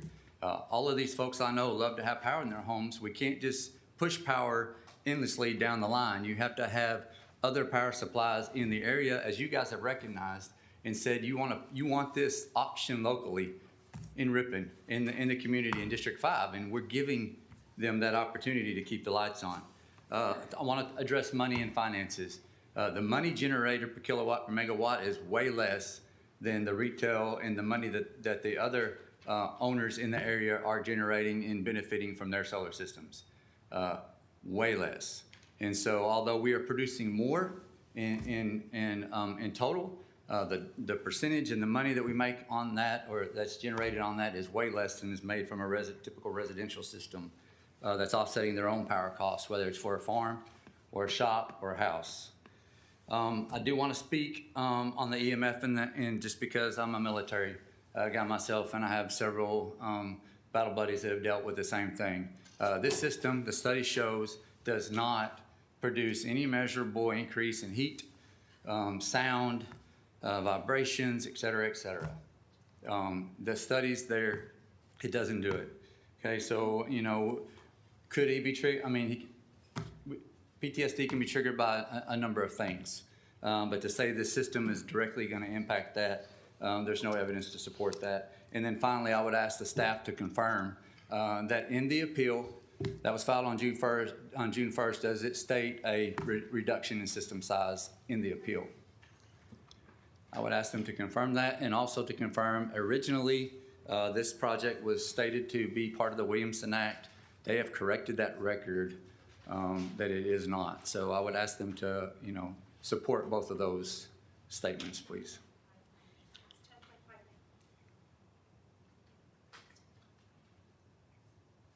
Please. Would you guys like me to address that? Oh, yeah. So it was incorrectly, this parcel is not under a Williamson Act contract. It was incorrectly said that it was during the initial referral. So it's not under Williamson Act contract. Oh.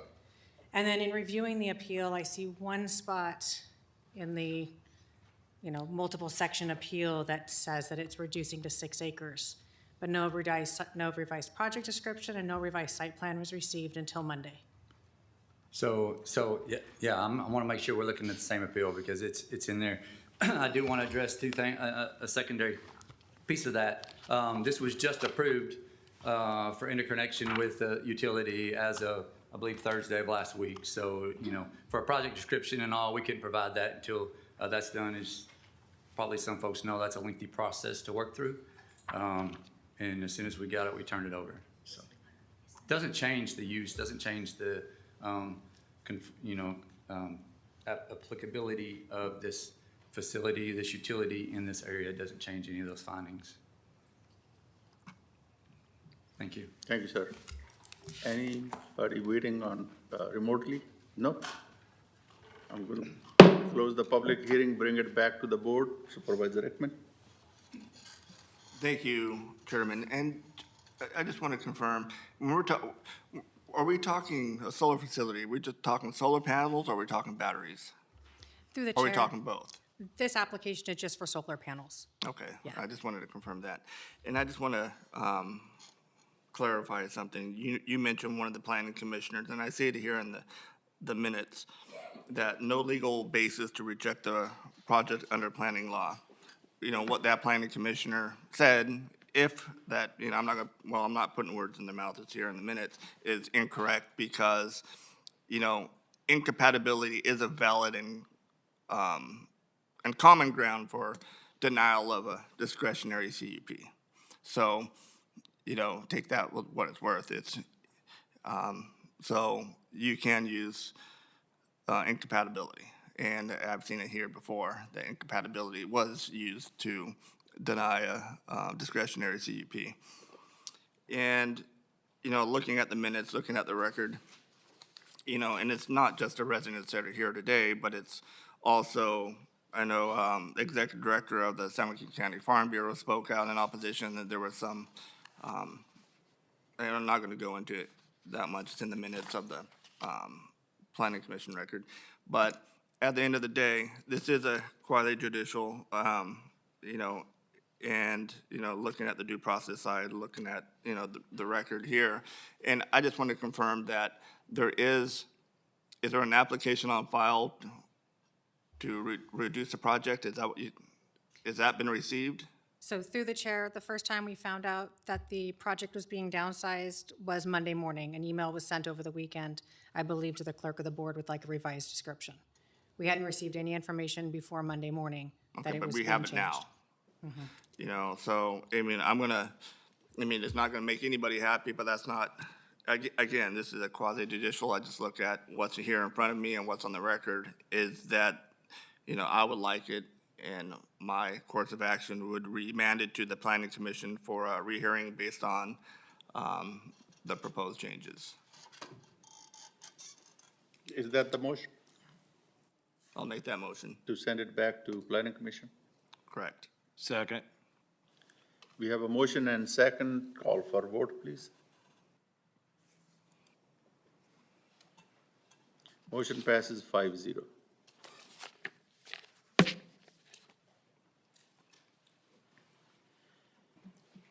Board members, any comments before we adjourn? Well, I had one, but he's not here. Who's you looking for? Where's Gavin? They're getting He ready for runs national- off and gets engaged, and then he doesn't have to show up to the meetings anymore? JD, yeah. Oh, he got engaged? Yeah, I was gonna Congratulations. congratulate him, so harass him when you see him. Wish him well. Congratulations. Congratulations. Amen. Yeah, oh, go ahead. No, go ahead. I just want to say, oh, Go ahead. is there something else? Oh. No, go ahead. No, the other items that were on the agenda for, obviously, National Health Center Week, that we didn't pull was one of them, and then the Child Support Awareness Month was another one that we didn't pull. Oh, the proclamation. The proclamations. And I just want our employees to know that we see you and we hear you, and that it's important that we bring these things forward in our community so that we bring awareness. Oh, and here he is. He walked in because you shamed him. There he is. So, right? I'll go ahead. Supervisor Ding, you can, and then Can I? Yes. you have the floor. Mr. Klein? Speaker, microphone. Can you approach the board, please?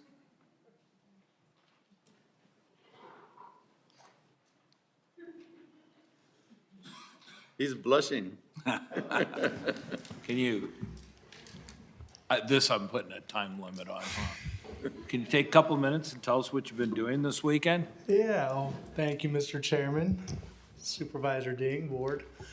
This past weekend, I was engaged, or I proposed, sorry, to my girlfriend. We had to do it in the best district in San Joaquin County, District 4. Sorry, Supervisor Rickman, but no, I appreciate it. It was a very exciting time, and looking forward to it. Congratulations. Thank you, Supervisor. He didn't tell you what district he lived in. She did say yes. And she said yes. She did say yes, thank goodness. Congratulations. Thank you, I appreciate it, Chairman.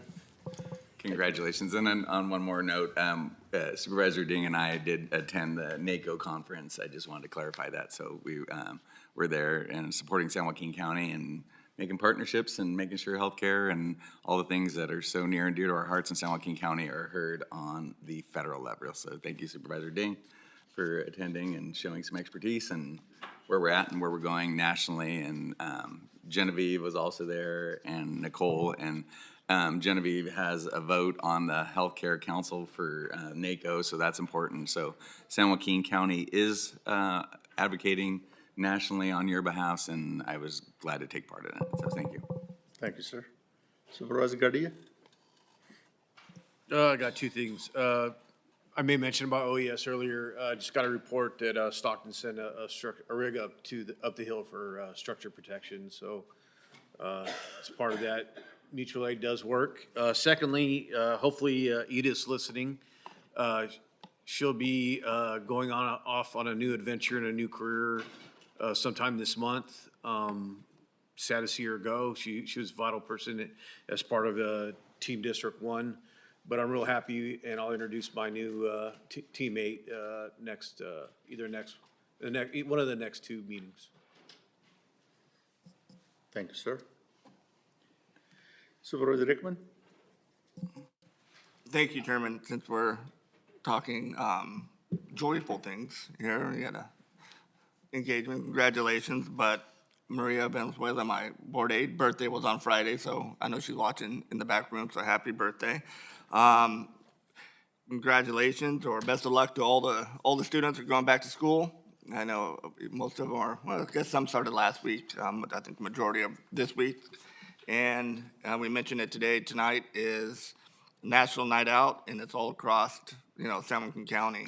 So if you don't know what it is, look in the paper. It's when communities come out and, combat against crime or take a stance against crime, get to know your neighbors and protect your community. And it's, I think, every city here. I know Maria's going to be in Escalon, Scott's in Ripon. I'll be in Tracy and Mountain House right after this meeting. So check it out and go out, and it's a good time. So with that, Chair, that's all the time I have. Thank you, sir. Thank you, sir. And Becker got engaged about 5 years ago. Congratulations. I heard you had a baby, too.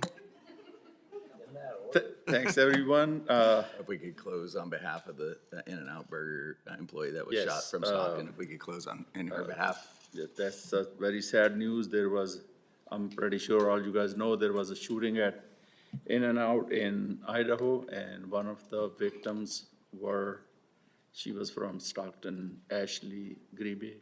Rest in peace. Our condolences go out to her family. The meeting is adjourned to August 18th at 9 a.m.